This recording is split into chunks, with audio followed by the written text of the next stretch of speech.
从极北之地直插欧洲，这是本世纪伟大的创举。下一站即将抵达斯摩棱斯克。然而，大公的死，却让整列车厢的人都被贴上了嫌犯的标签。警长先生需要在这趟穿越风雪的旅程结束前，找出真相。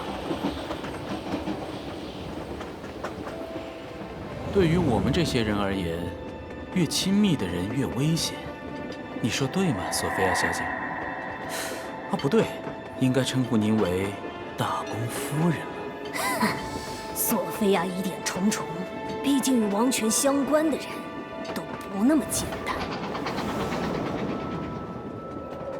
这列车里藏着太多秘密与恶意，小心，陛下的恶犬可不怀好意。大公夫人是无辜的，说到疑凶，不该先去问问那些尊贵的特使们吗？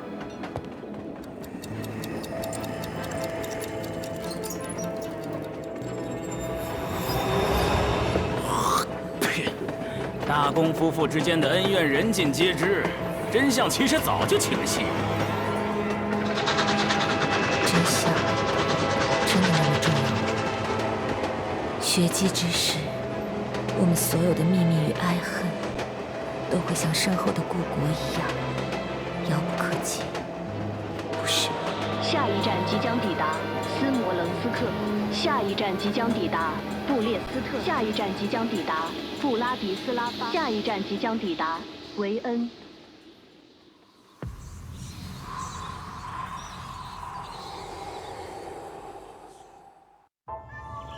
说来可笑，我曾相信过那些愚蠢的幻影，但那一切却随着这些世俗的喧嚣支离破碎。放弃浮华的表象，我选择重生，去探索那些真正帮助过我的小生命们。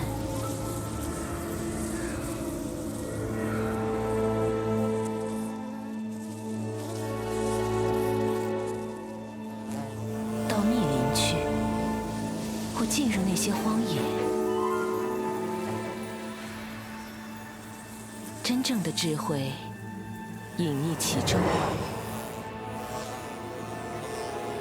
而我将成为他们的主宰。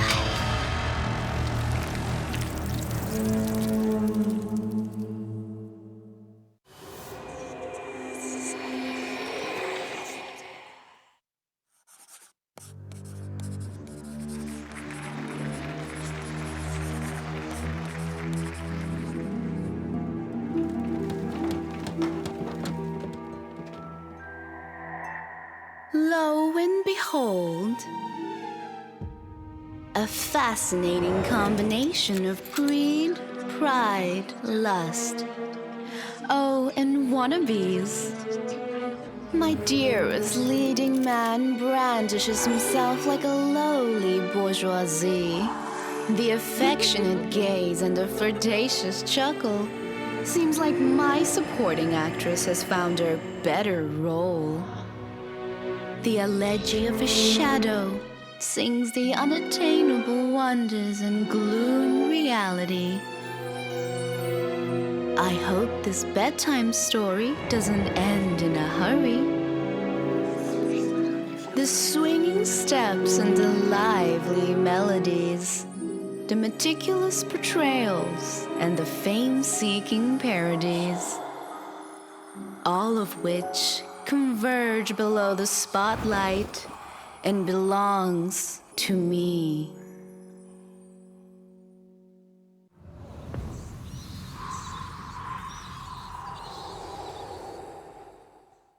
这是一场神奇的运动会，获胜者将获得一次抹除人生遗憾的机会。比赛吸引了来自世界各地的选手。比赛即将开始，请各位选手做好准备。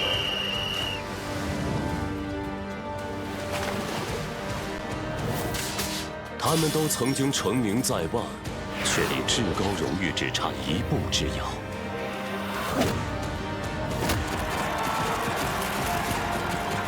若没有当初的遗憾，今后的景象又将会如何？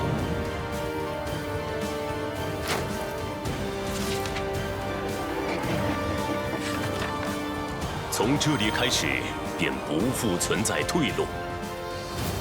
决战的帷幕已经拉开，你准备好了吗？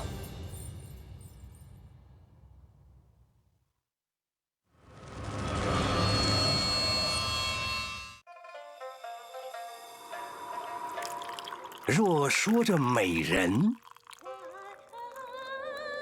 老夫这平生只见过一人，不信，您且看。这是个缔造了时代的女人。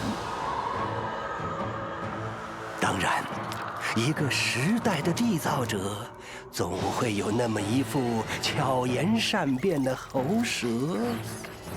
以及一把没有感情的兵器。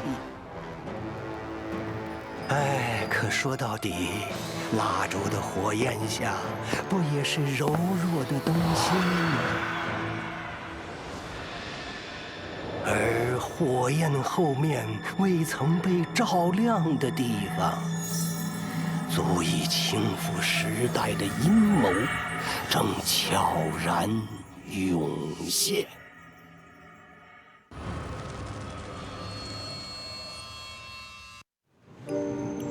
这份卑微的工作也不记得做了多久，我好像什么都不记得了，除了关于那件发明的模糊记忆。初次相见就已经确定，除了它，我再也不会喜欢别的事物了。要知道，拥有自己的发明，那种感觉真是太美好了。可他为什么总觉得我的想法是错的？直到电流直击大脑，我仍然没有找到这个答案。他死了，但谁又能保证下一个不会是我呢？后来，有人帮我脱了罪，但侥幸逃生或许更糟糕。那伟大的发明依旧无法完成，直到那封信的出现。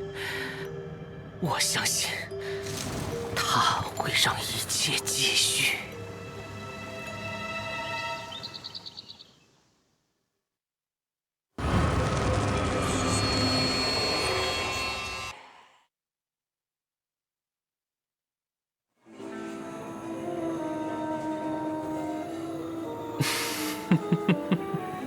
终于来了吗？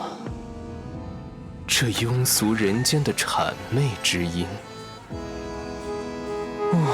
误入歧途的孩子，就该再度接受我们的洗礼。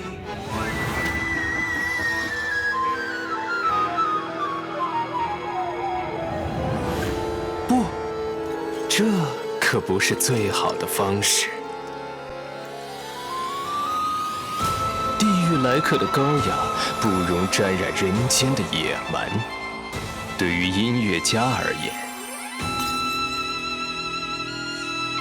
乐理才是真正的武器。舞台已经拉开，来自地狱的交响乐已经响起。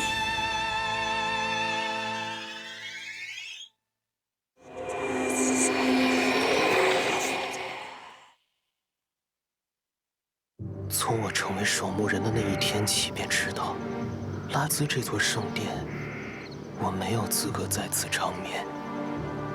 善者葬于圣殿，恶魔葬于殿外。谎言，但这是个让人兴奋的谎言。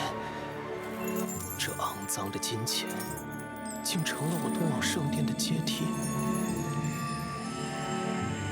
但为了拉兹，这一切都值得。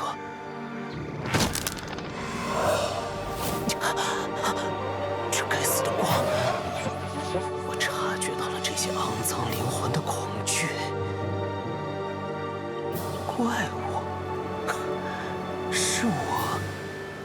来是他们。可笑，我只知道我的信仰在那里召唤我。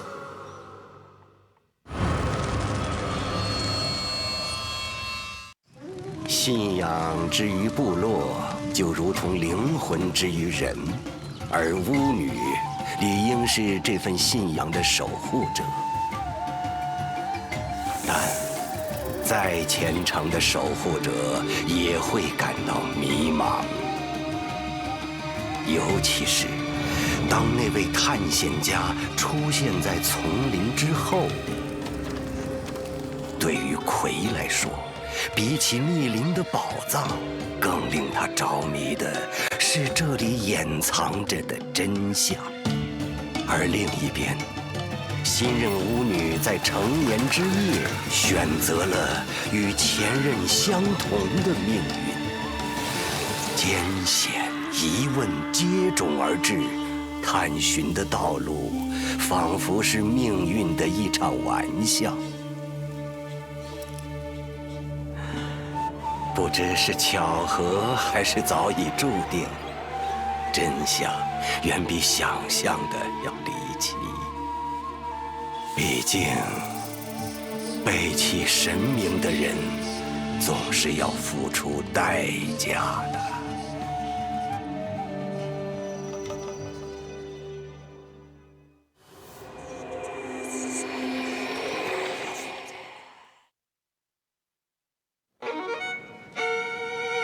他生来就背负无尽的才华，却从未全心接纳。但当来到巅峰，身处末路时，只需要轻轻点拨，他就会将自己完全出卖。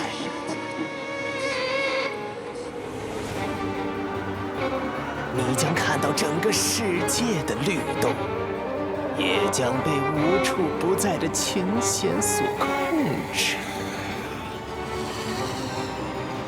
尽情享受这份契约吧，让恶魔的弦音在整个世界奏响，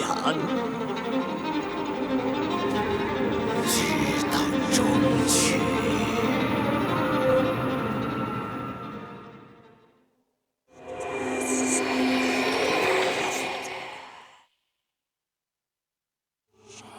幻想是妄想的雕塑台，妄想却成了刺入艺术家心脏的雕刻刀。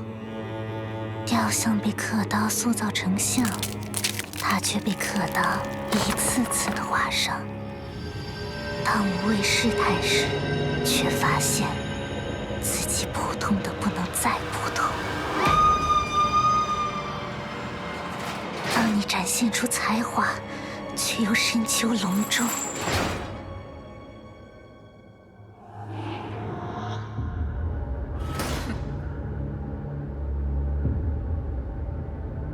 只能放弃交流，沉浸于虚无之中。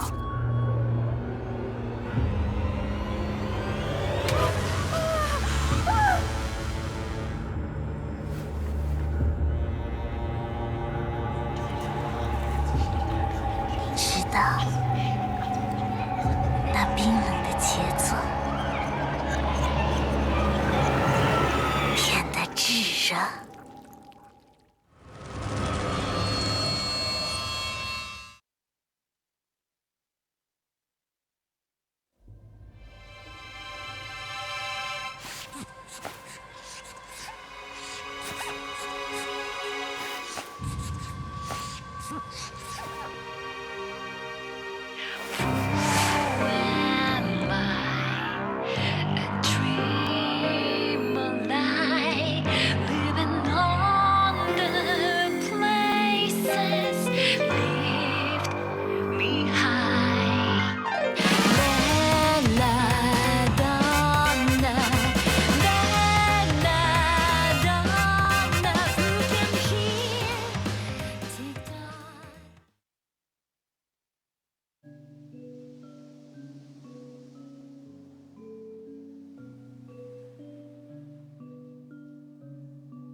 Stuck here under this curse forever, searching the mystery. When I was gone, show me the faintest clue to see this new worldview. Ooh, curiosity can discover something deeper out there. Ooh, the unrevealed's been hidden, it's calling for me to see. I will find all the answers here, been locked away. Oh, there are secrets here in this madness, trapped in darkness, been locked away. Oh, there are secrets here. Oh,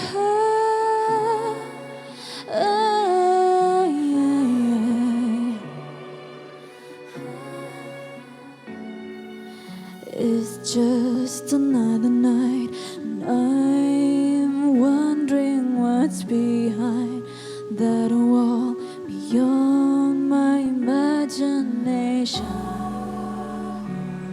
Curiosity can discover something deeper out there. Ooh, the unrevealed's been hidden, it's calling for me to see. I will find all the answers here, been locked away. Oh, there are secrets here in this madness, trapped in darkness, been locked away. Oh, there are secrets here. I will find all the answers here, been locked away. Oh, there are secrets here in this madness, trapped in darkness, been locked away. Oh, there are secrets here. I will find all the answers here, been locked away. Oh, there are secrets here in this madness, trapped in darkness, been locked away. Oh, there are secrets here. Oh, oh, oh. Secrets here.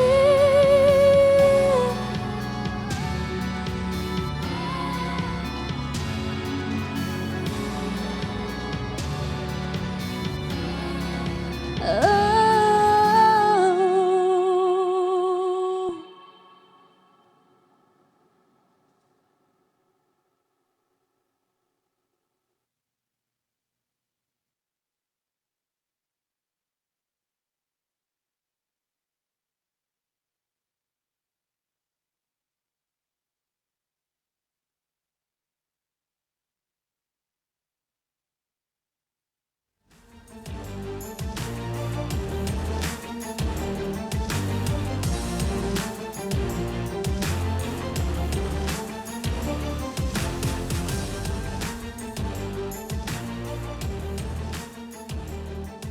Sawadee krab. Greetings, ladies and gentlemen, all the detectives, ladies and gentlemen, all of you who are watching us live right now all across Southeast Asia. Welcome to this biggest tournament ever. This is Identity 5 Southeast Asia Championship 2020.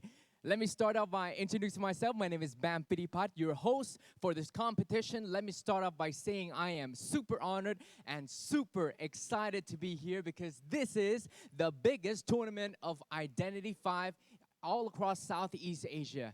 and we've been through a lot of thrilling tournaments. And here we have two exciting matches, starting off with match between two top-tier teams of Southeast Asia, which is VX and GK. And the winner from this match will be joining the grand final with our first finalist, which is OSM. And since the group stage to playoff round, we've gone through many thrilling and exciting rounds of competition. And finally, today we'll announce the winner of the tournament and who will also be announced the champion of Southeast Asia. All right, before we proceed any further, let's meet our top three teams that are here with us today. Let's start off with the first finalist of the tournament. Ladies and gentlemen, this is OSM.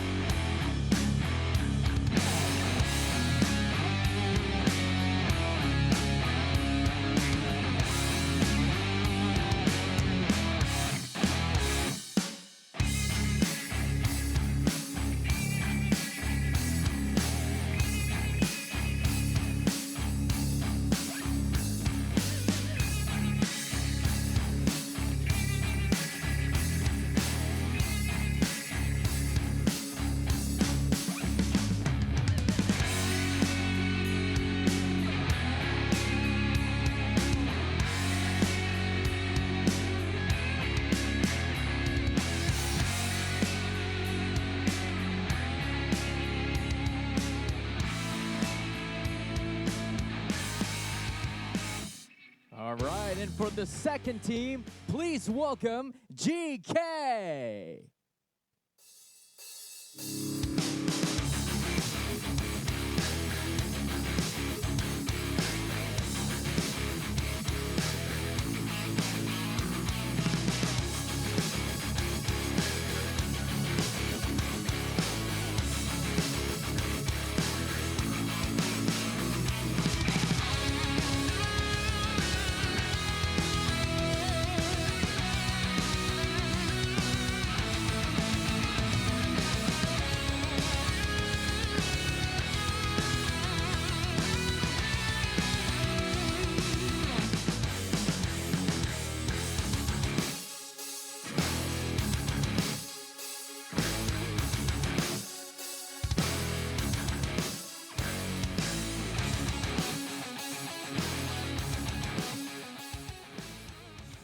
And last but not the least, ladies and gentlemen, please welcome VX.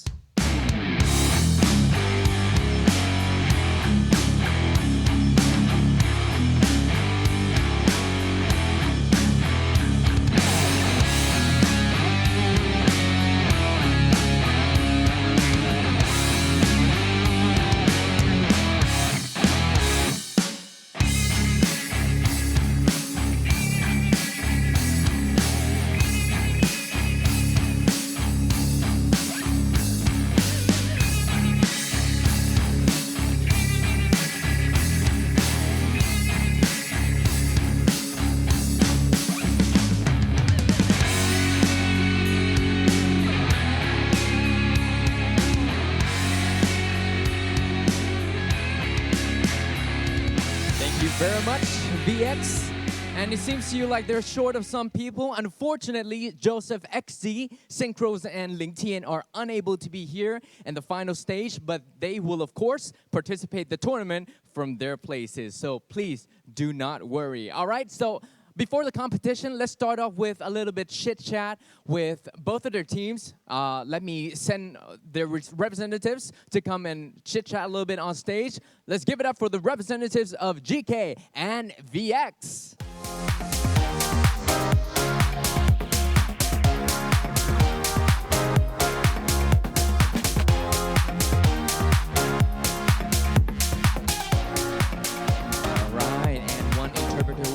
As well. Let's start off with VX. VX right here. How confident are you today?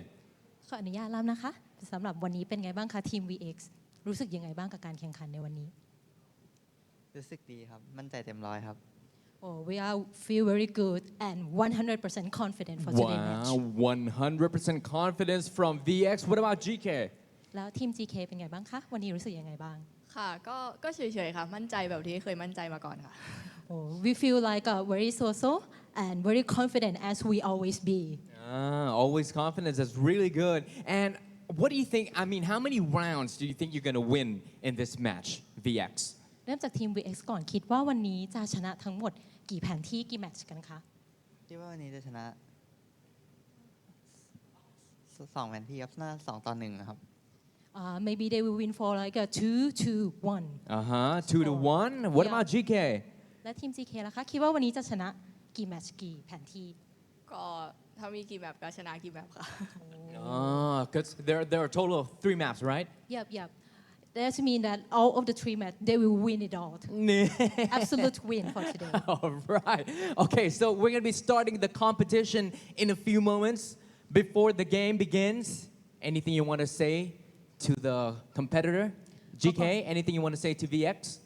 ก็ก่อนที่จะเริ่มนะคะขอให้พูดถึงกับคู่แข่งของตัวเองวันนี้ก่อนเริ่มจากทีม GX message ถึง VX ก่อนเลยค่ะ GK ครับเชิญเลยครับ ขออนุญาตค่ะ ก็ถ้าเหนื่อยก็กลับบ้านไปนอนก่อนนะ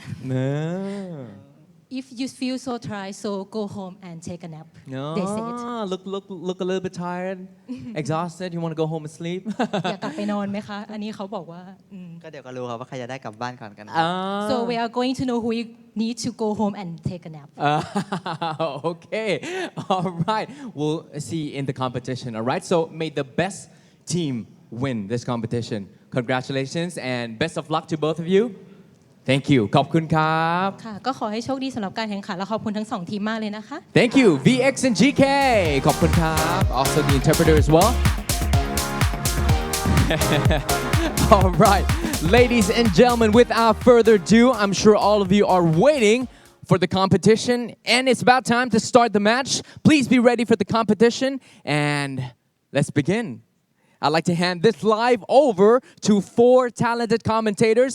We have Articuno and Pa Spice joining us in English commentator teams. And as for Thai, we have Moby Dick and Lady Soran ready to meet all of you. All right, it's time to begin the first match. Ladies and gentlemen, please enjoy the game.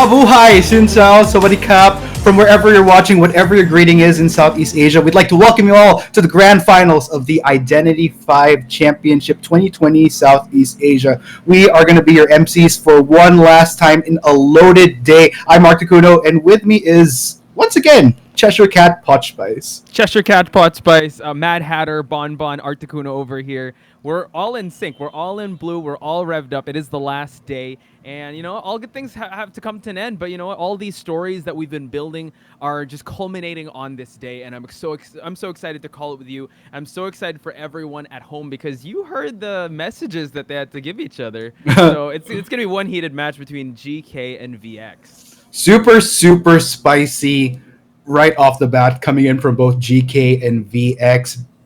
Let's go ahead and check out the bracket first so that you all can take a peek at what the journey looked like for these top 3 teams that have made it to our grand finals today. Poch, would you do the honors? Yep, so it was GK Noir in the upper bracket, all the way in the upper bracket. It was GK Noir to face each other first, then OSM and VX. GK and OSM did slip away and break the mold there, and Noir and VX went in the lower bracket. Then on day number 2 of the playoff, it was GK, OSM, and OSM taking the lead there.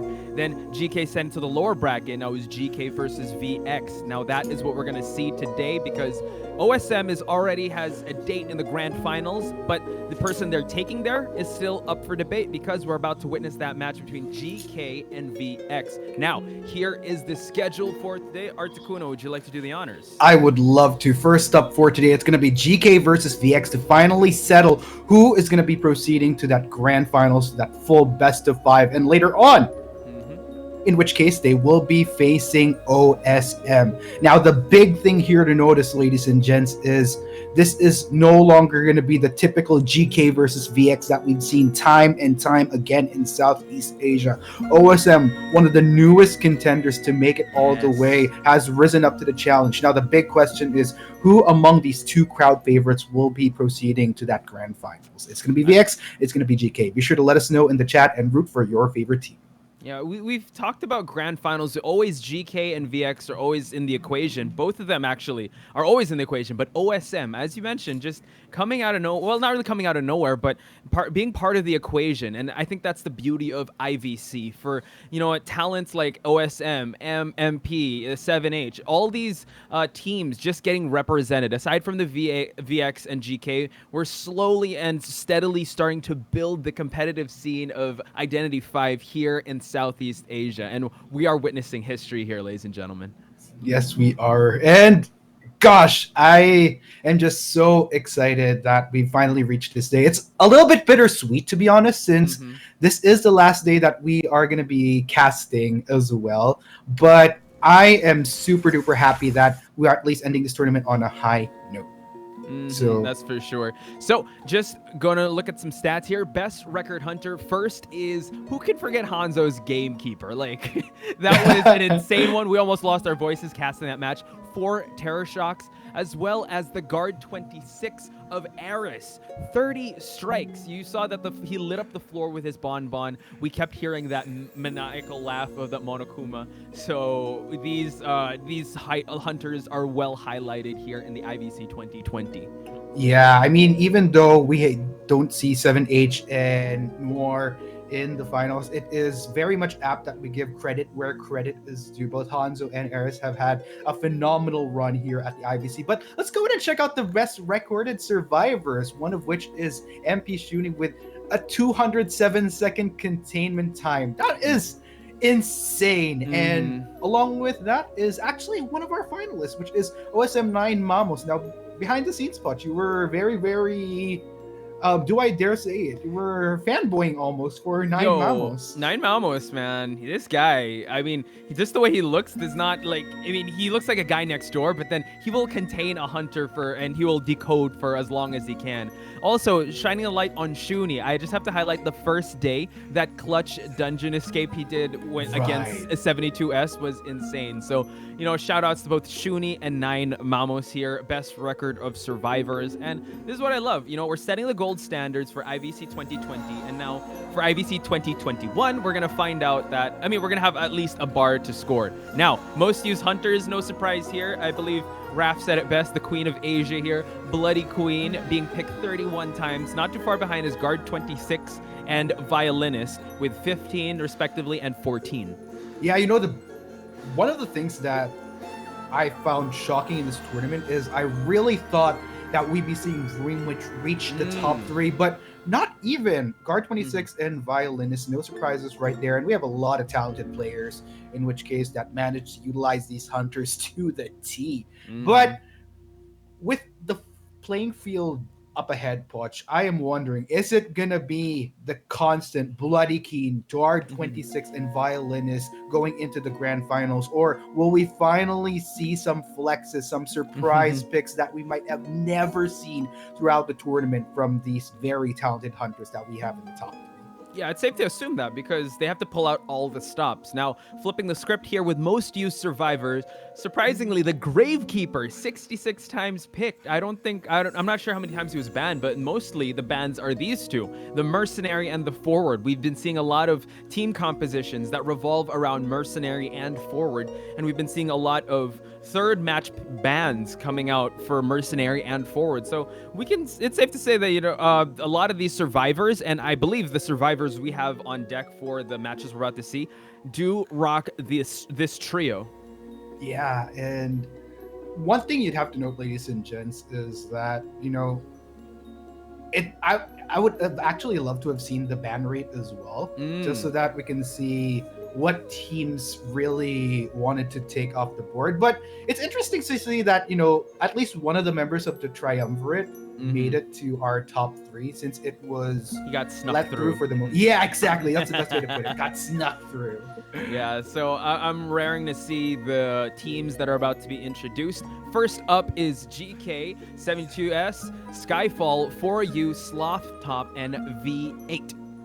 Yeah, man, these guys have really fought their way to make it this far. Unfortunately, even though they were able to initially proceed towards the top of the upper bracket, they did fall to OSM. So, surprisingly, because I remember in the group stages, I believe it was GK that served VX their first loss, but they looked unstoppable in their group stage. And now that they entered the playoffs, it's OSM that went on top, and now they have to duke it out to see who will be able to fight OSM.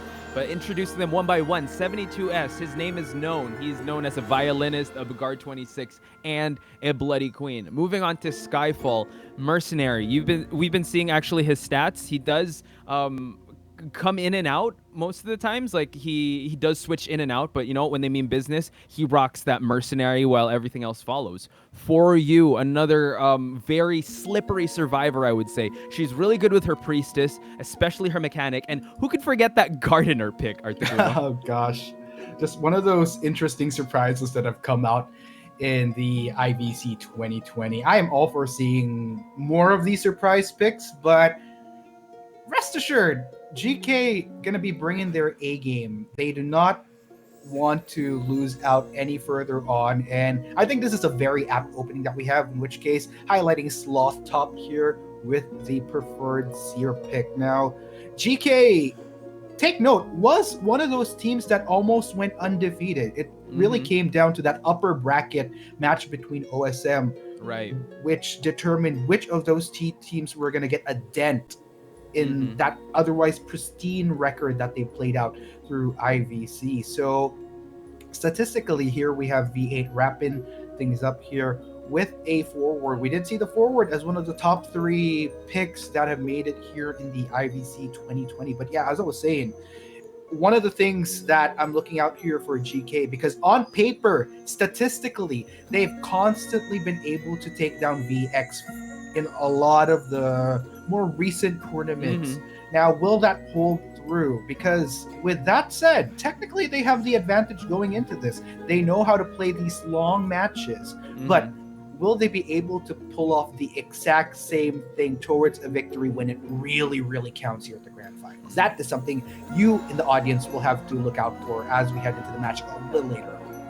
And mind you, they did face each other in the group stage, and GK came out on top, and they were able to really edge it towards the end. That is 72S, ladies and gentlemen. I believe, yeah, very tall hunter, if you would, very menacing as well. He performed insane in the playoffs as well. Who could forget his terrifying violinist performance against NR, as he was able to just dominate that last match. So I believe GK, you really don't want to give them the momentum early on, because it piles on towards the end for them, because he's this hunter 72S is really able to shine, especially towards the latter stages. So if Team VX, I believe they're thinking of how they're supposed to control the pace of this match before any of it snowballs. So speaking of which, VX is next to introduce. We have Gaje, Capcom, Joseph XD, Synchros, and Ling Tian. Yes, these signature guys from VX, they have proven that over the past few months, since the last time we saw them at the Call of the Abyss 3, that they've just continued to up their game. However, there is still that lingering frustration of falling to GK in a lot of the times where they face each other. Starting off with Gaje here, putting the God in Gaje, as we always love to say during the broadcast. Now, it's interesting to note, Gaje is one of those hunters that is very comfortable with bringing the Dream Witch to play. A hunter of which hasn't really dented the top 3, even as we saw earlier. So exactly, will that Dream Witch be key going into this? And, you know, when Gaje does rock the Dream Witch, it's very scary. Moving over to Capcom, a Seer, but, you know, he does also rock a bunch of characters like the Coordinator, the Gravekeeper, as well as the Yeah, the seer. So moving on to Joseph XD, the mechanic preferred character. But as of late, he did use the mercenary for 3 straight times. So you know what? If the mech does get banned, at least you know he does have a pocket mercenary and mechanic in his disposal. True. And what we've been talking about as a recurring theme here at the playoffs is both teams, in which case, not just both teams, but just the general top 4 is super duper comfortable with all these meta picks. If anything, it was during the group stage that we saw the most surprises. But once we had playoffs where things got a lot more crucial, where there's a lot more on the line, these teams really stuck to the more competent picks, the more heavy regional picks that For sure. we even see on the bigger stages like China and Japan. I think it's safe to say that they may go meta, and for a Trump pick, they would go real off meta if that's the case, because we've seen them be able to execute the meta picks to perfection. Now, as they go against each other, I feel like they know all the tricks they have up their sleeve. So it's going to be very interesting to see. And Articuno, we are divided in this one. You're VX, I'm GK. Again, it's really hard to call, ladies and gentlemen, because both these teams are very viable and very game for anything. So let's see how they perform in this big stage. Yeah, you know what? Let's go ahead and talk about our predictions real quick here. So the reason why I chose VX is statistically, sure, GK without a doubt is the more likely favorite to come out of the losers finals alive towards the end of all this. But I've always been a VX fan. Like, no matter what, following the likes of Joseph, Captain Kuhn, all the amazing players that they have, I will always and forevermore be a VX fan. My mind says GK, but I'm gonna follow my heart in this series. I'm going with VX. How about you, Clutch? For me, I went with my mind over. Well, yeah, I went with my mind most of all. It just seems like GK, based on their previous performance, and they do want to make up for. I think they want to seek revenge over the match they had with OSM. So I think what's scary with GK is that give them a little time and they'll improve. They've been constantly improving in the group stages, and they seem a little unstoppable at one point. Then OSM came into the picture. So I believe they seem a little more hungrier, and they're able to, if they're able to control the early game, I believe it's going to be GK to take this one. But then again, we've been proven wrong in the past. These are just our predictions. That's the beauty of Identity 5, right? Funny you mentioned proven wrong in the past. I've been proven wrong since the start of this playoffs. Guys, I'm 0% in predictions, so I'm kind of worried right now. If I'm some kind of jinx. I'm 0% as well, because it was you and Raph that took the helm for a playoff. So we're on the same tier here, but we are divided coming into this first match. We'll see what happens. I'm just excited to see some great Identity 5 matches play out, and we've been talking about the players. We've been talking about the strategies they're going to bring in. I want to talk about the head-to-head matches in terms of putting like survivors against each other, because if we put V8 up against Ling Tian, they're basically the same in terms of forward performances. They're very respectable forwards, and they do get the job done in terms of harassing and rescuing. So it's on paper they look, I think it would come down to the nuances, Articuno. So I'm really interested to see also what mindset they bring into the bans, because you can go with the triumvirate that we always say about, but they do have other other survivors up their pockets. Agreed, Punch. And I think with survivors that they could bring to the table, statistics, just look at the top 3 that we have, and their win percentages to boot. I think that says a lot. So nonetheless, as far as expectation with survivor picks and bans, I wouldn't be surprised if we still see some emphasis towards the triumvirate. Mechanic and Seer were noticeably absent from top picks, but it doesn't necessarily mean that they weren't, favored picks in this tournament. It was because if you look at the ban percentage, these guys got hit by the ban hammer super duper hard. But if it's any consolation to Seer, at least he saw some play. We barely saw him in COA. Exactly. So that's a great point you mentioned, and I'm pretty sure that if we see a ban, most ban characters or survivors, I'm sure that we'll see a mechanic as well as a seer there, because usually first ban, and it does prove that usually 72S and GodJ, their first ban most likely is a seer. Based on the playoff decisions that they've been doing, they do not want to see the seer in first round. Ooh. We're getting those really, really slick effects. Interesting, Poch. We're going to start off on a pretty wide map, Lakeside Village. And sorry, guys. It's like we ain't going to be getting... I swear, I'm jinxing a lot of stuff today. I hope I don't jinx it through my predictions as well. But fingers crossed. Let's go ahead and check out how those picks are rolling out. So a banned seer. We're going to see Capcom with that signature merc. Joseph XD with his preferred character, which is the mechanic. Synchros, a very elusive survivor, going to the priestess, does go for that seer, but you know what? 72S denies that. And Ling Tian with his calling card forward. And now GK, he does have a plethora of characters on the table, going for the bloody... Ooh! Okay, so a Dream Witch, and we saw how he was able to perform with this Dream Witch in a huge map. He proved us wrong in saying that Dream Witch struggles in large maps, but he was able to get a 4-man takedown in this specific map, Articuno. So I'm really excited to see how he's going to make Lightning Strike twice. Yeah, if you guys want oh, okay, this is interesting. Yo. You actually get the player faces this time. As our amazing host said, unfortunately, Ling Tian, Joseph XD, and Synchros couldn't make it to the tournament, but they will be with us in spirit and in chess pieces. Yeah, and online, because they will be, you know, they will survive this very scary Dream Witch of 72S. And you know what, 72S we've seen in the playoffs, he does bring out the Bloody Queen, the violinist, and now he's rocking that Dream Witch. You know, Lakeside Village, a very, you know, real estate heavy map. Let's see as GK makes his way to the shack. Capcom working on a cipher there. Joseph XD making some rotations. Again, with this very scary hunter, you do have to be careful, have to constantly rotate for you not to get leeched and for you to remove your leeches. Yeah, speaking of which, 72S is going to be super duper happy about that. Being able to spot out a puppet means he is also going to get wind of where Joseph XD is. And another puppet, in which case, will 72S go on the priority? No, he says, you know what, I'm just going to go straight and want in on this mechanic. And GK, 72S really loves looking for the most optimal target, which right now is the mechanic, and he's able to leech that mechanic. Joseph XD has to try to survive as long as he can. He does have like half a puppet left, so let's see how long he'll last as 72S closes in.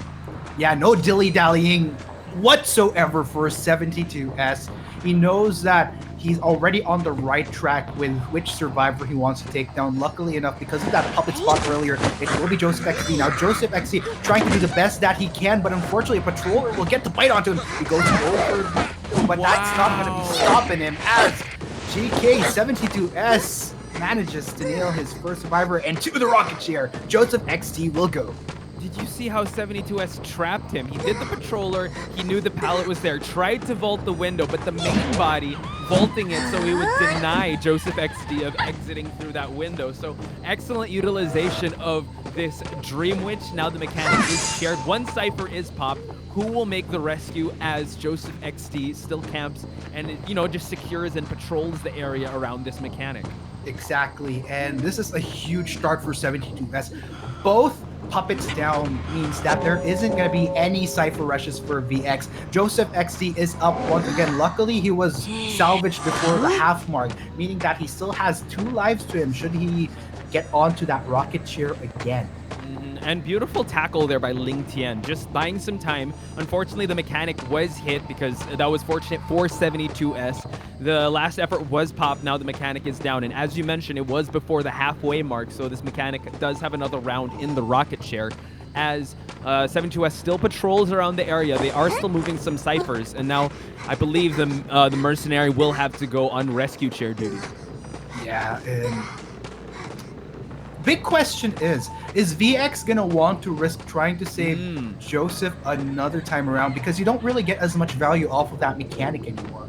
True. So based on the movement we're seeing here, though, it does look like we see that mercenary, but there's not I'm not sure if there's enough time at this point. Joseph XD is a few seconds away from being sent back to the manor.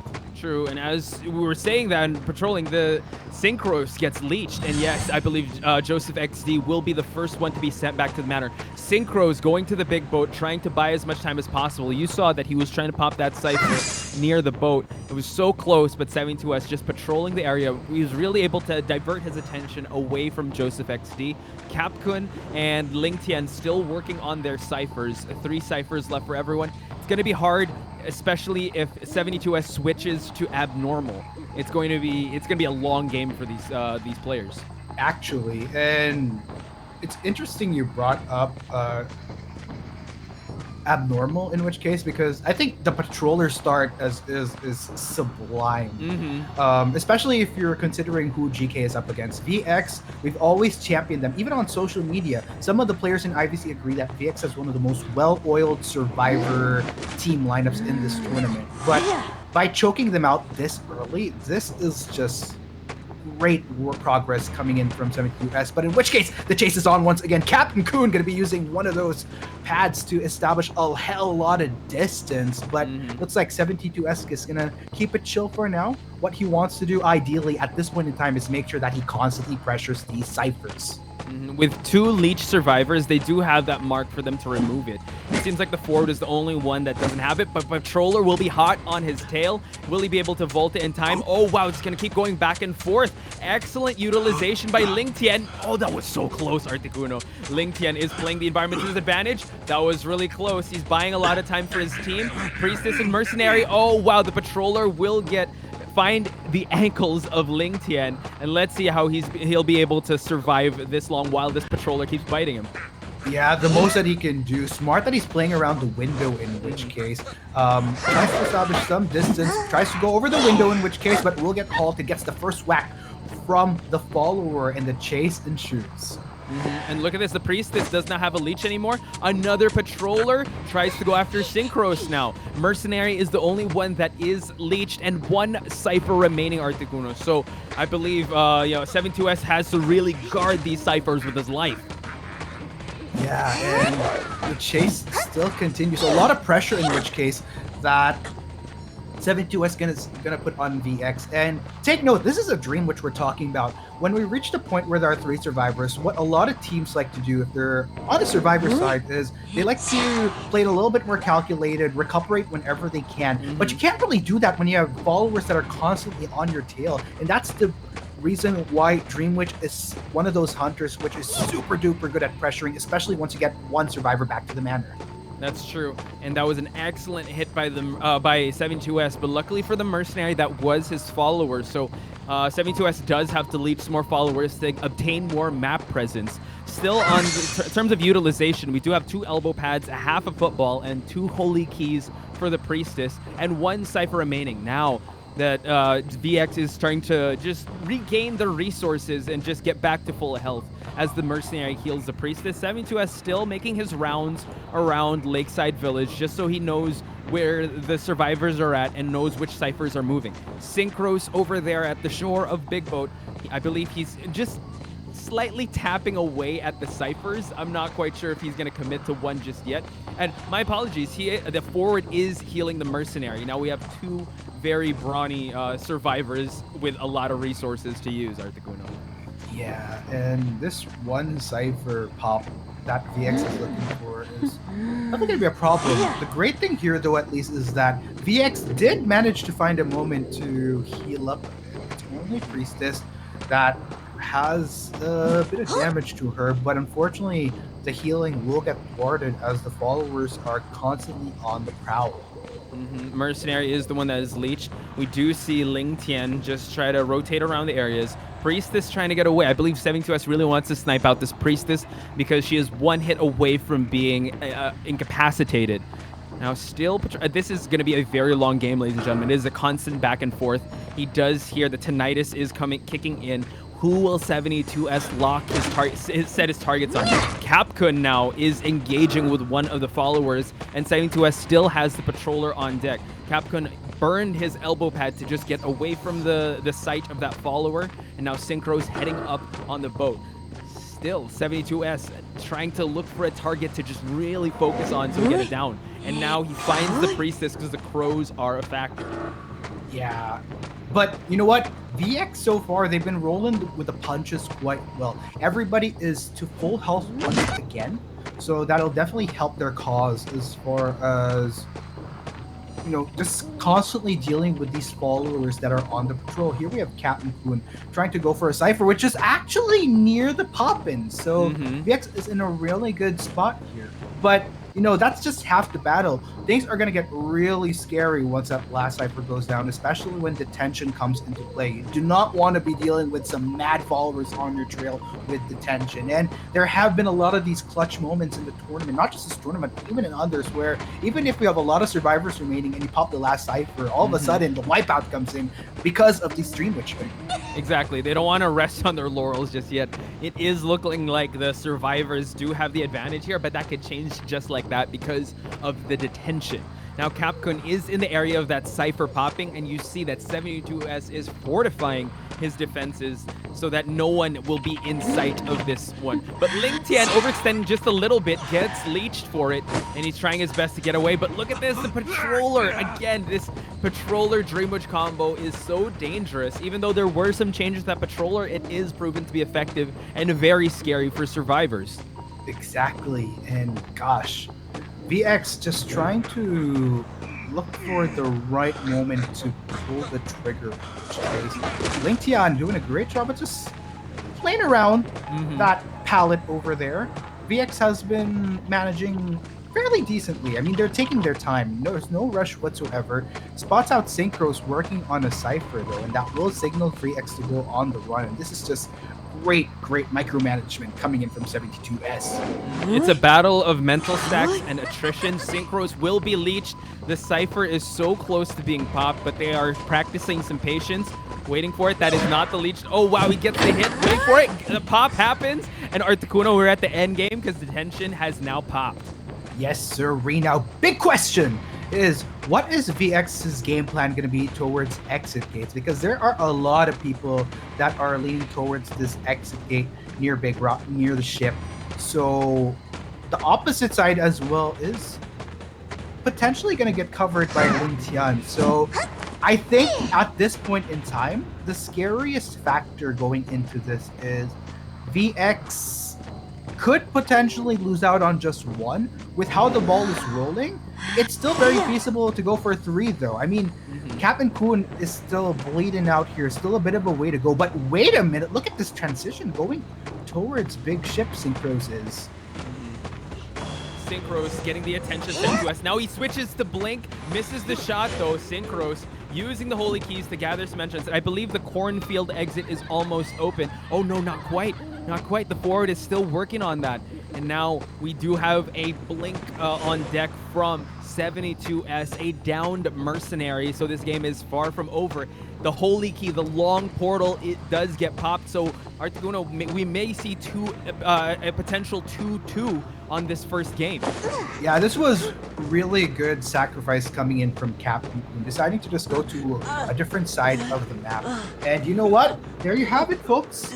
That will be game point in favor of in favor of nobody, actually, since it is a half seat. Sorry about that. 2-2.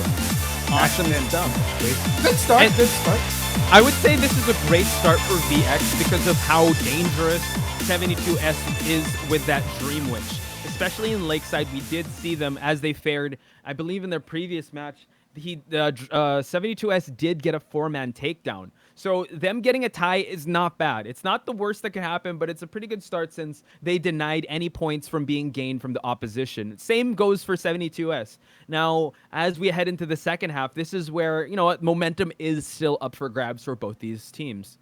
Agreed. And as it's a recurring topic we've been talking about over the previous days, where a tie is a fairly safe start. Sure, it's not as good as like getting a win where you at least have some points to leeway, but you know what? it's like you're going for a mini even playing field, so to speak, as you go along with these rounds. And Mm-hmm. also, you have to note that round one, it's actually, if you think about it, it could be harder either way since you don't really have as much bands to begin with. And I think Right. you mentioned it earlier, Potch, the fact that they were able to pull off a 2-2 against a Dream Witch of all picks, so to speak. Mm-hmm. 72S's Dream Witch. Yeah. So that seems like just if we're gonna count like glass half full, that's one of it, ladies and gentlemen, because 72S is crazy with that Dream Witch. And now I believe we're gonna check out the stats. But another thing I want to mention is that 72S does shine better when the matches go on. So let's check out the match data. And as I finish this thought, the Dream Witch now can be a ban coming into the third match. So I think that they are able to prove that they have confidence in them in their survivors' plans against this Dream Witch, and the numbers show. Capcom here able to decode and contain the Hunter, 237% decoding. Joseph XC actually 8% decoding because he was the first one to be spotted by 72S. Synchros and Lingtian up in the 3 digits when it comes to decoding progress and containment times above 60 seconds. Now, 72S 10 attack hits, 5 pallets destroyed, and 4 knockdowns. Oh my gosh. So with that said, fairly decent start for VX most especially. One thing we will have to note though is this is a decent start. The problem that we've been looking at for VX is whether they can go the full picture perfect finish whenever they're going up against GK, because they have some pretty strong starts, but it goes, I wouldn't say bad. It goes decent towards the end. GK, however, as a team, that historically, whenever facing VX, they go on this upward trajectory. Yes, that's true.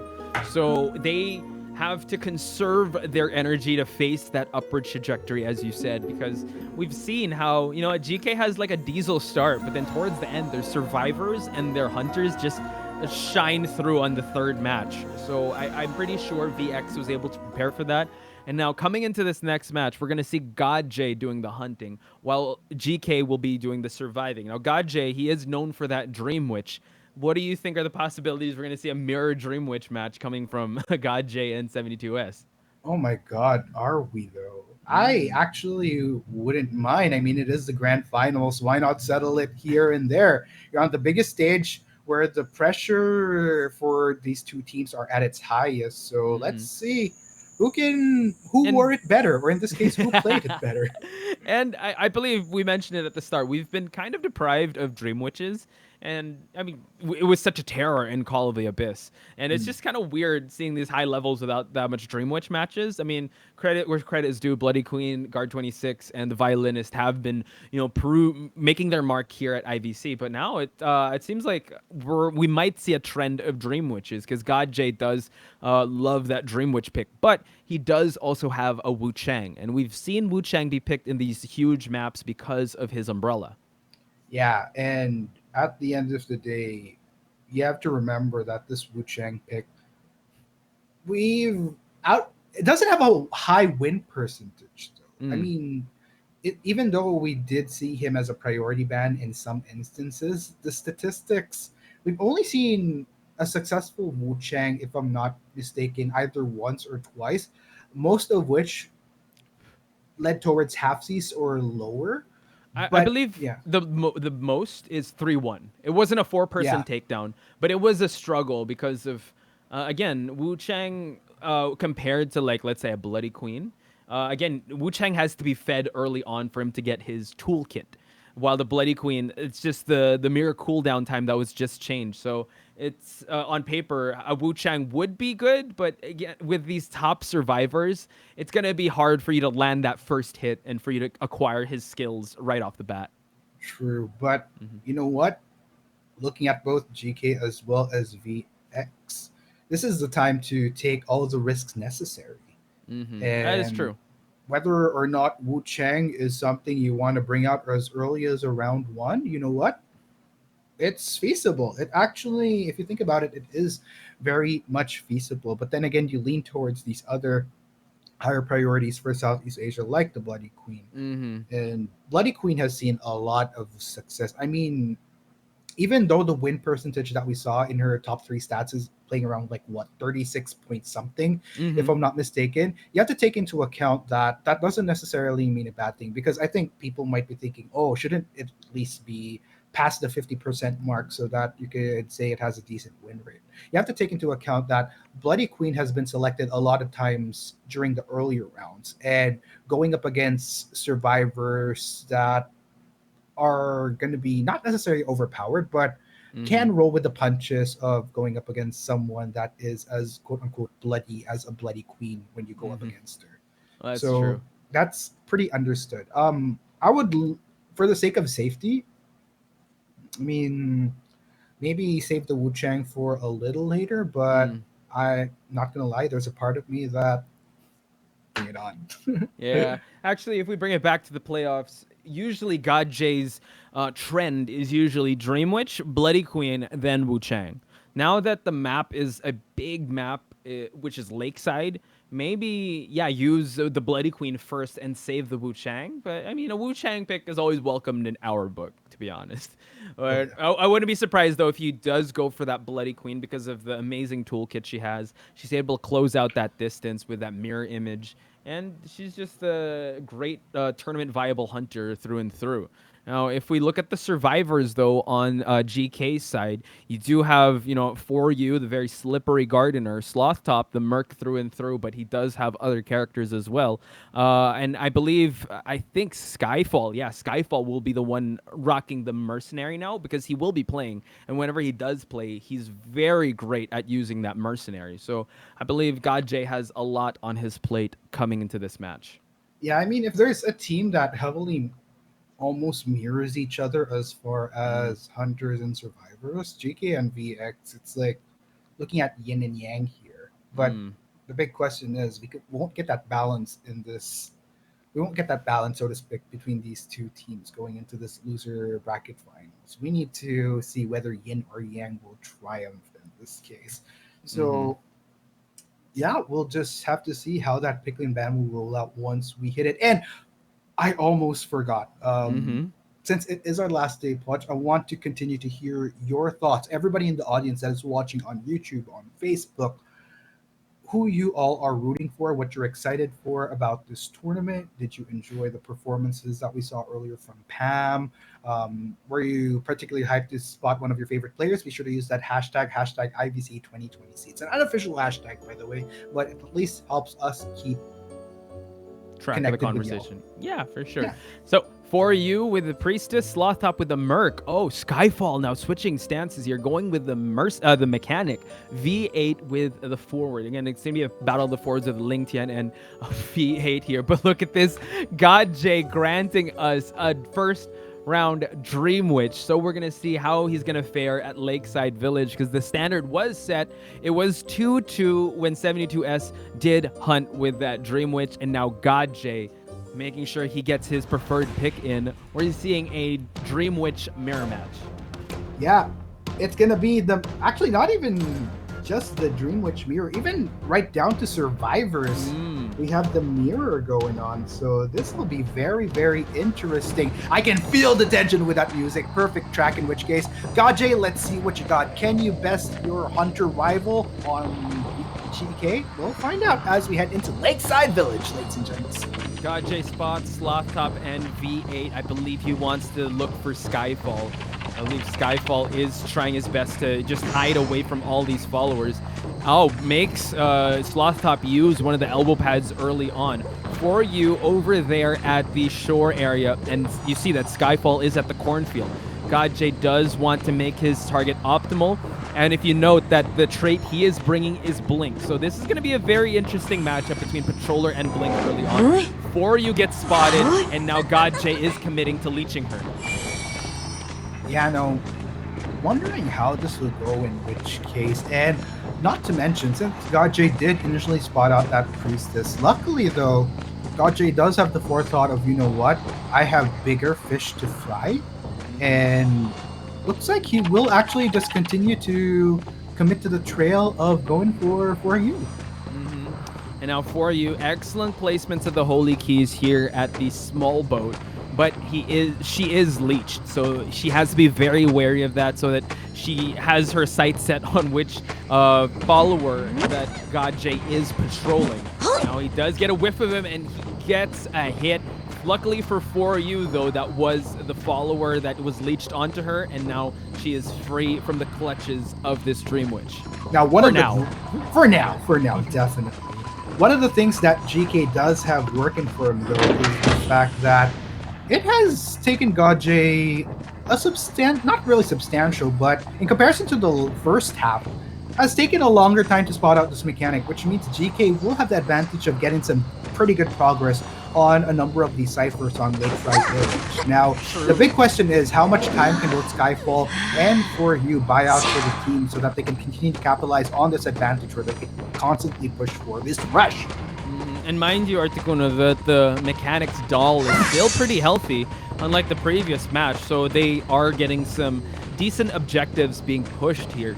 God J still was zoning in on Skyfall, wanting to down this mechanic so that the Cypher Rush will halt in some point here. Excellent juke there, but no, God J was ready for that. Gets a hit in the hit from the mechanic. Yeah, a little bit unfortunate right there, but still, GK some pretty good progress on these ciphers thus far. Godj will just continue to commit towards these Chakis. It's taking a bit of a while to land the survivor to rocket ship, but you know what? No more dilly-dallying for him. Finally, with the patience, gets Skyfall, and he's gonna bring him to a rocket chair quite easily. A little bit of distance to go, but you know what? All is well. And note that the dungeon is there at Small Boat, ladies and gentlemen, so God J does have that at the back of his head as he chairs this mechanic. And now the puppet is still running wild, and he's still popping those ciphers because he is on the move. Priestess over at Big Boat getting that Cypher Prime, and now God J setting his attention on V8 gets launched. But look at this, the mercenary going for the mechanic, and that was an excellent rescue. God J still trying to look for his target here. Yeah, and wondering how this is going to go in which case, because take note, GK is 4 survivors standing strong with only 1 Cypher remaining. This is humongously great progress. Skyfall will, no pun intended, fall once again, but it's all good. GK is solidly living up to their win conditions. If anything, this is just monumentally better than VX, so far at least, because the true test is when that last Cypher does pop. That's when all cards will be shown on the table, and we will see in those final seconds. And now Skyfall is ballooned, and he will be leeched. Forward is also leeched, mind you, but look at the resources they have. We have 2 elbow pads and a full rugby ball, as well as a puppet that's just running wild, popping these ciphers, and probably at the exit gate just in case. Now it is Sloth Top up for rescuing duty, while we have our sights set here over at the shore of Big Boat, and we do see a mechanic save off the bat, and abnormal Articuno. This is one of the tide turners, no pun intended there, for the Dream Witch to have, and first stacking the deck in her favor. Man, I feel like the puns are just gonna keep. As a side note, I feel like the puns are just gonna keep coming. Bear with us, guys. You can't help it. But you know what? Back to the trail we go. We see a glimpse of GK trying to recuperate here. They really want to play out the long game. They really want to try to, escape with the fuller numbers. Or if push comes to shove, try to sacrifice 1. But oh man, they tried to deter the takedown on mechanic there, but unfortunately not gonna work out. Take note of the progress though. That puppet is still doing some pretty darn good work. 85% on the last Cypher, but they managed to pop it. They did, okay, and I just have to admire the proactivity of V8 really trying to tackle the survivor, the leechers of God J here, so that he can prolong Skyfall's life. And Skyfall is doing all the kiting here as we see the exit gate over at the north gate be open at the shore area. Now, sight is still set on mechanic. God J has to pick up the pieces here to secure a takedown of Skyfall. Yeah, this is still half the battle, ladies and gents. Looks like GK is already on the same page as to maybe Skyfall will end up needing to be the sacrifice towards the end of this, but how is the progress on the other side? Because this is Skyfall that is ultimately going to be sent back to the manor. Is GK going to have enough time to open that other gate so that they can escape with the full 3 numbers? Looks like yes, they can. Wow. And with that much, we have our round 1 winner. It'll be GK with that 1 point differential. If my math is correct. Yes, no. It's 2 5 points. to 3. Yeah, 2 points. Yeah, there we go. 2 points. Yeah. And 3-1. Now GK having a little bit of the momentum coming into the second match. It's going to be very intense. And you just see how GK is able to survive as a team. They were so in sync. Skyfall buying so much time as the mechanic. Again, it was great rotations. The priestess gaining a lot of the attention of Godjay early on, and then once he had his sight set on the mechanic really did his job to perfection and was really able to put his doll away from the sight of the followers so that it wouldn't get sniped out early for the mechanic's doll to do just push those objectives, and they got themselves the 3-1. Yeah, sorry. This hat is starting to get really. I noticed. Heavy. I was like, oh, I gotta talk. But yes, you know what? I'm gonna show my hat list. Yes. Can you give us just show us the hat, because it's an amazing hat, my guy. Yeah, it is. Yeah. So we'll just keep it on the side, I guess, for now. Yeah, there you go. Yeah, for sure. I mean, and you're sitting down. A gentleman takes his hat when he sits down. So there you go. So, again, congratulations, GK, edging it out to, as Articuno mentioned, 2 points lead by GK coming into this second round. Godjay really tried his best, zoning in on the priestess and the mechanic, but the mechanic was way too slippery. So I really want to see the containment time on 4U, because I'm pretty sure it reaches the 3-digit mark.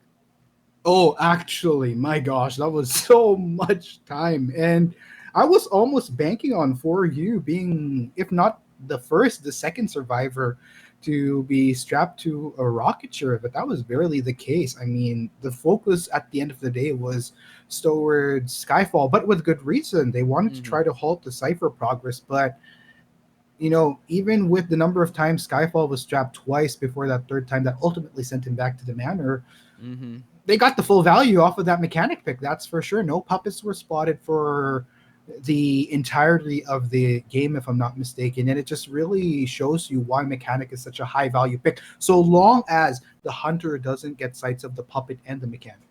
And we're going to transition to see that match data. I want to see Skyfall. 78 seconds. Very interesting, because these are very interesting times, because the Dream Witch, I believe it's the main body versus the followers. I think they count the main body. But nonetheless, he did contain the Hunter the longest, while you see the 3-digit marks of decoding come out from 4U, Sloth Top, and V8.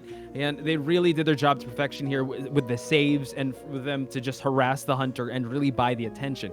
Godjay getting 6 attack hits, 1 pallet destroyed, and 4 knockdowns.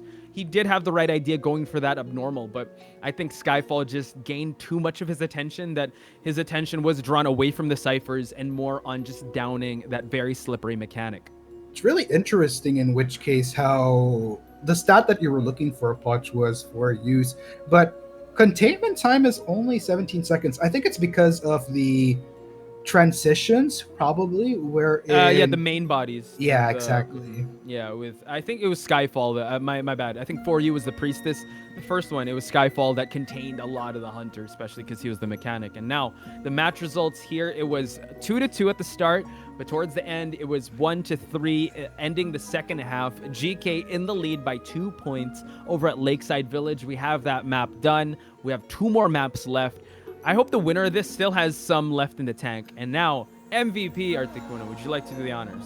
Yes, it is going to be VX Synchros with a hell lot of decoding progress, a hell lot of Hunter containment time. Synchros was flexing throughout the match. Now, of course, it's just a small consolation for VX in each case. MVP awards are not going to get you to that winner's finals against OSM. And so far, VX, they have 2 points to catch up on. Not just 2 points, but they also have the pressure of needing to win that second round just so that they can force it into another round 3 scenario. It's the typical storyline. It's just at this time, guys, this is the last day. It's make it or break it. No more cushioning for these teams whatsoever. Whoever loses it is ultimate out, and will have to settle for a second runner-up in the IVC 2020C. And as we head to the second round, there will be one more banned survivor, and an additional banned hunter. So 2 banned survivors, 1 hunter. I believe they're gonna ban the Dream Witch, depending on the map. Depending on if it's gonna be a big map or a small map, I think that deserves a respect ban for 72S, unless they want to roll the dice again on dealing with 72S's Dream Witch on a big map. But it does leave a lot of other hunters on the table. I have a feeling that we might see the Bloody Queen come out or make her presence known in the second match. I honestly wouldn't be surprised at this point. We've seen both teams, regardless of map size, just go the Dream Witch. So I think it would be a no-brainer going into this one to just flat out take out the Dream Witch and risk going up against the Bloody Queen.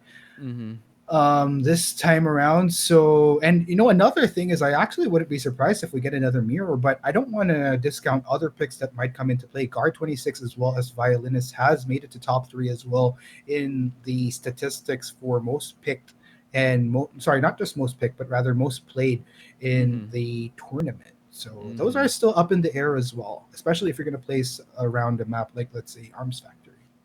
That's true. And just to recall how the previous days went and the previous matches, the first match doesn't really determine that much because we really have to pay attention to the second and third, because that's where these players would really go all out. Because even though we've seen like a perfect match happen, it really towards the second and third match, it just some players go into plus ultra, they change up their game plan, they find their second wind, and they're able to secure that victory. So it's really important for each and every one of you to pay attention to these matches and support your favorite players, because each match counts, each survivor takedown and survivor out of the compound counts, because they do have to punch that ticket with OSM in the grand finals.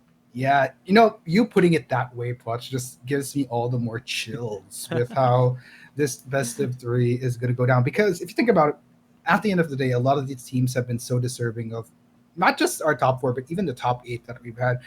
Everyone has done Southeast Asia proud, but I think this particular matchup is super duper scarier. Again, I just love this narrative of how we have a new contender in OSM, and now it's just up to these 2 teams, which are very established team brands in Identity 5 esports, that need to juke it out for that last slot, GK and VX. I mean, who would have thought that if anything, this is the finals, day 1 of IVC 2020 Southeast Asia. We were saying VX versus GK, highly likely going to be juking it out in the grand finals, but that's just not the narrative that played out. And that's what made the whole storyline for IVC 2020 all the more interesting. We have a new contender. Last weekend, we were talking about how Noir defied the odds at being one of the first teams ever to make top 4 with such a diverse roster that they didn't even have a Thai player take note. Right. That's true. And as you mentioned, we're just breaking barriers here, and OSM did break that trend of us seeing VX versus GK that we usually see. So I would say like OSM is that new kid on the block, and GK and VX are the senior that wants to take him to prom. Like the date is already set. Who will be the one to go to the distance with OSM? And mind you, right after this match, whoever wins still has to have a lot in the tank for them to face OSM. Gosh. Right? Can you imagine that? They'd really have to keep going. And we've usually been seeing just one best of 3. The finals, I believe, is a best of 5. It's going to be an intense matchup, because you're coming out of a match between GK and VX if you're on any of those teams, and now you have to face OSM. You really have to play the stamina game. Yeah, and you have to take note that I feel like it's an additional element of pressure that they're playing on a big stage. Because, I mean, during the past matches that they played throughout IVC 2020, it was either within the comfort of their own home, if they had a boot camp, if they had to go somewhere for better connection, maybe. I have to do that sometimes. But it's just a different feeling when you're on the big stage. It's like a huge adrenaline rush, and depending on what your mental state is, it could go either way. Either you're just all the more pumped that, yes, I'm playing on a big stage, or you're kind of like, ooh, I'm playing in front of a big stage, and this like it just feels intimidating sometimes. But you know what, VX and GK, they're both troopers. A lot of these players, of which case, played on bigger stages, the international stage in China. So you know what, maybe that's not a factor after all. We'll see. I mean, I'm pretty sure the nerves are always there. It's just how you manage it, right? So let's talk about some of these picks and bans that we're potentially about to see. One trend I did notice in the playoffs, God J does not want to face a seer, and he has been always banning the seer at the start. So leaving, it's the rest of the triumvirate up for grabs. He in the second match, I believe, against I think it was against OSM. They did ban the seer and the forward in this next match in their second match, and he did bring out the Bloody Queen. So potentially seeing that, but you know what, 72S is a little harder to read because he does have it. I think it depends on the map as well as the players because he does kind of shift it up a bit. He goes for a mech ban. He goes for a priestess ban. Really, what flavor he brings to the table, especially the hunter, because the violinist, he loves bringing that out usually at the second and third match. So are we going to see a potential respect ban of that, even though the Dream Witch is up for grabs? Really depends on how VX is feeling. Yeah, that's true. I love that you bring up that topic, by the way, because by default, sure, we might be seeing some Dream Witch bans, but at the same time, you also have to take into consideration how certain hunters would respond based on the survivor composition that a team is going for, because that could suddenly switch up your mind. Like, oh, what if I'm dealing with a team that is so good at kiting, for example? We've seen a lot of teams that go for more rescue heavy compositions, and that might make you think twice of what hunter pick you'd want to bring to the table. I mean, if I'm gonna be playing the chase game all the time, do I really want to play a hunter, for example, that is dealing with the deficiency of having the more smaller frames when it comes to hits? That's Like, actually a great argument you bring up, because imagine if you ban the mech, you're already tempting the team to go for a rescue heavy pick, because you technically banned the only squishy character that doesn't have the best kiting in terms of is that vaulting and pallet throwing speed. So it's really interesting to see how they're going to come up with the different different game plans to go up against each other, because we've seen this dance before. GKVX, now this is version, I don't know, 3.5.6 beta alpha omega or something. It's a lot. So if you've been facing these guys time and time again, you really have to bring something new to the table. Even though the meta picks are there, they're very effective. Depends on how you play it. I think the Patroller actually shocked me. I was like, wow, Patroller. We didn't see that much Patrollers usually in IVC. Yeah, I think Patroller was an interesting one. I mean, granting yourself the opportunity to, I guess it does kind of make sense if you're in a position where, do I really want to go for these prolonged kites, considering that expansive terrain that I have to go for? And you also have to take note, when you're playing a Dream Witch as well, you got to be within signal area to be able for your followers, to move around. So at least Patroller helps you close out the gap a little bit earlier on, just so that you don't have to go the full distance, wherein you might have to reposition as a Dream Witch just so that you can continue those chases. Yeah, we did see a lot of Patrollers, especially in Koa, with Dream Witches. They're a very deadly combination, especially, as you mentioned, it does shorten the chase and with the bites. Even though that there was some changes to it in terms of the bite, like that frequency, it's still very effective, and 72S proves that. Now we're gonna look at some stats here from the last match. We have God J with that Dream Witch. We have 1 destroyed pallet, 6 strikes, and 4 knockdowns. So this is God J. He has his game faced on, and he is very ready to hunt in this map. Yeah, it feels kind of weird that we're picking up God J from this angle. Like, he is just not aware that everyone... He's zoning in, yeah, that's true. In the zone, not... I feel kind of weird that we're like... It's like hundreds of viewers without him being aware that we're just looking at him from this interesting angle. This is your time, ladies and gentlemen. Do send your love to God J. As now we're going to see the player cams of GK4U. Again, one of the most elusive, slippery survivors. She does rock the Priestess. In previous matches, she did go with Mechanic, and we mentioned this before, Gardener, Articuno. She went with a Gardener. She made a statement with that last match. She did, and gosh, GK, not bad at all if you think about it. Statistically, GK, I mean, now that I think about it, a lot of people have been championing VX's Survivor lineup, but we don't give enough credit to GK's own Survivor lineup as well. They're pretty diverse if you think about it, and I love how your hair is just kind of in the way, by the way. Off cam, by the way. You guys can't see it on cam, but Poch is just trying to blow his... excuse me if I kind of cough a little bit, or like it's a fur ball, ladies and gentlemen. It's the hair. But then I did see a lot of love on the chat for our costumes, Articuno. So you know what? Thank you so much for showing the love for us casters here, dressing up, making sure we dress for the occasion. It is the finals. It's the last day of the IVC. And, we gotta represent, right, Articuno? Yeah, arigatou gozaimasu. Thank you. So those were the player cams. Beautiful stage, by the way. Can we just highlight how beautiful this looks? Yeah, man, they really went all out with this. I mean, from what I hear, there isn't a live audience. They're doing this at a studio, but still, oh man. Yeah. From what I hear, I think those chess pieces actually move.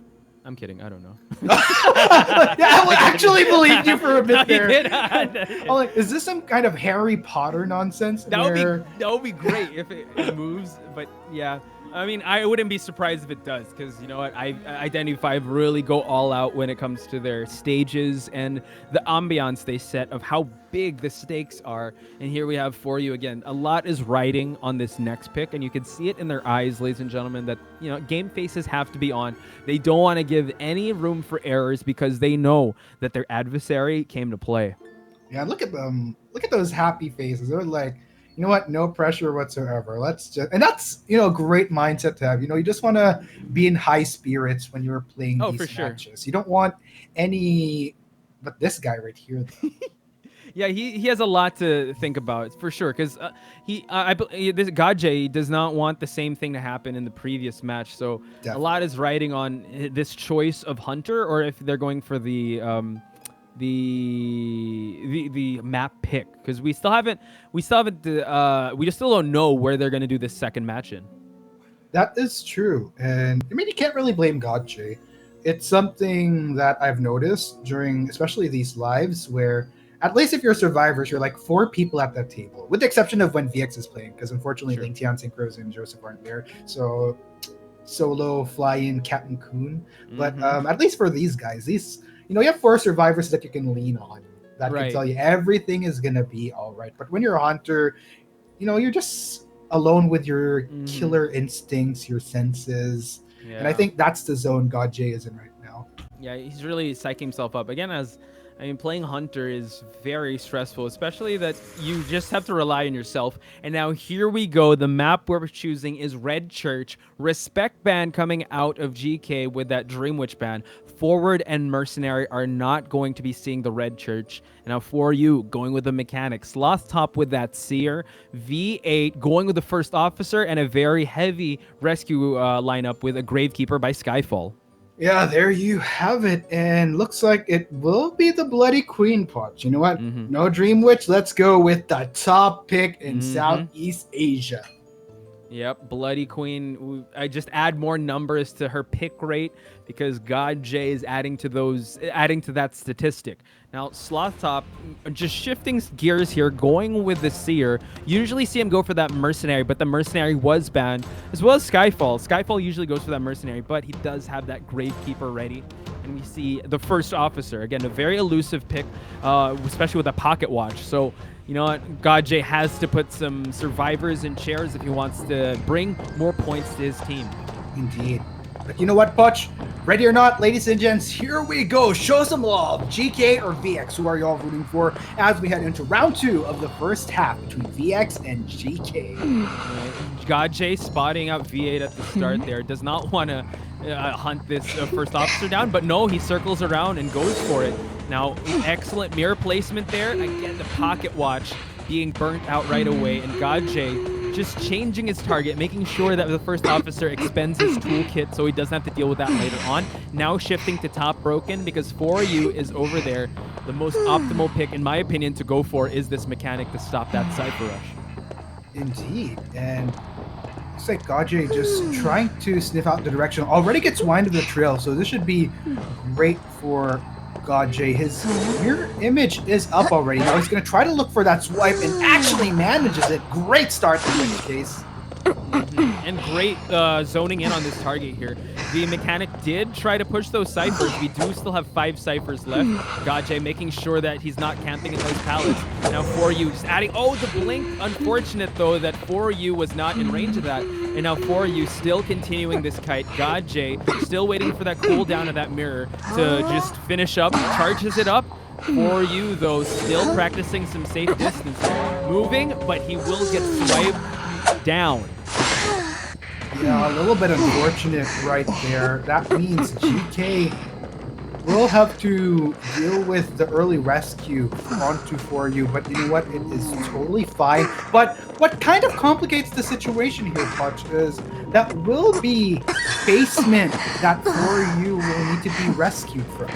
That's a tough rescue. Even they don't have a priestess in that lineup. We do have a gravekeeper to help eat some of those hits and burrow his way down there. So we'll see. Sloth Top over at Graveyard. Gajay doing some great patrolling of these ciphers, even if he is at the church here. Shifting his mirror image, and now you see there that the first officer is just waiting for his opportune moment, and V8 goes for it. Yeah, and okay. This is going to be really good for GK, but this is just only one half of the battle. Sure, you get the rescue, but can you make it out alive? Gajay is he going to go for it? Oh. Tries to charge it up. 4U able to get out of the way, and now Gajay was able to zone in on the mechanic. Charges up, last effort is pop. Excellent defense here for Gajay to keep this mechanic on the chair. Yeah, they were trying to play with fire a bit there, but unfortunately that will be short-lived for 4U, as 4U is back on the rocket chair. Nobody in the distance. I think what GK is going to be doing at this point is they're just going to try to maximize the time that mechanic has left. We'll get those puppets rolling, and we'll just let her to decay and leave Gajay to, you know, just those few seconds of him guarding the mechanic. But wait a minute! Ooh, a 2-person rescue. We have V8 and the Gravekeeper making their way, so Gajay has to be careful who he's going to hit here. The hit stun will be a factor. If hit it, watch out. Oh, excellent save there by the Gravekeeper. Last effort is pop, and Articuno, they are making this mechanic last as long as possible.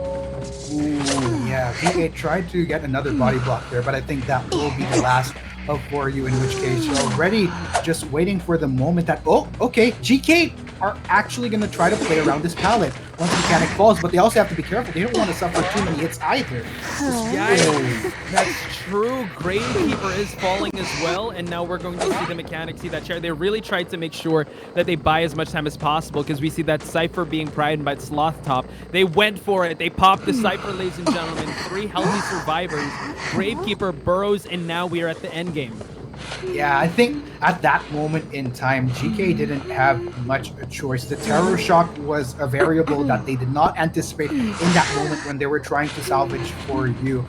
And in this case, I think GK, it's going to be tricky to get the 3 survivors to escape. The safest that they'll probably get out of this is 2, but looks like V8 doing a great job at keeping the distance between himself and Gajay, but for how long is this going to ensure? Whoa, excellent owl there by Sloth Top, prolonging the kite of V8 as the Gravekeeper pops the red carpet gate, and now V8 will fall, and we see that Sloth Top is also at reception at the red carpet, ready to go. And as you mentioned, yeah, the safest they can do is 2-2, and I believe they're going for just that. That is fair. GK starting off this first half of round 2 on the safer side. Really risky play that they did, trying to salvage the mechanic at the last moment, just so that once that last cypher pops, they could have worked with 4 survivors. But like we said, that terror shock towards the last moment, I believe that was on Gravekeeper, complicated things a bit more, where they were like, you know what, we'll just have to go the safer route from here on out. Yeah, I believe they were just trying to buy as much time, even though they were eating those hits. I think it would be best to eat one hit, then wait for the stun. But then the Terror Shock was, I mean, a Terror Shock on a Survivor side is very unfortunate. Let's be honest, guys. That's really, but it's great for the Hunter.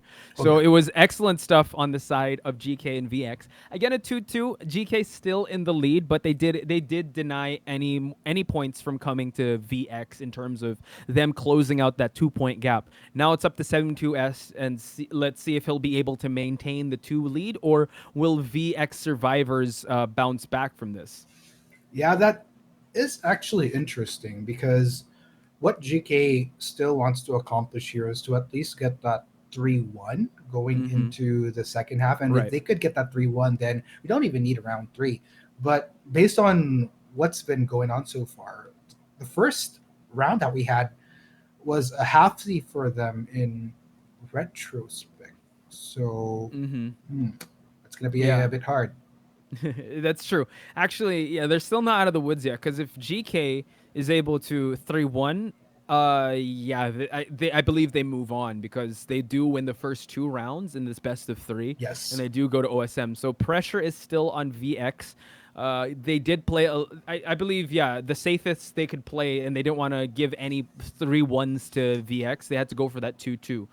They did do a great job in rescuing the mechanic when she was at the basement, and the mechanic did a great job as well, kiting in the broken side of that map. Now let's check out the match data and break down the match even more, because we see here, for you, still able to push those ciphers, 100% decoding progress and 34 seconds containment time. Sloth Top with an insane owl at the end there, able to prolong V8's kite with 102 seconds, and Sloth Top really pushing those ciphers. And Skyfall, not too far behind in terms of the decoding, with 103% decoding and 30 seconds of kiting. Attack hits, 10, 2 pals destroyed, and 5 knockdowns on God J's side.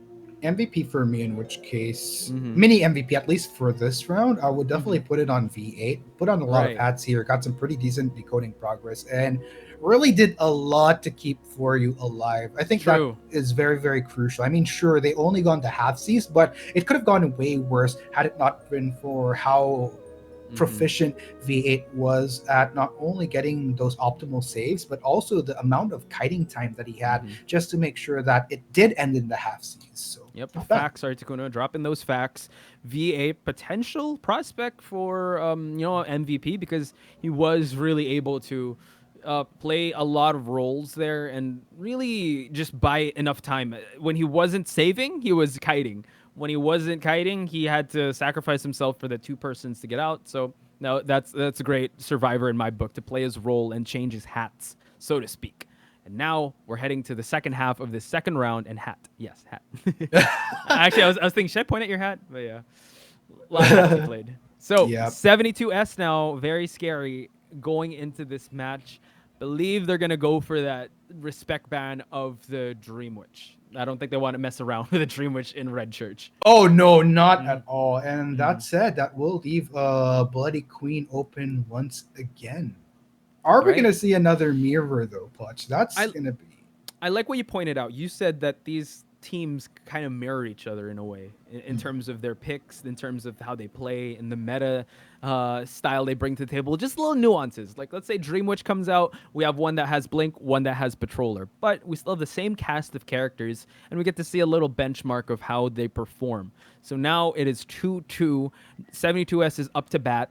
Let's see if he will go for that Bloody Queen, because he does have a violinist, and we have seen violinists run a terror in small compact maps as well as big maps as well.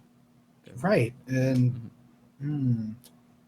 just makes me think about the Survivor side though as well, because I think that was a bit more of a shakeup that we saw from GK today. First Officer hasn't been. I mean, it has been picked, but we've seen a lot more other picks favored in contrast to First Officer. Whether or not VX is comfortable of going the same route, I am somewhat doubtful, to be honest, but I guess we'll have to see going into pick and ban. I think if I would try to break down that pick of the First Officer, because God J did not want to deal with the forward and Merc. So usually the usual suspect is Merc forward. So they had to, again, Gravekeeper was very viable. So I guess they wanted to really protect the mechanic, and it shows with how V8 was able to prolong that the life of the mechanic. It would be tough if we see who's another probably a perfumer or a coordinator. Because that pocket watch, that's insane. So again, the question you posed, will we see that happen? It could be possible because 72S could respect ban the forward, because Ling Tian without forward does, does a lot of damage to a lot of the hunters, especially when they want to share survivors. So we'll see. Yeah, I guess at the end of the day, mercenary forward highly viable in terms of bans. I guess it'll really come down to what picks come into play. I feel like first officer is more of a preferential pick, just because you have a lot of options. To be honest, even with a mercenary and forward banned out, it just really comes down to what your team is much more comfortable with and what your priorities are to extent as far as strategy goes. That's true. And let's say that just erase the bans that we said. 72S could go for the seer ban, because we've seen Synchros with that seer just kite till he gets another owl, and you have 2 owls, and next thing you know that 4 ciphers have been popped already, and you're still dealing with Synchros. He's been such a menace when it comes to kiting and with a seer pick. So we've been saying this time and time again, the triumvirate is there for a reason, and 72S does not, he doesn't divulge away from that. He does go for those type of bans unless it's huge maps. But Red Church being one of those OG maps that that's I would say that's very it's very seen in tournaments. I think Priestess might still be allowed through just to give way for the triumvirate bans. Right. And oh man, one thing I just want to go back on that moment earlier during the trio on Survivor. It's actually, like, the more that you think about that play, it's really interesting, because if you notice, the Terror Shock came in onto Gravekeeper. Now, you want to look back on where that Terror Shock came from. And I think what was happening there is they were just trying to maximize the time that mechanic could have been taken by the hunter. Oh yeah. And by trying to buy, it comes down to those microseconds, right? Like, if you could buy an, like, sure, somebody like in that case Gravekeeper suffered a terror shock, but if you could time that super correctly, where you try to block for mechanic, I'm not sure if they were going for a heal at that time, so that I think they were. Yeah, that's just how so we got that Terror they Shock, couldn't get the pickup. Yeah. And if they were able to time that cipher pop precisely where Gravekeeper got the terror shock before the hunter can pick up the mechanic, then that would have ideally been all 4 of them on the run. So, but it's just one of those things. Yeah, it's just it's microseconds. Those tiny, as you broke it down in like 30 seconds, that was just a split-second decision that just happened there. And yeah, the story could have been a different narrative if the timing was just a little bit off. So that's why a lot is on the line. Here we have the Captkun. Again, we did say at the start that some of the members of VX are playing remotely, and we do see a face-off between Captkun and 72S. This is actually very interesting, seeing this shot here, Articuno. Yeah, this I feel like this stage heavily sets the mood for what's going on at the live stage in Bangkok. And as you can see, our players are ready to go. We'll be heading into pick in ban in just a teeny tiny bit, but let's go ahead and review some stats of last match so far. Okay, 72S, there he is. Man, this guy has been terrorizing competitive Identity 5 team. 72S is a household name. Just the stats of the last match: 5 pallets destroyed, 10 strikes, and 4 knockdowns. This guy is very precise. He does love whittling down the options of the survivors, and he loves playing the long game.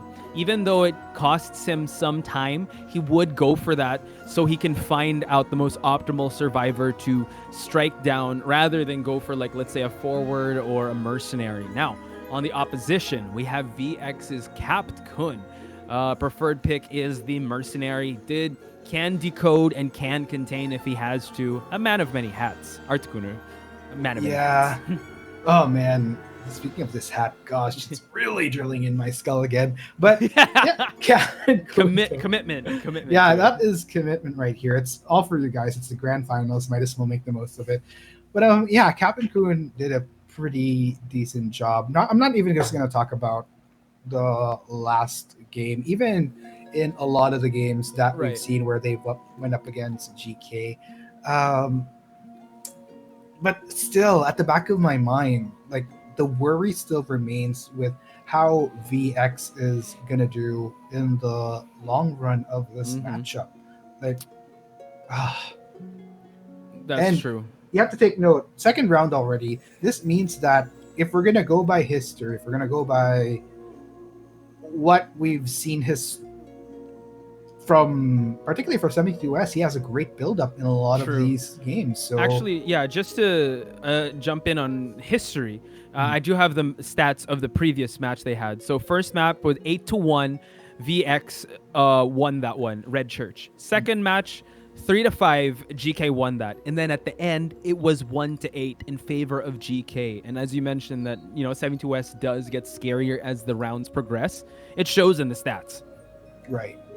And gosh, it's trickier this time because it's not even VX getting the benefit of a good start during round one. GK, remember, ladies and gents, won that first round. Exactly. And it's still very feasible for them to do so going into the second. They might have that half-seas, but if 72S manages to just pull up towards an upward trajectory where it can transition a 2-2 to a 3-1, then going to be really interesting, and based on the picks that he still has available to him as well. That's a lot of factors, Articuno. It's on paper, it's very scary. I'm pretty sure VX is up for the challenge of trumping this very seasoned and very scary hunter that is 72S. And I'm pretty sure everyone at home is very excited to see the picks and bans happen as we head into this match. Second half at Red Church. Again, a lot of options still on the table for 72S. He can go for the Vaio. He can go for the Bonbon. Can go for the Bloody Queen. We're kind of ruling out the Dream Witch already because he's really good with that, especially if it's a compact map like Red Church. So ball is in VX's court. They have to perform if they want to keep their tournament lives alive here at IVC 2020. Yeah, and you have to take note, since this is Red Church, in which case it just makes it much more feasible, palatable for the hunter side, especially to go for a better scoring, because you don't really have to worry about traversing so much terrain to keep a lot of ciphers in check. And yeah, exactly. We saw how the Bloody Queen is really able to close out those distances and really just shorten the chases. And you know what? 72S does like bring out the Bloody Queen at the start of this match. And it's just, even if it's just 2 points, just 2 measly points, it puts all the pressure on VX's side for them to perform really well in this matchup. Yes, and we're just waiting to load in, ladies and gents, as we get a view of our players here. Man, must feel lonely to be Captain Kun on the stage right now, but you know what?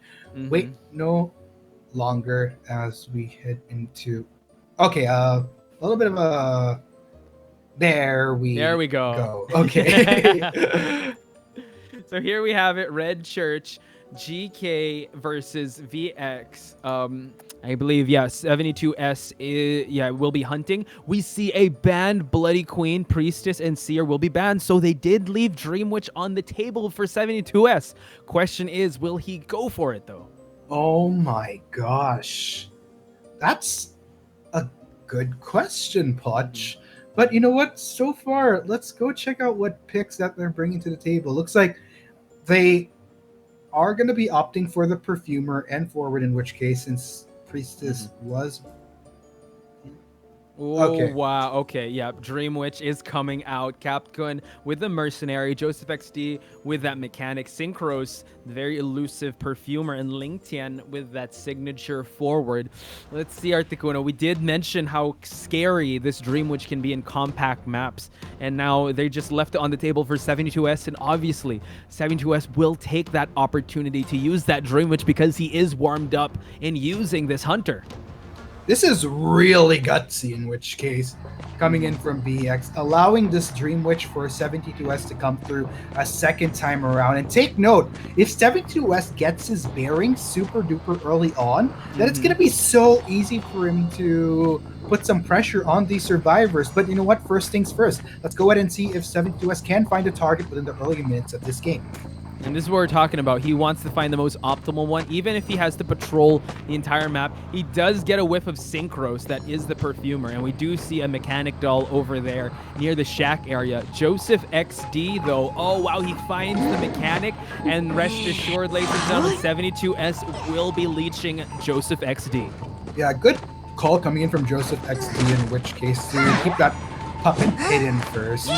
Well, so that if he is strapped to a rocket chair, at least he has something to work with to still contribute to the team. But the chase is on Poch. 72S is hellbent and intent on wanting in on this mechanic.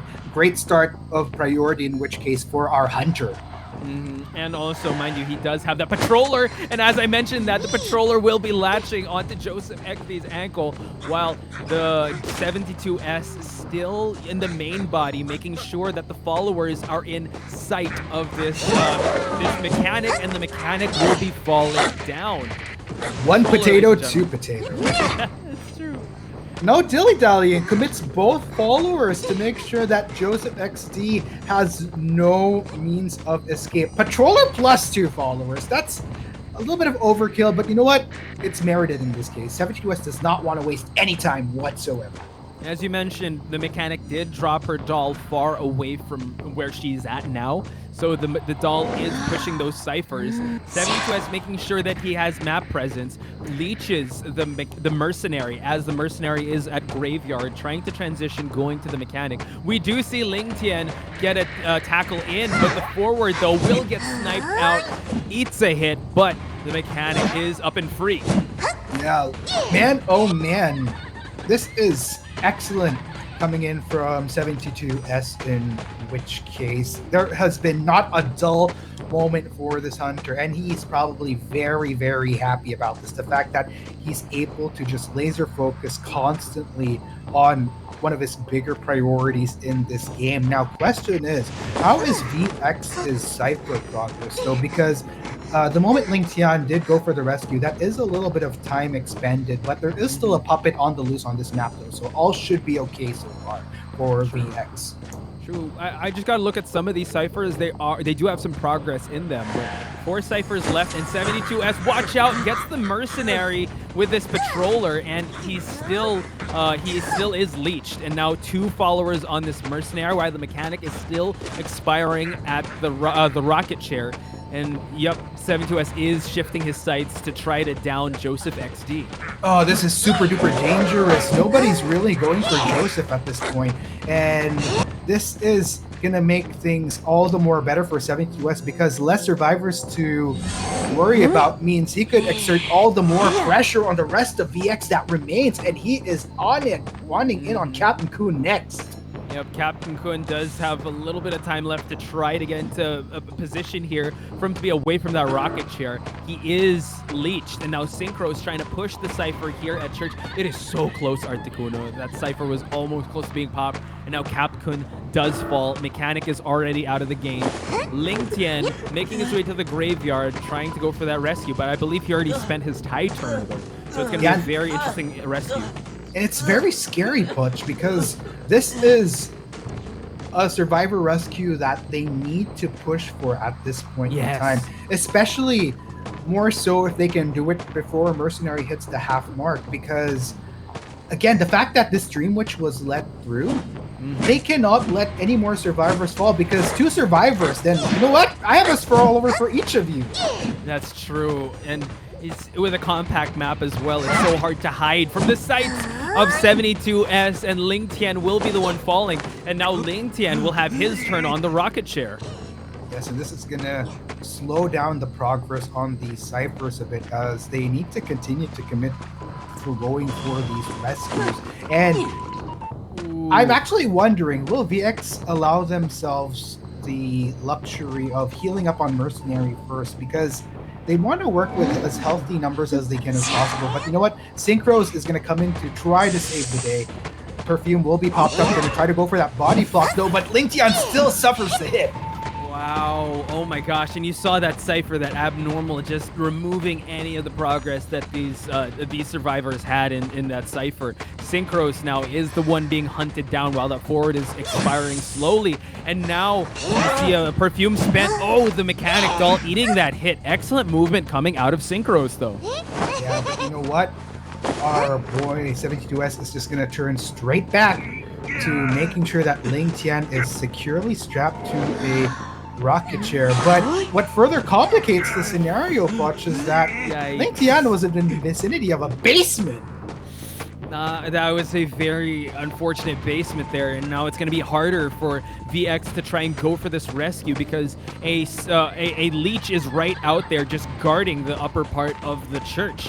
And now the Ford's slowly expiring, and the Abnormal will be used again to almost like 20% Articona. 2 Cyphers remain. We see the Mercenary trying to gain a toolkit to use. Perfumer still has 1 Perfume left, while this forward is so close, and that is going to be another survivor sent back to the manor.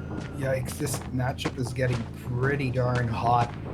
And not gonna lie, with 2 Cyphers remaining and 2 survivors, the odds are heavily stacked against VX at this point. Take note, they can't afford a 3-1. They can't afford a 1-3 rather. Like, they have to push for this half. They have to push for the half. This is, oh wow, and just look at that 72S just abnormaling that other Cypher at Graveyard. They really have to push for 2-person out, and it's looking like the deck is really stacked in 72S's favor. Capcom, though, is trying to make his way to the back exit to try to push for a Cypher, but then hot on the tails is this list follower, and now he will be leeched. Mercenary does have the tools to remove it, but will he have enough time, though?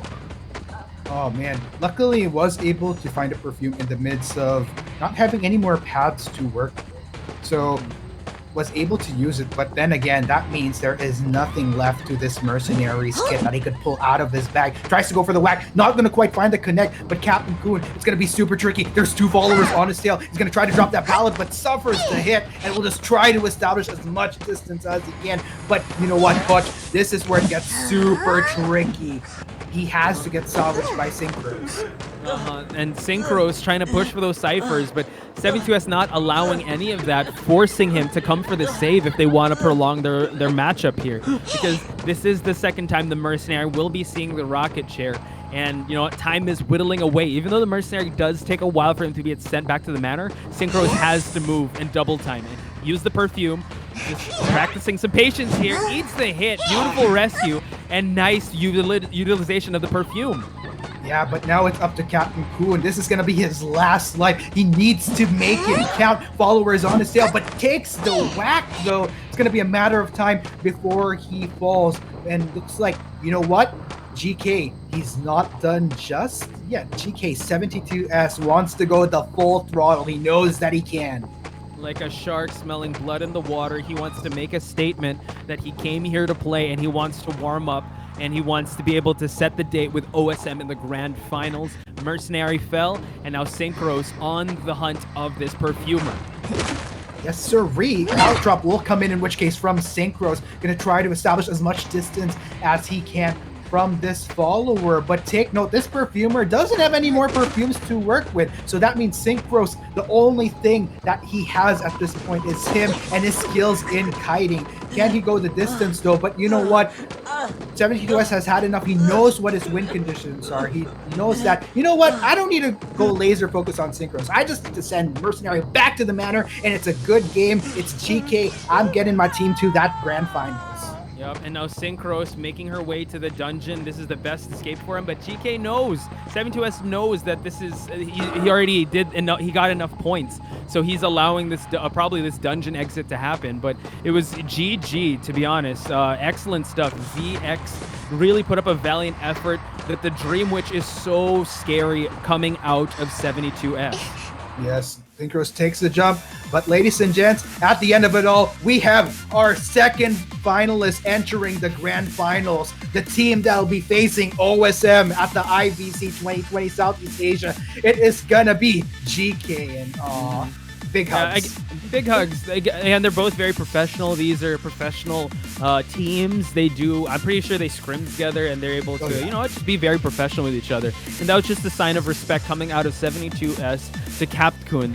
Again, these two are the top teams, and you know what? It's sad to see one of them go, but we do want to find out the best of the best, and OSM is waiting for their next team, and their next team to face is GK. Yes, sir. And oh man, just like that. I honestly, Poch, if anything, I wasn't expecting that our first matchup for the day was going to end in as early as round 2. I was really thinking that this GK versus VX was going to go the full 3 rounds. Right. But you know what? As we saw, the games were played out, and we could clearly see that GK's resolve was just much stronger going into this than VX. Yeah, that's true. I was ready. I had just water, energy drinks, whatever. Just go to full 10 yards. Oh, be careful there. Yeah. So again, very intense matches through and through. I was actually expecting it to go the full 3 rounds, but you know what? GK they're itching to go to the grand finals, and they're able to set the date there. And mind you, I'm pretty sure OSM was watching. I'm pretty sure now they're going to respect that Dream Witch ban, because 72S on that Dream Witch is so scary, consistent, and just very, just a constant threat. Not to mention their survivors are also very formidable in the start and till the end. So it's really interesting to see how OSM will deal with that. Yeah, I am very curious with how this will roll out, because now we have GK not only winning the series, but I ought to be pretty confident. I mean, they just 2-0'd VX. That's going to give them a huge boost going into our best of 5 grand finals, and really exciting. But you know what? Before we get ahead of ourselves, let's go ahead and talk about what happened in that second half. Again, we were talking about how scary a Dream Witch could be, and 72S just proved to us why it's so scary to face his Dream Witch. We did see excellent rotations happen, but 72S, like his keys to victory, I believe, is always looking for that mechanic to find at the onstart, and he doesn't want to go for those bans because he wants to make sure, even though it takes so much time for him to find that mechanic, he will. Now let's head over to the match data and check out what we're working with here. We see Capcom getting a lot of containment time happen. Joseph XD, even though he was one of the first ones to go back to the manor, he did push those ciphers. Synchros pushing the ciphers, as well as containing the hunter as long as he could. Ling Tian playing the forward, getting those rescues and those just harassment of this Dream Witch. 72S, again, just the numbers are just very impressive. 14 attack hits, 2 ciphers remaining, Articuno, 5 pallets destroyed, and 6 knockdowns. So he denied the endgame for VX.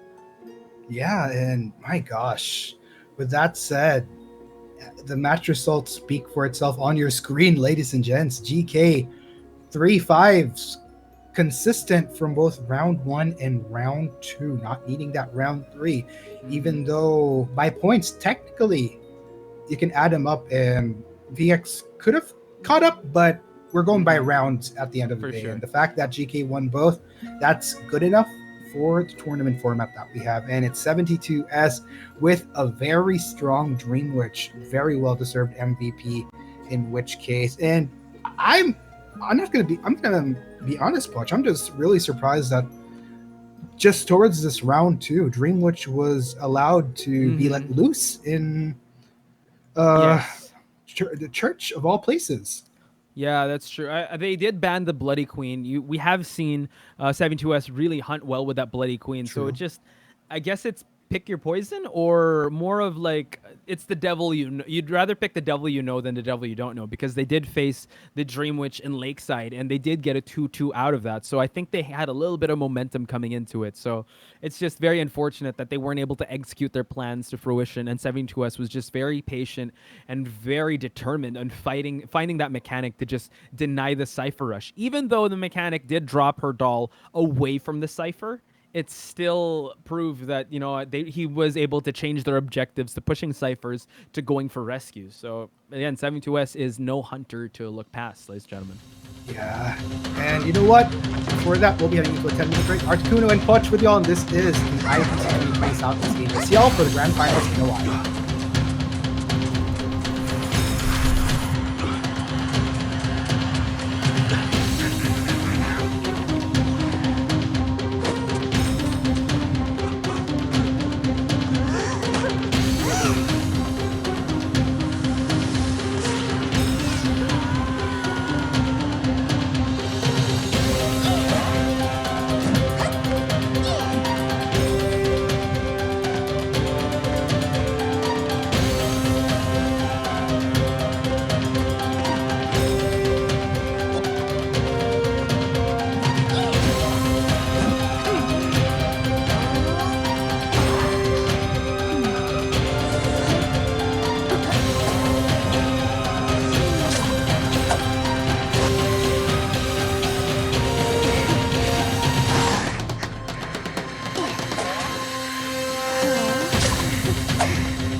Stuck here under this crust forever, searching the mystery.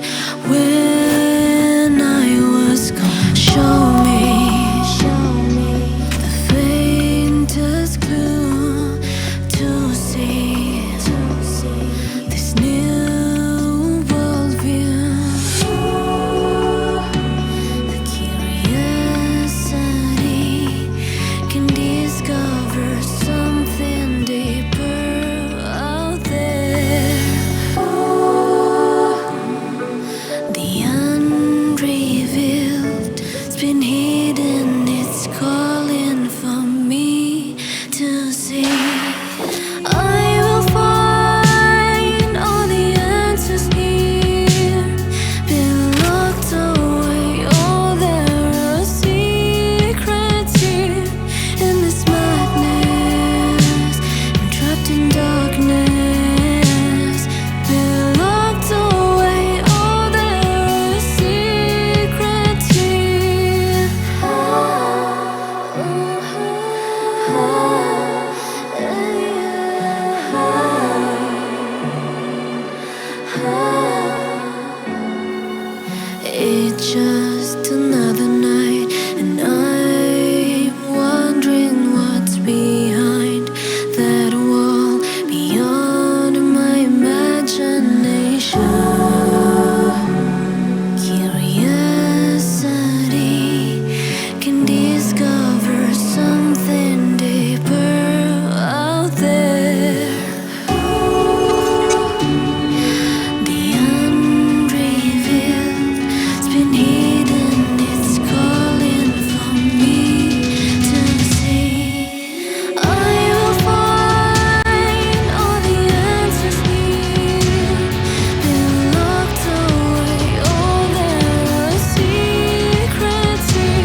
从极北之地直插欧洲，这是本世纪伟大的创举。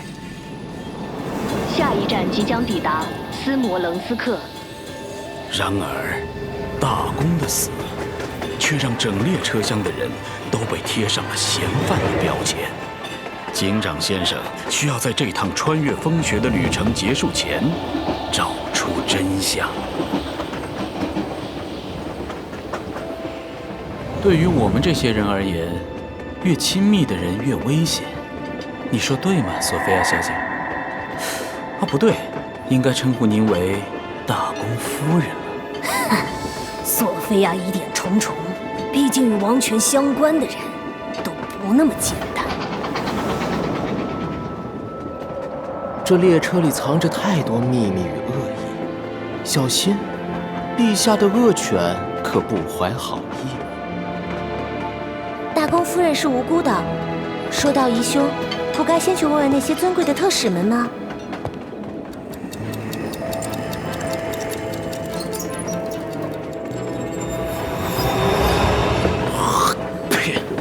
大公夫妇之间的恩怨人尽皆知，真相其实早就清晰。真相真的那么重要？血迹之时，我们所有的秘密与哀恨，都会像身后的故国一样遥不可及，不是？下一站即将抵达斯摩棱斯克，下一站即将抵达布列斯特，下一站即将抵达布拉迪斯拉发，下一站即将抵达维恩。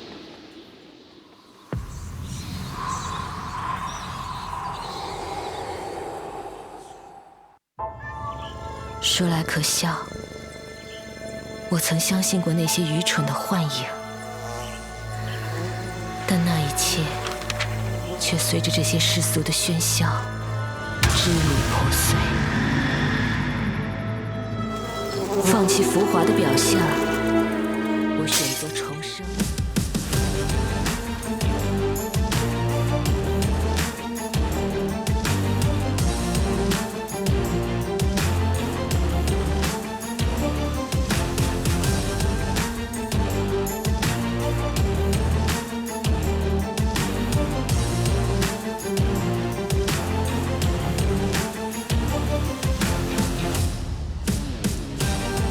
Welcome back, ladies and gentlemen, the detectives of Southeast Asia, and congratulations once again to GK. What a great performance, what a great competition.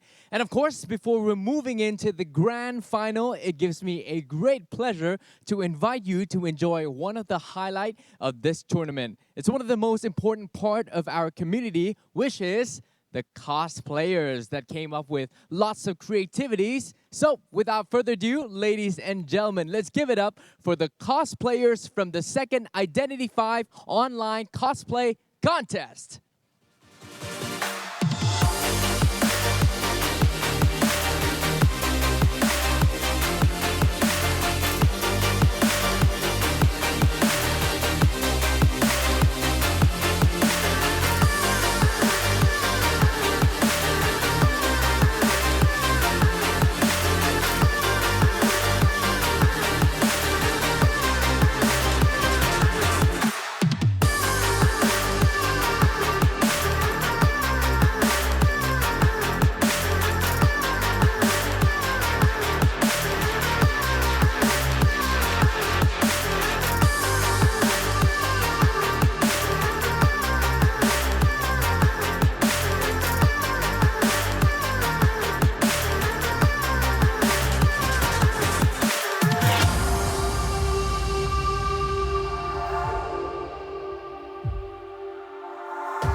gentlemen, representing our community, give it up once again for the cosplayers from the second Identity 5 online cosplay contest.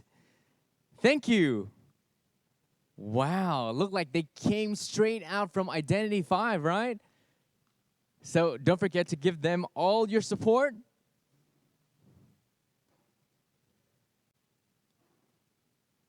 Thank you ขอบคุณครับขอบคุณทุกคนเลยนะฮะ Thank you so very much.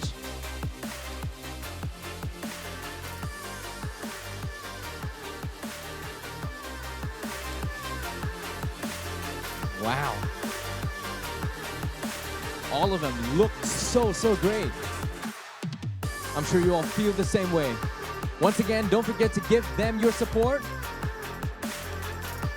for the second round, the second Identity 5 online cosplay contest. All right, ladies and gentlemen, here comes the highlight of today's competition. You know what? Let me put it this way. It is actually the highlight of the entire tournament. We're talking about the grand final. The wait is over, ladies and gentlemen. But before we enter the grand final, let's meet the members of each team once again, starting from the first team that waited in the final round. Give it up for OSM.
And another grand final contender, give it up for GK.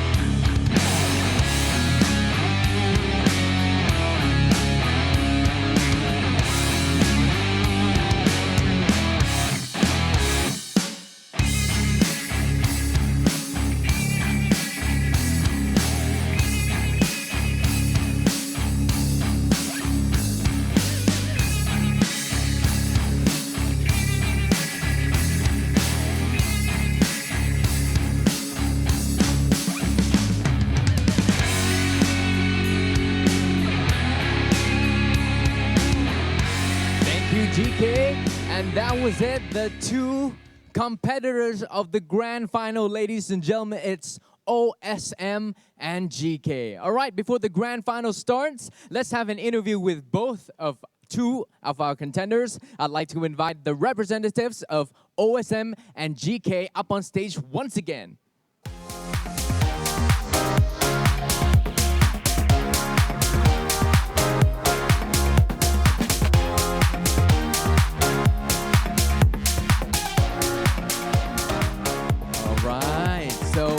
It's OSM and GK and our interpreter. Let's start with GK. How does it feel to be in the final round? เป็นไงบ้างคะความรู้สึกของการอยู่ในรอบสุดท้ายการแข่งรอบสุดท้ายแล้ว รู้สึกดีมากครับที่ฟันฝ่าขึ้นมาได้ Feel very good that we can survive and until we finally reach here. Right. What about OSM? How does it feel to be waiting in the final round already? เป็นไงคะความรู้สึกของการรอผู้ท้าชิงมาในรอบชิงชนะเลิศในครั้งนี้ก็ชิวๆครับก็ยังไงผมก็ได้แชมป์อยู่แล้วฮะ Very so then today we will go be the champion so we are very fine at all. Looks so relaxed and in his zone. All right, so OSM, how many rounds do you think you're gonna win? สำหรับทีมคิดว่าจะชนะกี่รอบคะในแมตช์นี้ก็เอาเป็น3โบจบเลยแล้วกันครับนัดเพื่อนไปกินหมูกระทะแล้วฮะ He will win it all for the 3 rounds, and then after that we have the big feasting. Right, you're starving for dinner already, huh? Yeah. Okay, what about GK? Last time, another representative, which is a girl, says that she's going to win 3 rounds, all the rounds. This time it's going to be 5 rounds, right? What do you think? เป็นไงบ้างคะ จากที่ก่อนหน้านี้จะมีเป็นน้องตัวแทนผู้หญิงบอกว่าชนะ3คราวนี้เอาไง เอา5 รอบเลยไหม ก็แบบผมพูดแบบกัปตันอเมริกานะครับ I can do this all day ทั้งวันก็ยังไหวครับ He said the quote from the Captain America that I can do this all day. I can do this all day. Oh, wow, I love it. I'm sure. I can see it from his eyes. A lot of passion for Identity 5. Anything you want to say to him and his team? มีอะไรจะบอกคู่แข่งของเราในวันนี้ไหม ก็ดีใจที่เรากลับมาเจอกันอีกรอบหนึ่งนะครับไม่ว่าผลมันจะเป็นยังไงก็เล่นกันให้เต็มที่แล้วกันนะครับ So like they are today can like have meet each other again, and it's very proud. And no matter the result is, so we are like a fight with our powers. That's good. What about Awesome? เป็นไงบ้างคะฝากอะไรถึงกับคู่แข่งของเราในวันนี้ ก็ปกติก็พี่บอยนี่คือเป็นคู่แข่งตลอดกาลอยู่แล้วเรียกงี้ตั้งแต่ฮัมเบอร์กัมทุกอย่างทุกทัวร์นะฮะเราเป็นคู่แข่งเป็นพี่น้องร่วมทีมฟันฝ่ากันมาตลอดนะฮะก็เต็มที่ครับใครจะชนะก็ไม่เป็นไรครับทัวร์นี้ So like seems that they all like have facing in the past in the many match. So no matter as the same, no matter how the result is, they are very proud and very feel good to be here together again. I'm sure there are a lot of supporting fans who are watching right now. Any few words before the grand final starts? Any few words you want to say to the fans that are watching all around Southeast Asia? มีคำพูดอะไรจะกล่าวถึงแฟนๆที่กำลังดูถ่ายทอดสดในเอเชียตะวันออกเฉียงใต้ณตอนนี้บ้างไหมคะ ก็ขอบคุณทุกคนนะครับที่ร่วมเชียร์นะครับทีมผมแล้วก็ทุกทีมที่แข่งด้วยนะครับผมขอบคุณมากๆเลยนะครับ So thank you to like not only our fans and also the another competitor fans, and thank you very much for your support for watching as always.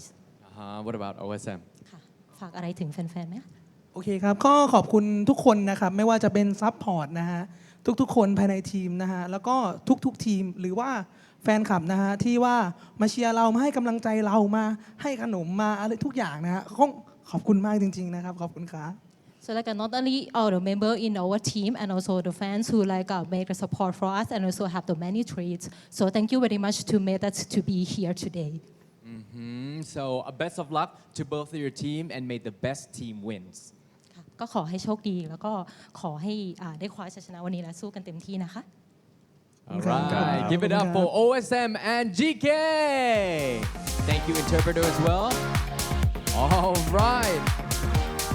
Wow, it's going to be a tough competition, and I must say, you have got to watch without blinking. Trust me, it's going to be epic. It's going to be thrilling. It's going to be one of the best performances ever. So I'd like to hand this live over to our caster. They're already ready. RT Kuno, as well as Posh Spice, Moby Dick, and Lady Soran. And we'll be finding out soon which team is going to win the tournament and be the champion of Southeast Asia. All right, ladies and gentlemen, please enjoy the game. This is the final round.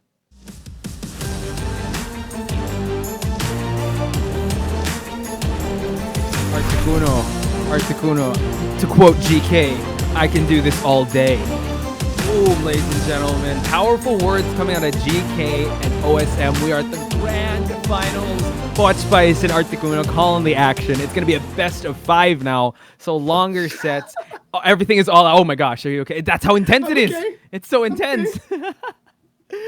I felt nervous, and I'm excited for both these teams because it's culminating. This is, as the host mentioned, that all roads lead to here, and this is the highlight of what IVC is all about. We're gonna see these two teams duke it out for IVC glory, and who will be the first one to come out on top. We just have to find out and see, ladies and gentlemen. Do send your support online through the chat and just let us know who you're rooting for, OSM or is it GK? Yeah, and before we head in to talk about this matchup a bit more, I just want to give a shout out to everybody in chat as well as everybody that has created Discords for Identity 5 Southeast Asia. We have the, I'm just going to mention briefly the two that I'm part of. We have IDV Lounge, as well as Simpcord. So I know they're watching right now. So thank you guys for the support. Shout And outs. I hope if you guys want to, if you guys aren't part of any Discords yet, there's an amazing community. So join in on them and interact with your fellow Identity 5 fans. If there's anybody toxic, I got my eye on There you you. But go. it's a very friendly community. It's super friendly. I mean, I was welcome to one last week. So shout outs to you guys and shout out to the community, because without you guys, none of this would be possible. So I hope we could give yourselves a round of applause, a pat on the back or something, because we love you all. And, I'm sure all the pro players here do it just for you guys and do it for the love and just to entertain you guys. So, all right, Takuno, we have ourselves a match, OSM versus GK. What are your thoughts coming into this? Oh man, Putch. I'm just gonna say straight up. Matchup aside, I am super excited by the fact that we are finally getting our first and only best of 5 in this tournament. Save the best for last. This is gonna be a huge test of stamina, of endurance, of creativity to an extent for the survivors and hunters, because I didn't get the best of 3 earlier, that's fine, but I really want this full best of 5 just so that we can really stretch what both survivors and hunters can bring to the table in this tournament. Right, and we are going to see probably the bottom of the barrel in terms of character picks here, because as they go on and as they, adjust to each other's characters and as the bands progress, we're really going to find out what they have up their sleeves, and they really have to go all out in this matchup. And looking at both these teams, both of them have shown quite excellent performances when it comes to later games, and let's see if they can sustain that as the 4th and potentially 5th rounds are met. Yeah, that's going to be super exciting. And just a recap of what the rulings are for this. TLDR is the more rounds we go, the more bans we get. So if we go all the way into round 5, we're going to have a total of 5 survivors and 4 hunters banned, if I recall correctly. Yeah, that's a right. Yeah, it's lot. 4, I think 4 and 3, I believe. I'm Oh, not yeah, quite 4 sure, and but 3. 4 and 3. And yeah, you're going to be banning a whole team, technically. You'll be banning the whole first lineup, I'm sure. Especially the maps. I want to see how they're able to adjust as the maps. I mean, we've seen them survive 3 maps, and now that we're going to probably potentially see a 4 and possibly 5 maps in this represented here. I hope you guys are in it for the long haul, because this is going to be pretty intense, because OSM and GK did the whole 3 matches, and now I believe it's going to be a for sure back and forth battle between these 2 Goliaths. Yeah, it's going to be a long series, guys. So we're saying it. If you guys want to grab some dinner, grab some popcorn while watching the series, it's a good time. I mean, Poch, you probably couldn't eat popcorn with those pauses, I think so. You're gonna have to wait until a little later. I'm all set with fur balls because that's happening right now. But yeah, I'm really excited. We have the best seats in the house. We will be calling the action for everyone watching at home. But do get cozy, you guys, because this is gonna be a long set. And I'm sure that the representatives of GK and OSM realize that. And I have to bring up the question. Does GK still have enough in the tank? Sure, they played some pretty intense sets. They didn't go the full 3 matches, so that leaves a little bit. But now they're going up against OSM. Yeah, and I mean, sure, it's a great motivator that you went the 2-0 against VX during the first match that you played today, but it's going to be a long day ahead for GK, that's for sure. So I hope whatever they need to fuel up, some coffee, some energy drinks, hopefully they're all settled in. Hope they had dinner as well, because it's going to be a long road ahead for them, especially if we get the full 5 rounds. But you know what? Perfect way to start off this grand finals, I'd say. So let's meet the team. We have GK. We've seen them before. We've seen the usual suspects. We have 72S, Skyfall, 4U, Sloth Top, and V8. One thing to highlight, though, that, at 72S, at the first half, the team got the 3-1, and then now 72S got the 3 points for the team. He still hasn't brought out his Guard 26 today, and I believe not even in the playoffs, but that's just very scary. We could potentially see the Guard 26 come into fruition, since this is a best of 5. Yeah, and 72S. You have to take note, guys. The reason why we're seeing GK in the grand finals, and the very reason why they didn't even need a round 3, was it was a collaborative effort. One Right. side, the survivors, got the 3-1 that they need. The other, which was 72S, got the 3-1 where it mattered. So it really shows that GK has stepped up their game even further just going into this, and they can perform when they really need to, get the points that they need to, just so that they don't have to go for these long lulls of matches. And I think that's gonna hold very beneficial to them as we look in further to their roster going into this best of 5.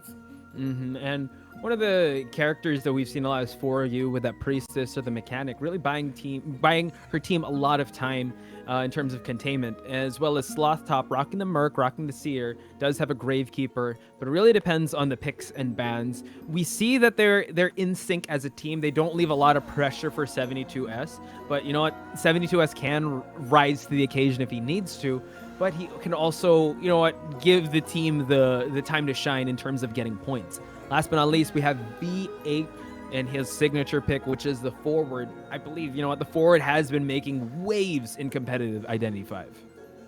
Yeah, and oh man, GK, gotta be super duper proud of them. A little bit bitter that they still put me at 0% prediction rate for this tournament, but other than that, you know, they did it in a very convincing manner, so all is forgiven. But the big question, of course, is whether or not they could take on who is, take note, ladies and gents, has been undefeated, not necessarily in terms of rounds, but just in general matchups. They've taken down every single one of the teams in the top 4, and if anything, they could potentially herald in a new era for who could be the top dog in Southeast Asia. Wow. A new era in competitive Identity 5 and OSM leading the charge to that. That just brings goosebumps to my paws or just fur or whatever. But it's a very interesting time if OSM can topple. They already did it once in a best of 3. Now they have to be tested in a best of 5. So let's see in terms of endurance and, as you mentioned, attrition, how they can stack up against GK. Because GK, this big stage to them, it's pretty familiar. They've seen Koa stage. They've seen really big tournaments. And OSM has seen it. They have, you know, qualified, but not as far as GK. And now they're getting their time in the limelight. Let's see how they'll be able to perform and how they'll be able to rise under this pressure. Yes. And speaking of pressure, Clutch, I mean, in all fairness, they haven't, I mean, we championed them as a team that hasn't suffered a single match loss, but there was a very crucial moment in time during the group stage where they could have ultimately lost out on their slot in the top 4, and this was during their match against IVS. Yes. That very last match, which was the only match that went into an extra round, the playoff round, in order to become the tiebreaker. So it does show that they have a few chinks and weak their armor points in their armor that GK can potentially exploit going into this matchup, and they've had ample time to prepare for that. Not only did they have time to watch the VODs, but also they went up against OSM firsthand, so they have all the preparation in the world for this very grand finals that they're going to be playing. That's interesting that you brought that up, because I remember we were calling that match, and like from the top of the standings to potentially not even making it because of how the match played out between IVS. So that is, you know what, they're not as scary because of how they would perform with IVS, but they're scary nonetheless. I was gonna make a metaphor that gods can bleed, but I think GK here is the top dog coming into this match. But we will see how OSM will rise to that occasion. Even though they had a spectacular run in the group stages, they had an amazing performance in the playoffs. I want to see how they'll be able to perform here in the grand finals in a best of 5 setting. Yeah, and super duper exciting, in which case that we're going to get a really darn good finals out of IVC 2020 Southeast Asia. I want to talk about the matchups, but kind of holding back a bit until we reach that game number Introduction, yeah. one. But Oh, for sure. what I do want to bring up, by the way, guys, is almost forgot. Again, we want to continue to hear what your thoughts are on social media. I already mentioned some of the Discords. I'm pretty sure there's a lot more out there aside from what I mentioned.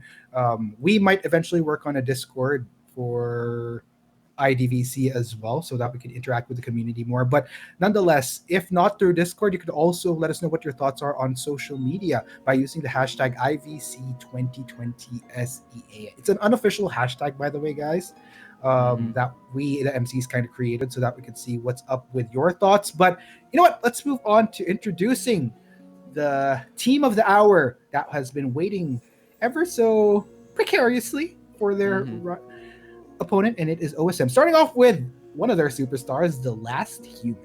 Yeah, we've seen the Last Human perform spectacularly under pressure. He has a great Dream Witch, an insane Bonbon that he usually picks in the first round. We've seen a lot of Terror Shocks come out of his Bonbon, actually.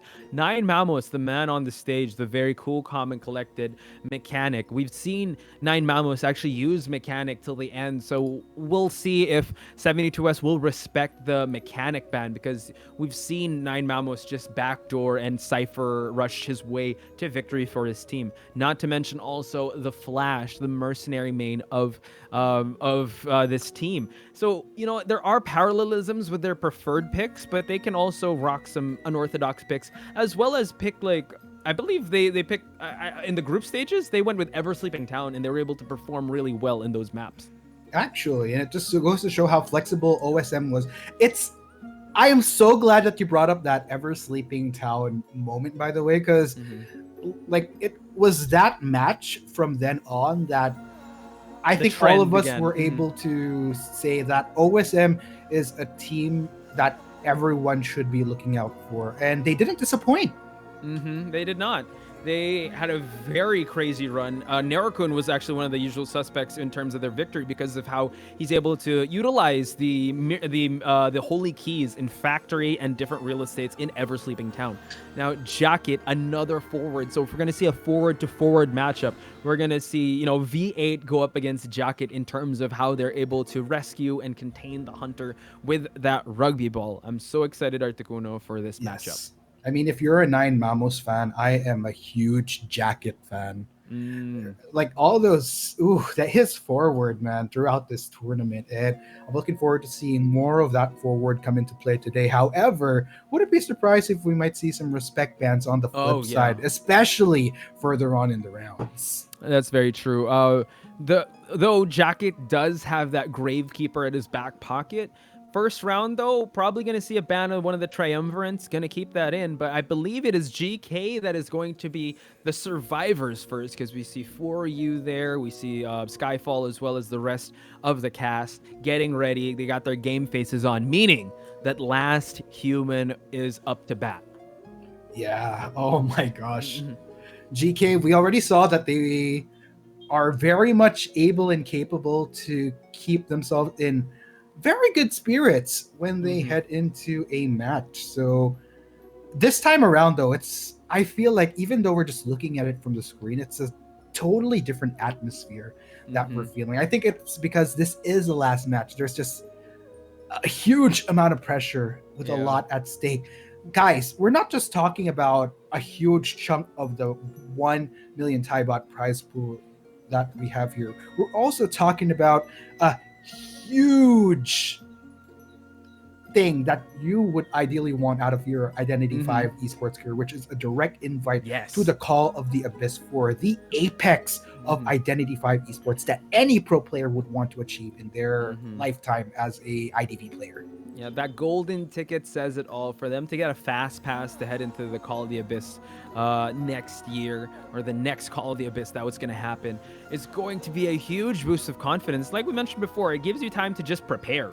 Instead of worrying about qualifying to the Call of the Abyss, you can actually just punch your ticket and just be ready for that. And here are our predictions. We are aligned. We are going with OSM. We believe that they may usher a new era in competitive Identity 5, but we've been proven wrong in Identity 5 history. So, and GK, you know what, is also a formidable pick. Ladies and gentlemen, do let us know in the comment section who you want to take this trophy home. Yeah, and my gosh, I'm a bit worried, Poch. Like when it comes to these predictions, I'm low-key wondering if I'm just a jinx altogether to go 0% and play ultimate predictions. But you know what? This time around, I think I'm a bit more confident. OSM has proven themselves. Like we said, statistically, they're undefeated going up against each team by match. So that could bode them very well. But this is a true test for them. This best of 5. But then again, Poch, the fact that, again, we've said that GK is a team that can play in the long run. They can amp it up. They can go on an upward trajectory. The same can be said about OSM because they're the only team that played the extra round in the group stage. And take note, that extra round was the best score that they got in that series against IVS. That's true. So you could say the same for both these teams and how that upward trajectory happens. But I really want to see who's going to take charge of this first round, especially what map we're playing in, because that'll set the stage to what other maps are available in this best of 5. I'm pretty sure they want to go guns blazing right off the bat, but you don't want to leave yourselves without any reserves in the tank. You want to be able to go run the marathon and not win the sprint, because it's going to be a long night for these players. Maybe a long night for everybody, Poch. So that said, I mean, we are just glad to be with you all to bring you all the action that is going to be happening today. Like we said, continue to show your support in chat. Hashtag, you know what? Let's make it official. Hashtag OSM win or hashtag GK win. I'm pretty sure the chat is going wild for all these players now as they're just getting ready to, get the ball rolling. We see that the survivor, I mean, how would you feel if you're in Last Human's place? Like, across from you are your survivors that they're all like conniving and they're just thinking of ways on how to contain you.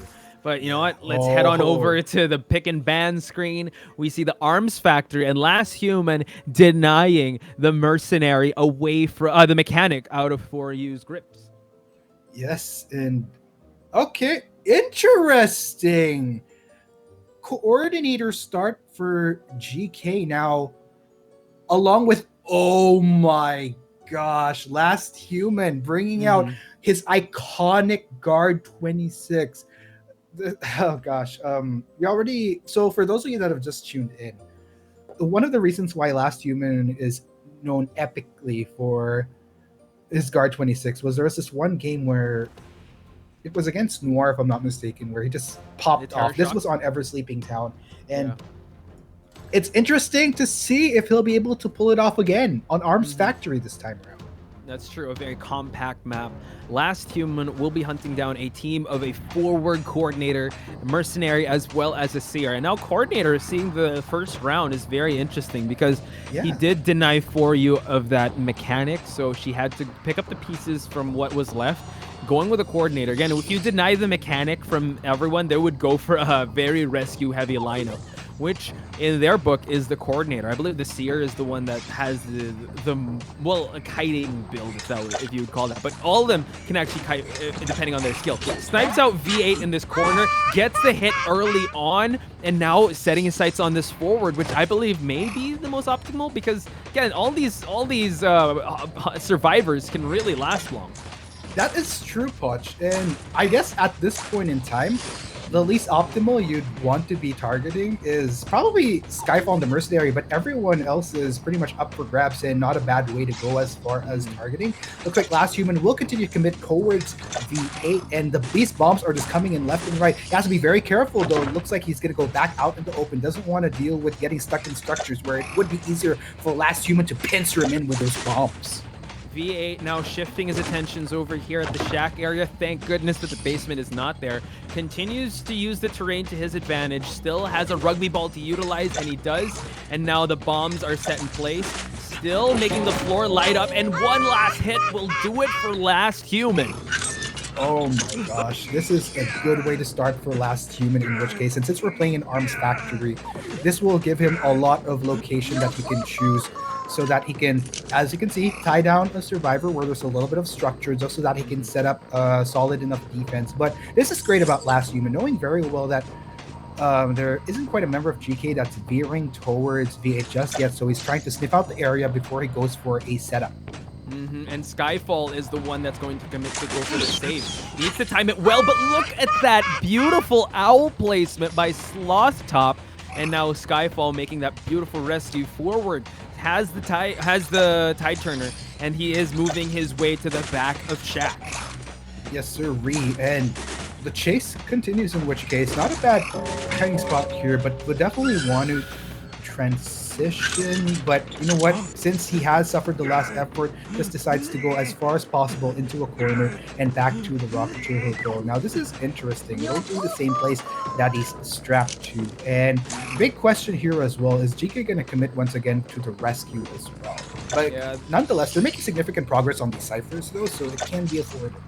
They are, and that was just a quick down. Once the tide turner lost its effect, Last Human is able to down that forward, and I believe the mercenary is in the area trying to just harass and keep Last Human here instead of going to those ciphers. Mind you, he does have teleport, so once this forward is out, yes, I called it. Here we go. Now it is Sloth Top with no owl in play, and he gets a hit in. Sloth Top making his way to the factory. Yeah, and okay, not a bad start at all for Last Human, but GK nonetheless.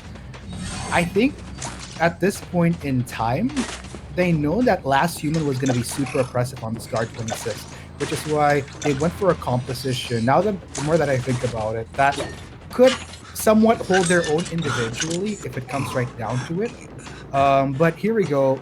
Last Human making some great progress already, getting the down on Sloth Top into the Rocketeer. Now, this should make for a better rescue for GK since it is a little bit more out in the open. So it's not really as much structure to work with where you want to be careful of getting caught in between these bombs. And now it has to be the coordinator make this rescue because the tide turner was spent by the mercenary.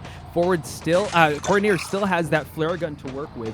So it's going to be interesting to see how that'll play into effect because the teleport was used. He does not have excitement. And for you just waiting it out as Skyfall just primes that cipher. So a lot of time is being bought by the Seer being chaired. And we are way past the halfway mark already, Articuno. Yeah, and that is not going to be good for Sloth Top's cause. If I'm not mistaken, it is for you that is going to come in. Going to be using the flare gun right away just so that they can get a safe rescue onto Sloth Top. But the big question is, how long can Sloth Top kite in which case? But who is Last Human going to go for, actually, on the flip side? Okay, just decides to throw a few bombs, but no, actually, this is not a bad commitment to go for, actually, knowing that for you, with the flare gun down, there's nothing else to this coordinator at this point. That's very true, and you see the mercenary going for the exit gate. Last Human is zoning in on this coordinator. The bombs are playing effect. I believe he does not have detention, so he really has to rely on him downing this coordinator before these guys make it out because the dungeon is right there for her to exit. Yeah, really good dodges and sidesteps coming in from 4U so far, but still gotta be careful. And just that last one, nice distance covered by Last Human. And I think at the end of the day, Watch, this will end in the 2-0. And super close to that dungeon, super duper close. It was a 2-2. Congrats on both teams. Again, it's neck and neck, Articuno. You saw how well they played. You saw how coordinated they were. This is Last Human's Guard 26, and they were able to, last that long and get a 2-2. They didn't do that much damage, but we're still at a neutral playing field here in terms of points because both of them, they didn't really gain anything, and they just well, the most they did was actually probably snipe out the Guard 26, and they don't have to worry about that coming in because they're probably going to ban him in the next round. Right. And thinking about it a bit more, I just want to go back to that composition. Earlier, we were highlighting how we don't really see coordinators super early on in pick. Yeah, it's just really interesting. I think I have to say that for you actually is the most, I would say the most like Trumpy card pick, or how it's a survivor. She did rock the coordinator early on. She did go with the gardener. She does have a priestess. She does have a mech. So her character variety just goes from meta to preference pick. So it's just it paid off because the coordinator turned that, just was able to free that seer and get that last cipher pop. Unfortunate that the dungeon was so close, but you know what? Last Human was guarding it. But For You did a great job in going for that rescue because that seer was about to see the manor. Right. It was. And, you know, they wanted to play the risk there that maybe we could still potentially play with a 3-1. Unfortunately, didn't quite work out, but it was a good effort nonetheless. And, you know, like we say, half towards the start of a round, particularly round 1, especially towards the start of a match, ain't so bad. And it is a best of 5, so there's a lot of leeway to go. I mean, of course, ideally you want to go for higher points, but there's only so much you can do in a round 1 when you have so much up in the air as far as picks.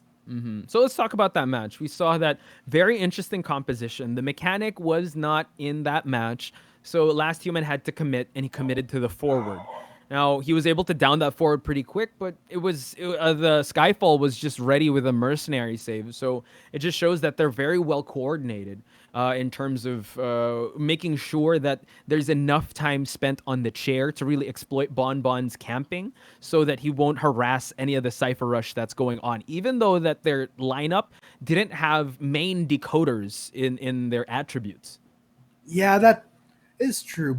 So, you know what, Poch? Let's go ahead and check out the match data to help us play out what exactly happened. So, as you can see, V8 is only 3% since V8 was spotted out fairly early on, but it's fine. Did buy quite a bit of time for the rest of the team to make sure everything was set up. Now, the interesting transition was between Sloth Top and For You towards that end part. But yeah, nonetheless, not a bad start from both sides, I would say. You know, just a feeling out for now. Like I said, best of 5 is a long, arduous road. And what you pointed out, the switch from Sloth Top to For You was actually pretty calculated because For You didn't have any more that flare gun to work with, so she had to just rely on the structures around her. The coordinator had to rely on the structures around her, while Sloth Top still has that that potential owl to gain if he is able to kite Last Human. And detention was not a factor as well, so he didn't want to risk it and just went with For You. True. So I guess with that, wow. I think this is a good sign for GK. The fact that Last Human is one of the scarier bonbons that we've had in this tournament, and they were able to roll with a 2-2. That's actually not bad. And I don't think it's necessarily just the survivor picks, because sometimes we can say, oh, it's because it's round 1. They have a lot of these higher meta survivors available to them. What it came down to was some pretty good sidestepping and dodging, for that matter. So I think moving forward, it's a comfort for GK that they can deal with picks like Bonbon, which can be quite stressful to deal with when you have a lot of bombs just being thrown at you left and right. And the duck and weaves from GK at the end of the day were really, really good. And it's at least some opening for them as far as other hunters that they want to prioritize banning moving forward. Yeah, as you mentioned before as well, that Diesel's start for both these teams. Maybe this is just a feeling out process for both of them, but it's a huge accomplishment, especially for GK, to be able to get a 2-2 against the Guard 26 of Last Human. And now that we're flipping the script here, 72S is going to be doing the hunting. OSM does have this weird pace of, and I don't know if people noticed it as well, they leave 2 ciphers primed just to put this sense of safety in the hunter, but then when they get that rescue, they just pop those 2 ciphers right off the bat. So they set this really weird pace, and I think GK kind of noticed that, and let's see how 72S will adjust because of how they are able to prime the ciphers, because usually they'd leave 1 cipher left, but OSM in some of these matches would prime 2 ciphers just to lure the hunter in this false sense of security. Then all of a sudden, oh, it's the endgame already. I thought, yeah, so well coordinated. I don't know if they'll be able to pull that off against GK because, again, like you said, they were able to watch the VODs. They were able to adjust to how they performed before. And I'm pretty sure GK is just like a learning machine in terms of like studying their competition. Definitely. And it's an interesting point that you raise, because that said, it shows that OSM is one of those teams that has forethought and is a bit more strategic with how they go about not just the general pick and ban, but also in the very moment of playing the game. And I think that's why they've been quite the standout in IVC 2020C so far, which has led them to the many victories, the undefeated streaks that they did throughout the tournament. And it's going to be an interesting stretch, this best of five, to test just how far into their pocket they can go. And when I say far into their pocket, I usually refer to picks, but at this point in time, just the flexibility of OSM in this long run. Because one thing that I feel is another thing that we should bring up is there's a reason why we champion VX and GK in this first place. It's because they're very well known for their reputation being top teams in Southeast Asia, but the wealth of experience that they bring to this table as well. This is the first time we're seeing OSM on such a major stage in an offline event, not to mention where they're actually playing on stage, not just from the comforts of their own home. So it'll be interesting to see how well they'll roll with that. And hopefully, with the start that we saw from the last human, hopefully it's just more of a moment of warming up than a precursor to what could be a consistency up ahead. Yeah, and speaking of warming up, GK's all warmed up, and 72S especially coming out of that 3-1 victory at Church with his Dream Witch. Yeah. Dream Witch Arms Factory could be a factor. Like, It is. if you think about that, because there's no bans yet, but we have seen him use Violinist as well. The survivors can't do anything because the hunters bans are still in the second round, so it's going to be very interesting to see. Now, one thing maybe to point out is probably the bans that's going to come in out of 72S. Looking at the performance of OSM, they may probably I don't know if he's gonna ban a seer, because we usually see priestess, forward, merc, and priestess, forward, merc, and mechanic. So I think their composition doesn't really rely on seer so much. So I have a feeling that maybe 72S might change up his pattern and go for like a mechanic ban, or keep the mechanic in there and go for the merc ban, just so that he has that one target he always latches onto to get that optimal takedown at the onstart of the round. That would actually be a good start off for them, in which case should they be able to pull that off. But you know what, I guess we'll find out once we head on to the game a little later on. Just a little bit more patience, guys, as we settle in the players at the venue. And we'd like to welcome you all to the Identity 5 Championship 2020 Southeast Asia. Quick reminder of what is at stake here for our two teams. Not only a huge chunk of our prize pool, but also a direct ticket into the Call of the Abyss 4. And continue to use our hashtags, unofficial hashtags that we just kind of put out there, hashtag IVC 2020 SEA. And even beyond this, guys, be sure to use the hashtag IDVSEA for any general Identity 5 stuff that you put out there, just so that we can continue to keep up with what you guys are doing, even during the off seasons of these tournaments. Here are the cast of characters for the next match we'll be seeing. They are playing for that coveted prize right there at the center of the stage, I believe. Now it is 72S. He has seen this seat twice already. This is his third time because he denied VX of going the third round. And now you could actually say, it's safe to say that he's all warmed up. He may go for that Dream Witch because that Dream Witch is already warmed up and all ready to go. But OSM, though, is a different beast. They operate differently, their pace is much differently, and the way they just, their timing of Cypher Pops are just on a different level. So let's see how 72S will be able to adjust to OSM. Yeah, it would be interesting to see in which case. So we have our players set up at the venue right now. I'm just waiting to get into that character select, and here we'll have a little bit of an interesting angle of a view of our players. Yeah, you can definitely see the game faces. They do know that it's a 2-2. They want to be able to secure the first round just because it's a best of 5. Because, again, leaving it 2-2 for a long while, it could bite you in the butt later on.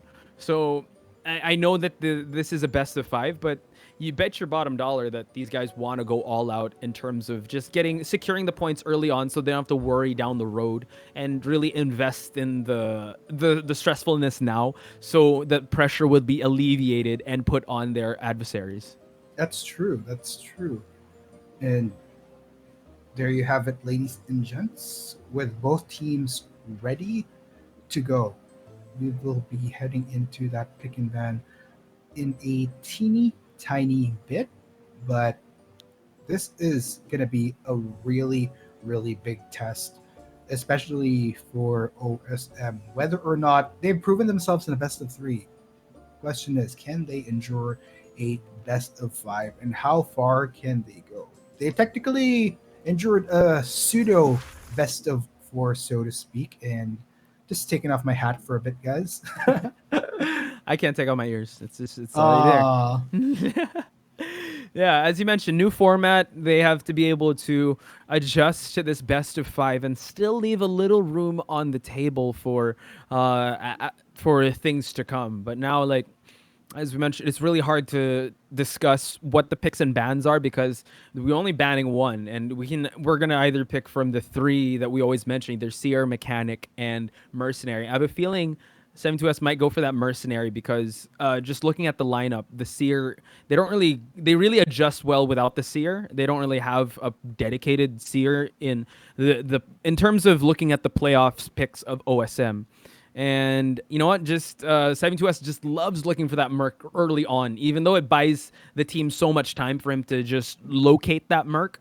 For him to be able to find the Mechanic, for him to be able to find the Mechanic is just, it'll go all his way. Actually, yeah, that's always what we've been pegging towards the start of these rounds, where you would see a Mechanic. That's like the biggest win condition or priority that you want to have as a hunter. But sometimes you can't be on the hunt for too long, because otherwise, if you continue to shift targets, then that could have been time that you could have used on just committing to your target. So it's a both ways kind of conundrum that hunters face when that is the case. And I think that's why, for the most part, we see a lot of Mechanic bans further on in these series, just so that they don't have to constantly have to deal with the pressure of Cypher rushes. There have been instances, though, in the tournament where we do see a Mechanic let through. If I'm not mistaken, there was even one series where we saw a Mechanic let through in a round 3. Yeah, I believe it was a map thing. Yeah, I recall that happening.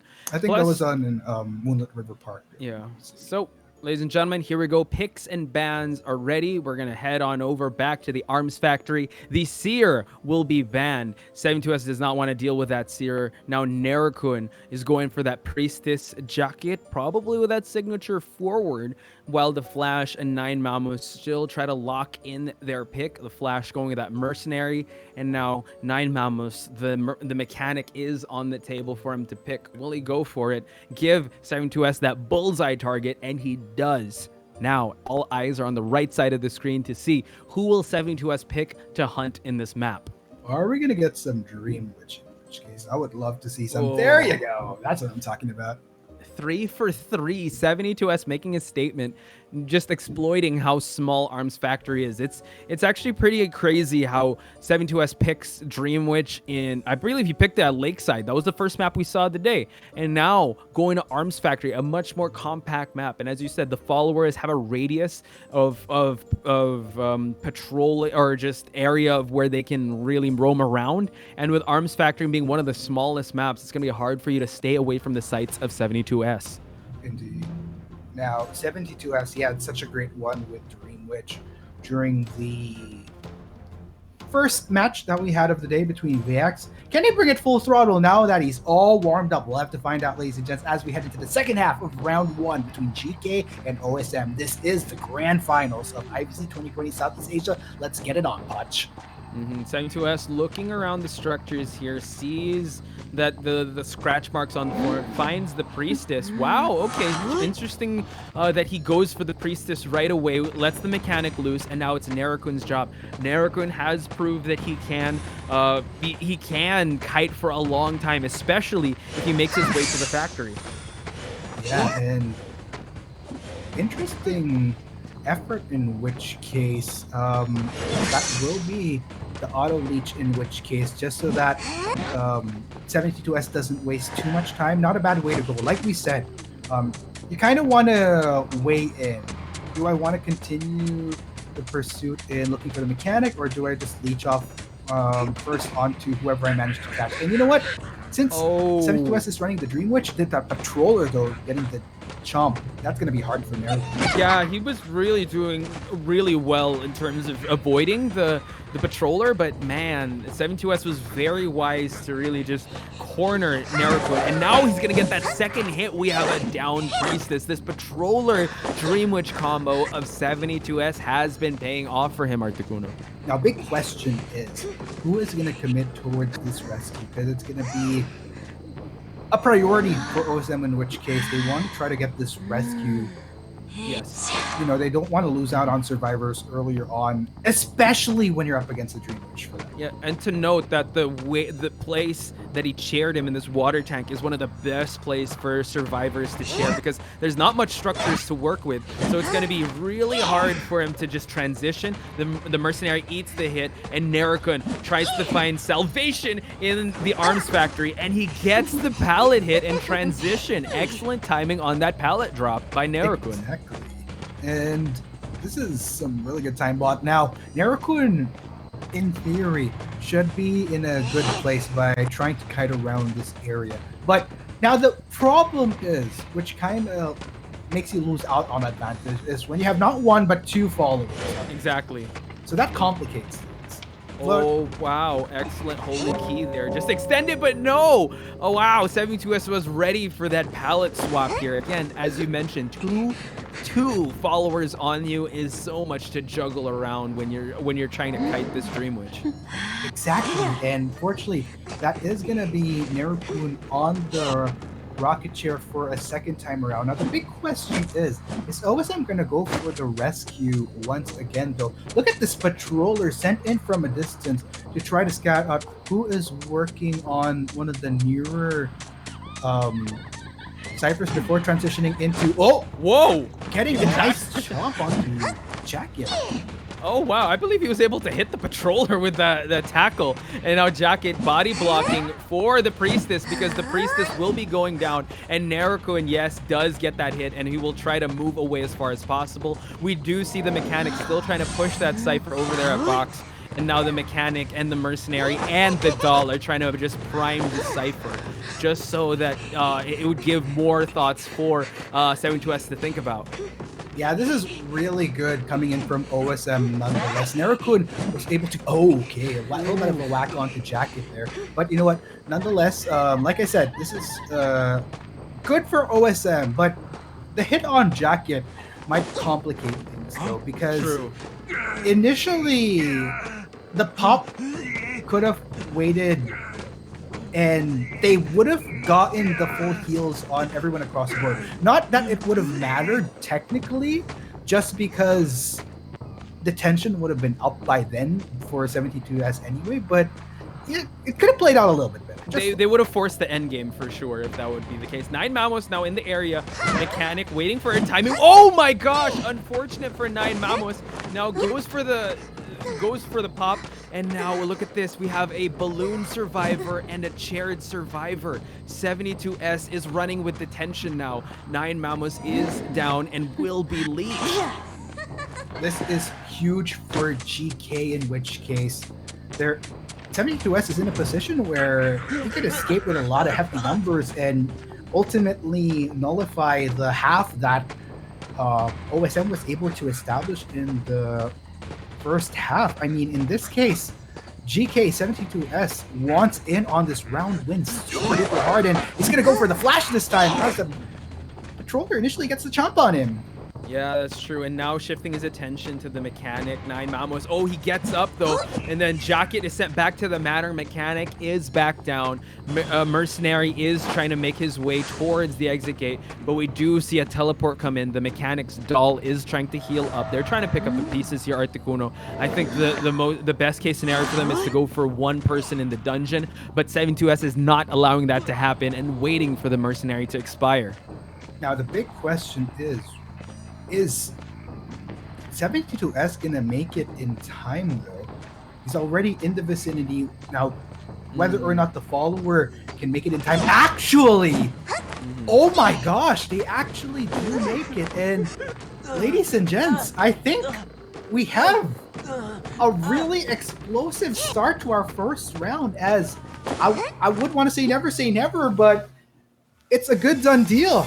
GK gets 5 points and the round win for our first round in the best of 5. It is now 7-2, Articuno. The Dream Witch of 72S. We keep saying that he goes in an upward trajectory. They denied the third round for VX, but it seemed like he carried that momentum coming into this match, gaining his team 5 points, and it was great timing on his part, getting that mechanic, forcing the end game to come out of OSM, and it was just the mercenary trying to pick up the pieces, but the patroller really hampered the movement of the mercenary, and combined that with just the leeched survivors, it was just all the stars aligned for 72S. Exactly, and this is what I've been saying, where when you're up against the Dream Witch, especially 72S's Dream Witch, like OSM had fantastic progress on those ciphers. They did.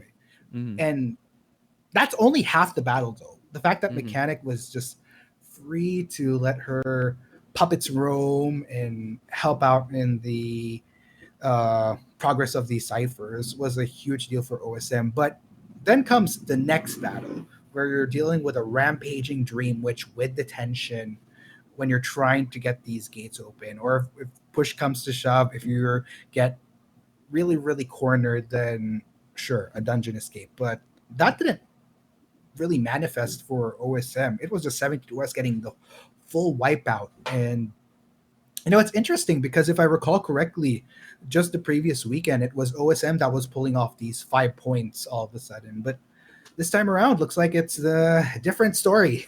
It's GK getting their hunger for vengeance satiated with this first step. True. It is just the first round, but GK came swinging, especially 72S, and with his Dream Witch, we did see that the early start and middle part of the game, they were getting spectacular progress on the ciphers, they allowed the mechanic to just run free and decode as much as she can. I think one of the things also that kind of snowballed and complicated things was when the forward went down, because that forced the mechanic to go stop the cipher rush and just go for that save while the mercenary was on cipher rush duties, and that's where the chain of events played in favor of 72S, and from then on, it was GG's, because 72S was able to just control the matchup from that point. That's true. I couldn't have broken it down better myself, Potch. So oh man, it's a interesting predicament for OSM, in which case not the best start for them. It's a hefty lead, and moving forward, I think, if anything, we've already learned from the matchup between VX and GK. Once that round 2 hits, just don't take the risk. Just take away that Dream Witch, regardless of what the map is for 72S. But you know what? Let's go ahead and check out the match data just so that we can help paint the picture a little better. Narakun buying a lot of time for his team. Jacket doing a lot of cipher rushes, progress, as well as just containing the hunter in 23 seconds. The flash, though, really pushing the ciphers, as well as 9 Mamos. But 72S, probably another candidate for MVP, because he hunted like crazy, like a man on a mission in that map. It's 11 attack hits, 2 pallets destroyed, and 7 knockdowns. This is a fully realized Dream Witch, and I think it warrants a respect ban coming into the second round. Yes, and there you have it. The first time we're seeing a larger amount of space that we need to occupy, since it is a best of 5, ladies and gents. GK sitting at 7 points with OSM at 2 points, a 5-point difference. And 72S just bringing on the plus ultra when it really, really matters. Now, hopefully for GK at least, they can continue this pace, and well deserved, no surprise, much. It's going to be 72S that takes MVP for this first round. Yeah, it really pushed them to the limit, and I believe this is the arc that OSM is looking for. This is how they will be tested. Their backs are against the wall as early as round number 1. So this is the pressure that diamonds are made out of, Articuno. So will OSM succumb to the pressure, or will they rise to it? Because 72S just brought it to them, and now they have to shake off the cobwebs. Round 2 is about to happen. They have to come at it with a clear mind and a new game plan, and just forget about what just happened and just move forward, because this is a best of 5. Yeah, and at least the good thing for OSM is, like we said, the best of 5, there's a lot of leeway to make up for lost ground. And normally in a best of 3, I would be worried, but I mean, 5 points is something you can easily catch up on in a best of 5. I honestly, though, it's easier said than done. OSM has to, keep the endurance up, keep the, what's the word I'm looking for? The mental fortitude up in this case. Yeah, and with GK, they can't let go of the steering wheel. They have the reins of this matchup. They need to still run with that momentum and not rest on their laurels just yet. Yes, there's a lot of leeway, meaning that your adversary has time to adjust and has time to be able to, gain back the momentum they lost. So they need to sustain the pressure they made and not lose sight of the prize, which is the IVC championship, coming into this next match. Yeah. Oh gosh. So let's try to look a little bit more forward here while we wait for the. Actually, wait. Let me check here right now. Okay, we're still waiting for the second map. In which case. Mm-hmm. And let me just bring this a little bit nearer to me. There we go. So second map is about to be picked, ladies and gentlemen. We did say that these players do start off in a diesel-like start, just slow but steady. But now GK just changing it up. They're able to set the pace early on. Now, the only thing I could predict from here on in is that they're going to ban that Dream Witch no matter what the map's going to be.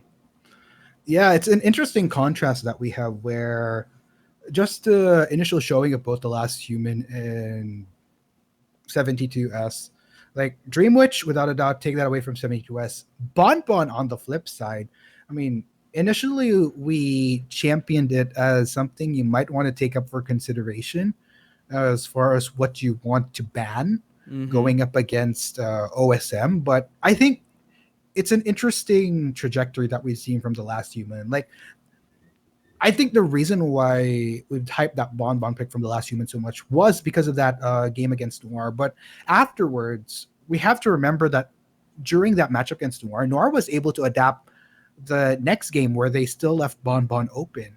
And I think the same holds for many teams where you just need to remember it's not even about reading The Last Human, but more so it's just really remembering what the do's and don'ts are when you are up against a guard 26. And I think that's why GK was able to just comfortably let it through for The Last Human during this first round. It's just knowing the essentials of what you shouldn't be doing, especially what you shouldn't be doing when you're up against a guard 26 and at moments where you're going for a rescue, how you're going to kite, and even right down to mechanics, I guess. Yeah, you saw it. You saw that they were able to distance themselves away from the guard 26. I believe we're not able to see the survivor cam, but I'm pretty sure that once the forward did fall, they had to rearrange their positioning for them to be away from any of the harassment that could happen, because guard 26, one of its, as great of a hunter as he is, he does rely on camping. He does build a flame and relies you to be the moth to come towards it and make that save. And with a rescuer like Skyfall ready and, bopping and weaving his way out of those bombs, played it to perfection. So I have a feeling that they may seem a little comfortable with that matchup because they did get that 2-2. I don't know if they want to risk it just yet to let it through, because Last Human does have a very dangerous Bloody Queen as well. But that's got to be a boost of confidence if ever they have to let a hunter through. They know that they could deal with that guard 26 matchup. Yeah, and in all fairness, let's try looking at survivors as well, because for GK at least, it's very clear that, again, they have done their homework going into this. And if anything, I feel like GK out of the two is going to be much more comfortable with sticking to what they know already. If anything, it's OSM that might need to pull some more tricks out of their sleeve going into this, because I feel like just the wealth of experience that GK has, sure, they might have stumbled a bit during that initial best of three winners bracket match that they played up against OSM, but they are just super capable of adapting. And I feel like having that firsthand experience of fighting OSM has heavily benefited them going into this best of five, and they're playing to the advantage of having experience with these types of scenarios. So yeah, should we get the opportunity to push it into a round 4 and 5, I'm really curious to see how OSM is going to adapt once they have a lot more cards taken off the table for them. This is the true test for them, especially now that they didn't start off to the best of things. They have a 5-point deficit, and that's interesting to see, because if GK still puts the pedal to the metal and just floors it, we might be even denied of seeing that 4th and 5th. True. If this is the trajectory they go at. So OSM really has to shake off the cobwebs and probably not think too far ahead, and just focus on what's ahead of them, which is the second round, the second map, and the second picks and bans. And they need to, not get too sized up by GK, because we've seen GK pull off a lot of tricks up their sleeve. They know the meta. If you go up against GK, nothing much surprises you, because you know that 72 has hunts this certain way. I believe For You is the most random and the most well-versed because of the gardener, coordinator, priest. Like, she has a lot of picks, but you know what? They do have the usual suspects. They do have the forward with mercenary combo. They do have that seer on deck just in case. So they need to know how to counter the meta, and not just any meta. They need to counter GK's meta. Ooh, that's going to be a tough deal. But then again, if anything, just straight up, countering GK's meta is just knowing how to deal with the meta straight up, because that's what GK is not really known for, but what they're capable of maximizing, what is best to abuse in as far as top picks right now in the Identify meta. But let's go ahead and check out the stats here, as it does seem like Last Human will be playing Hunter first for this first half of round number 2, with GK on Survivor once again. Very impressive performance in terms of containment time on the side of V8. This forward really just buying as much time as possible. Rest assured, when he is containing a hunter, at least 1 or 2 ciphers will be popped if he's able to get going, especially with that rugby ball. And just let alone going for those saves. I believe he always makes contact with that rugby ball, and it is so hard. I've tried, ladies and gentlemen, just controlling that rugby ball when that forward is in that rush state is no easy task. And for V8 and also the other forward mains of IVC, for them to pull off highlight reel tackles is just amazing. Yes, and I'm really interested in seeing whether or not GK survivors can step it up, because in all fairness, they got a decent half seed during the first round, but I feel like, just so that they can try to bring these round victories full circle, I would love to see if they can essentially step up their game as well. But I'm not gonna lie, it's gonna be tricky, since it is the Last Human that they are up against. You don't want to discount the Last Human either, even though by results 72S yielded higher points in the first round. We've been saying time and time again during the stream that teams, whenever they're going up against OSM, they don't want to discount the Last Human, because when push comes to shove, trust him to suddenly bring it full circle for OSM. Yes, with whatever hunter he's rocking, whether that be a Dream Witch, a Guard 26, or a Bloody Queen. So, yep, they're just getting ready as we just take a glance at the players of GK. For You being, just really thinking about her next move here, because, again, I think that GK's plan here is to really whittle down just to whittle them down with the pressure. If they take control of this second round, this is a very telling round, Articuno, because if they get control over this round, it's going to be harder for OSM to pick up the pieces because of the insurmountable pressure coming in. Because if they win this round, OSM can't lose any more rounds. They have to play a perfect game. They do, and that's a tough deal to. I mean, it's easily said than done, to be honest, for these two. So, nonetheless, with the bands coming in, we were talking about how Bon Bon might be just left open by GK once again. But if that's the case, what priority band will come into play now that they have that one that they can take away from the last human? I would say they would probably go for a Bloody Queen, depending on the map, because we saw how Last Human can hunt in large maps with that Bloody Queen. He did get 4 Survivor takedowns in some group stages, also in the playoffs with that Bloody Queen. So I think taking that out of the table and forcing him to go and reach into his character pool for a character that he probably isn't that comfy with just yet in this early stage is going to, you know, really swing the favor in GK's side. Now, in terms of survivors, though, do you have any thoughts of bans?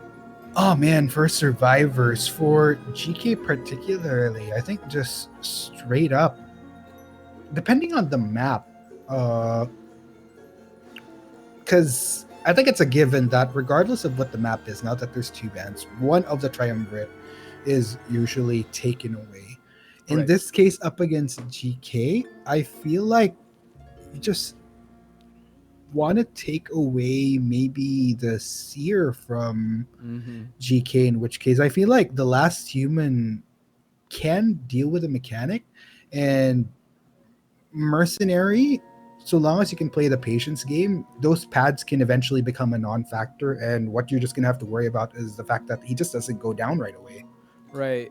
Yeah, he might kind of change it up because he did ban the mechanic early on, but that led to the composition of a very rescue-heavy lineup, which actually it took him a while to knock them down. And now we're going to Lakeside Village. Bon Bon will be respect banned, and we are seeing a banned mercenary as well as a seer. So the mechanic is up for grabs for the side of GK. Yeah, and it's interesting in which case, I guess, just basing it on GK's thought process here at Lakeside Village, they're like, you know what?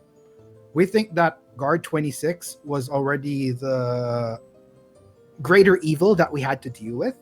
Let's take him away, and we'll probably fare well against the other hunters that Last Human brings to the table. And in this case, it's interesting. It's going to be a Dream Witch. Yeah, we've been seeing, wow, just when we said that we were starving for Dream Witch matches, we've been seeing nonstop Dream Witch matches from pillar to post coming from these teams. And now Last Human, he's going to actually throw his hat in the reins of Dream Witches in Lakeside Village. For you, Sloth Top V8 as well as Skyfall being the survivors in this match. And now we're going to head on over. We have the Gravekeeper by V8 and mechanic Skyfall. You know, he was really able to last long as the mechanic. So let's see if Last Human will be able to go for a snipe out that mechanic early on. Skyfall is over at the small boat for you, hanging out at the left side of logs. And I believe that Last Human is carrying Blink. He actually is. So I guess at this point in time, Last Human is just looking to close out earlier, confident that he could optimally use his followers to just chase out without needing to use patrollers to hold survivors at bay. I guess that really says a lot about the differences in playstyle here for these hunters. True. And now he's able to find Skyfall. Enough time for these ciphers to get some movement in them. But, you know, this is the most optimal target, and Skyfall does have his work cut out for him because he did get leeched, and now 2 followers are on his tail. Oh, that is going to be tricky, and already a whack on the head, in which case, as Skyfall looking to transition inside the big boat, but whether or not that will merit him well, we'll just have to see. Already transitioning towards the second story of this boat before going for the fall, just like his name. But wait, he went for the bridge, and now Skyfall is transitioning over to the Crab Shack. And mind you, he did drop his puppet over at the logs area of Small Boat. Now working with some structures here. Still 2 followers on him, and you know Skyfall is slowly but surely just moving around while Last Human gets that last hit in with his follower, and now the main body trying to go there just so that he'll get that extra follower in the vicinity. Yeah, I want to try to keep up the pace for these followers as much as possible. And in all fairness, good start here for Last Human. Like we said, did take a bit before that was taken, and that nice blink into a hit onto forward will do the trick. He wanted to be able to swat out that forward before he goes for that chair, just so that the forward won't have that much resources to work with, and just cleans up a little bit, takes out those holy keys, so no one will really go for those rescues using those holy keys. But V8 is in the vicinity. Will he be going for he's going to go for a straight up rescue without the burrow state, and not if Last Human is there. Excellent snipe out of a hit, and Skyfall is back to running. Yeah, last effort will be popped, in which case, let's see how much distance Skyfall can cover, in which case, before he falls. But I think this is really, really good for the Last Human. Pace of these ciphers has taken a bit of a slowdown for GK, but they did make the most of the time that they had so far. But I think this is a huge test for them. Pressure is on, and speaking of pressure, Last Human managing to exert it quite well in this game. And mind you, Skyfall is pushing those ciphers with his doll. The doll has not been sniped out, and he is seeing the second round of this chair. V8 popping a cipher in the process and getting out of dodge, out of that rocket chair, because someone else has to go for chair saving duties, as the mechanic is in her second round in that rocket chair. Sight was set on the Priestess, but you know, dropping those pallets down, we still got a chase to happen here with Sloth Top and V8. Yeah, and oh man, he is on a roll. There is just not a dull moment here so far for Last Human. Last effort will come in once again. That will mean that Skyfall has maxed out his life. But you know what? Something else that GK has managed to max out. Watch the progress on these ciphers. Only 1 remaining. That's true. Just 1 remaining, and the pressure slowly shifted and now is on the Last Human side. He wants to get this, just pick up the mechanic, but he's not allowing it. They're going for that same the forward was able to tackle, but no, there was the follower that he was able to tackle, and now Skyfall is seeing the rocket chair. But what do we got here? Oh wow, this 360. He's able to get it, but not quite. Skyfall is seeing that rocket chair, and he will be going back to the matter. An excellent pickup on Last Human. The cipher was not popped yet, Articuno. Yeah, they're trying to wait it out, seeing if they could get the salvage onto this Gravekeeper here. Sloth Top, he's going to try to go for it again. Will he succeed, though? That's going to be the strap onto the rocket chair. They're just going to have to go for the flat-out rescue, in which case, timing is everything. Oh yeah, that was a great pop there. Sloth Top really just going for that save once he got hit, and now it is the end game. Oh, excellent blink, and we have a downed forward. Oh man, and looks like Dream Witch isn't done just yet. Nice timing on that portal, in which case, but that's still gonna leave a lot up for consideration here for GK. They aren't out of the woods just yet. That's true. I mean, the exit gates are still being patrolled and watched. We see the forward get ballooned, and he will be seeing that rocket chair. I believe they're making their way to the back exit over at Cornfield. It is only for you and the Gravekeeper.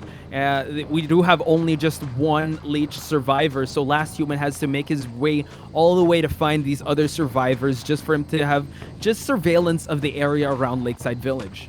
Yeah, there's not really anybody, in which case, towards this other gate, teleport will come in. Not going to be spotting anybody, so it's going to be a bit of a way to go, but it's all good. Followers are in the other part of the vicinity, so Last Human has got things covered. He does, and it just relies on these last seconds as the forward goes past the halfway mark. V8 is going to be spotted, and Last Human will be leeching. this half-health Gravekeeper. Now he has surveillance of both the back exit and the front exit. And forward is slowly whittling away while the Priestess is opening the back exit. She is almost done, and V8 is in the area of that shack. The tension is still a factor. He needs to get this one hit in, and he does. Last Human is on a tear. Yeah, and that's going to be sayonara to Sloth Top, in which case. Question is, what will happen? Looks like they will just make the call of settling for the 1-3, and this will favor OSM, in which case. Wow. GG's. 3-1, not bad. This is actually pretty good. They alleviated some of the pressure because now the score is 5-8. So 3-point difference is not too bad in terms of a best of 5.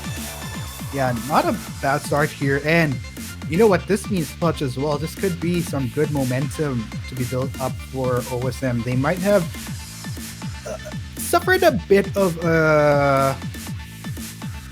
not really mishap, but just a minor detour of which by losing out on round 1. But looks like they're back on track towards potentially winning a round for themselves with a good start to the second round. And now it's up to 72S. He will be up to bat in terms of playing the Hunter, while OSM will be surviving in the Lakeside Village. Before that, though, let's break down that match because Dream Witch in Lakeside actually is a pretty interesting meta we've been seeing today, and an interesting matchup because of how big it is. We saw how the range of her followers were tested in all these exchanges. And we saw that Last Human came into play, so I believe he warranted a respect ban because 3-1 is actually pretty impressive, especially going up against the survivors of GK. Yeah, and just breaking it down a bit more, just a good start on the mechanic into just the full pressure onto these 3 survivors. In all fairness, GK had such great progress on those ciphers. They really maxed out Skyfall there to the point where they only had 1 cipher, but that's what we've been talking about. Even though you might have the best progress on these ciphers, when it comes right down to it, lesser numbers at the end of the day makes it just much more manageable for the Dream Witch to control the game. And that's where a lot of the complications came for GK towards the latter half of that game. And speaking of sniping Skyfall, he did a great job really maneuvering around the map, really buying his team a lot of time to push those ciphers in the early game, because once he was able to be sniped out by the Dream Witch, there were already significant progress done to some of the ciphers, leading to the chain of events that we just witnessed. So excellent stuff, and he really utilized the largeness and the terrain of Lakeside Village to just hide out of sight of this Dream Witch before he got leeched. Yeah, so that said, OSM almost back on track here with the 1-3. In order for GK to try to turn the round back to their favor, it's not going to be easy. 5 points, a 5-0 that they need to secure. But you know what? 72S did it once. Let's see if he can do it again. Yeah, if they go for half, they technically win this round, but in terms of points, that's still going to be a different story. And speaking of numbers and points, let's check out the match data as we break down the match even further. We have 4U getting a lot of cipher progress, as well as V8. And you know what? The containment time really went to Sloth Top here, buying so much time as a forward, really harassing and really making sure that the Last Human has to look over his shoulder before he chairs a survivor, because the threat of that tackle is looming around if Sloth Top was using the forward. And very interesting, because it's usually V8 that has to use the forward, and now it's Sloth Top. So going over to Last Human side, 11 attack hits, 1 pallet destroyed, and 7 knockdowns, showing everyone that is how you use a Dream Witch at Lakeside Village. Yeah, it also makes you wonder whether or not GK might want to include Dream Witch into the mix. I think it's common consensus that, sure, Dream Witch might not have the heftiest pick rate in the Group IVC. stages? However, at the same time, with good reason, it's because, for the most part, a lot of hunters preferred other picks outside of Dream Witch. And the teams that are very proficient at using Dream, which have made it to where they're at right now, which is our grand finals day. So I think, if anything, this is probably going to be the day where we are blessed with the Dream Witch picks for the Yeah. tournament. I guess they were just saving it for us because they wanted us to ask for it. And, be careful what you wish for, Takuna, because it's happening. We have not yet seen that much of the other hunters. I don't think it's been a lot of Dream Witches throughout the start, and we've always seen it in every round, whether it's the first half, the second half, or even both, that we saw both teams use Dream Witch at the start between GK and VX. But it just shows that Dream Witch is a very viable hunter in high-level competition, especially with how Last Human plays it and 72S. True. Very true, Poch. So, okay, moving forward. Let's talk about survivor picks now going in for OSM, because it's tricky if you think about it, going up against 72S with how dominating his performance was, especially during the last round. And just to justify that, looking at the stats of the last match, 2 terror shocks, and that's only round 1. It was impressive, the timing on his hits for him to be able to snipe out a rescue and snipe out a survivor doing something was just insane. Like, his forethought for him to get in the heads of these survivors is just insane. And now, flipping the script here, going to see the Flash here. Impressive performance. He is an excellent mercenary, and he does know how to kite the hunter as long as he can. Let's see how they're able to bounce back from the previous performance they had. And now with more terrain to work with, they have more structure and more just real estate to utilize against their match against 72S. That is very true. So I think OSM straight up, I mean, they're comfortable playing towards the meta. If we're going to talk about survivor picks, they should just stick to it for as long as they can, especially since, like I said, during the later rounds, it's likely going to get denied. And OSM has been championed to have some very noteworthy signature picks as well. Not necessarily signature by out of the ordinary, but picks that are in the meta, but just looking across the board, out of all the players in IVC, are the most proficient at using them. That's true. I mean, just the signature pick of Jacket. His forward has so much highlight reels here in the IVC.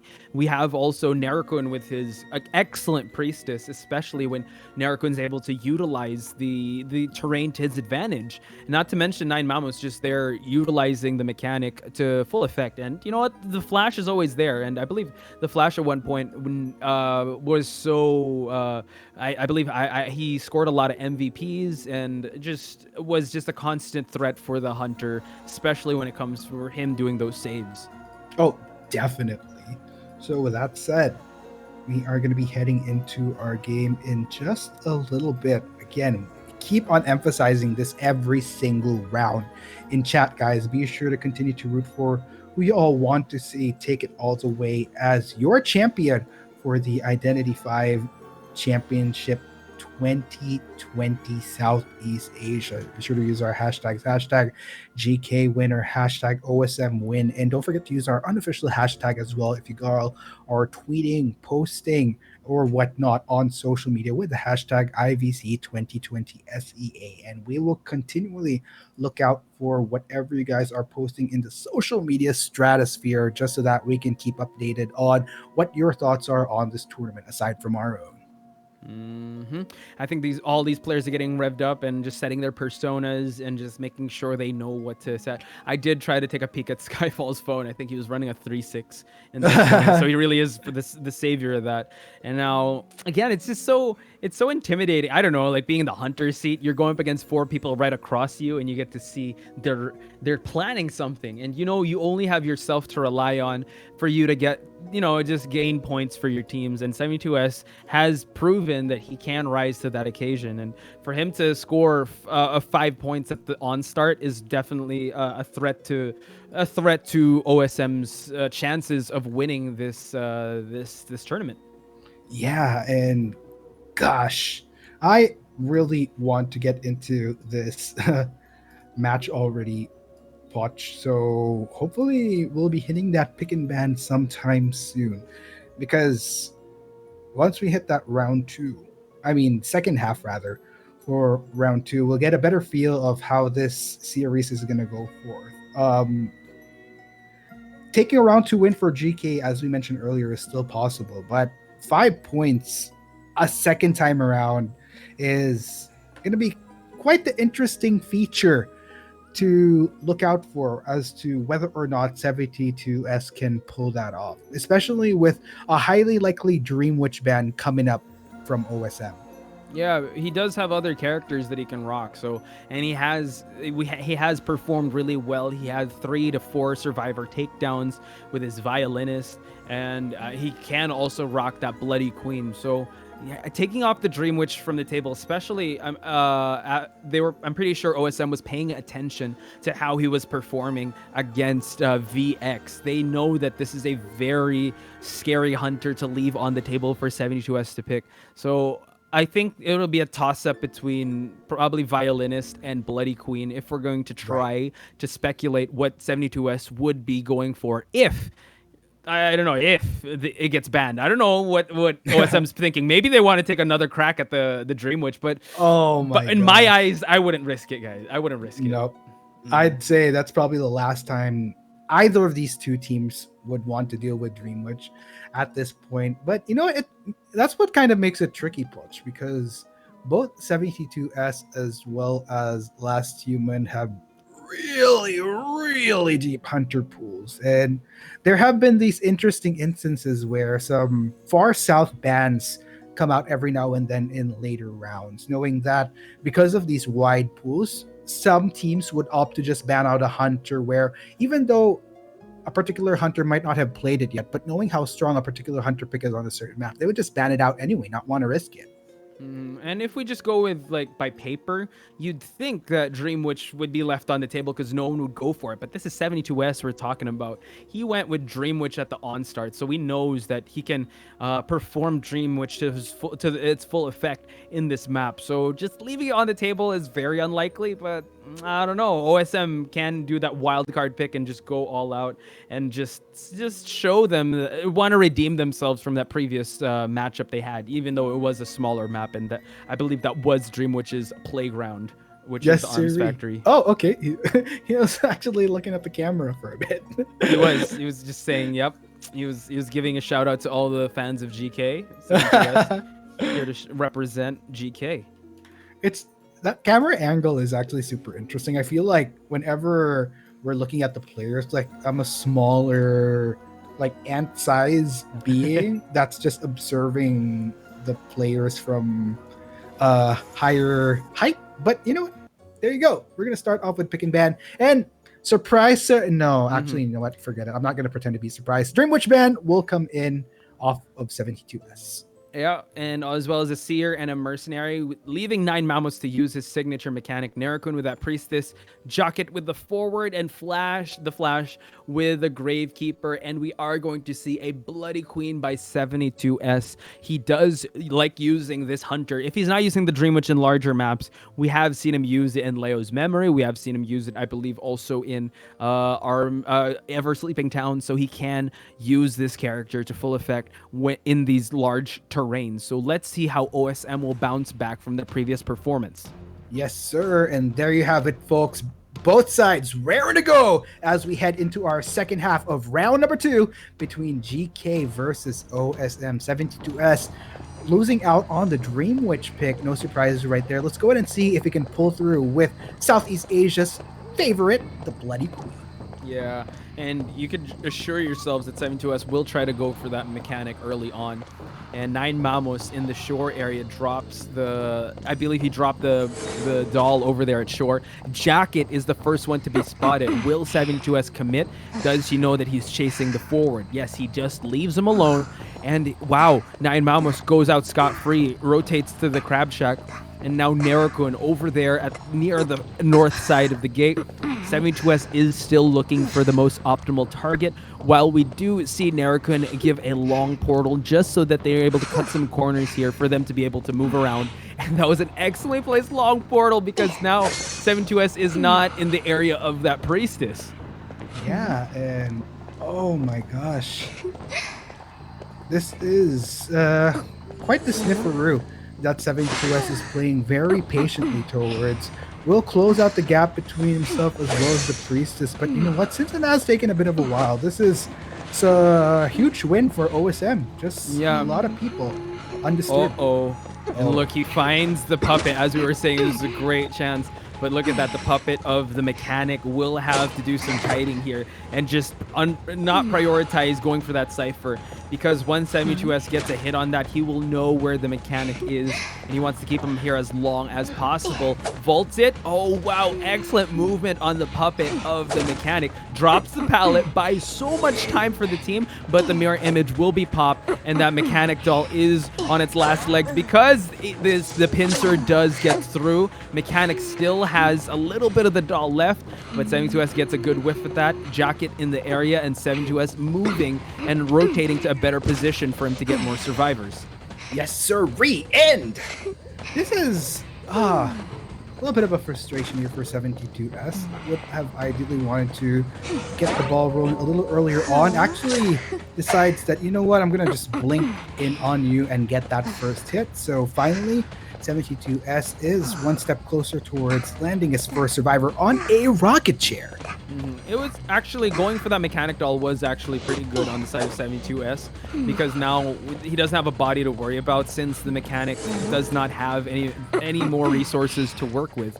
The mechanic does pick up an elbow pad so that she'll be able to, you know, just get out of dodge real quick. But then Jacket receives a whack on the head, and the rocket chair is right there. We still see some ciphers, Articuno. They are raring to pop. And, you know, OSM, as I said before, it does have this weird pacing. They do want to just prime some ciphers and just put that false sense of security on the side of the hunter, just so that they're able to just surprise and go for the end game right away. Exactly. You know, have a little bit of a buffet, a little one of everything. Decide where you eventually want to position the ciphers you want to prime in a little later on.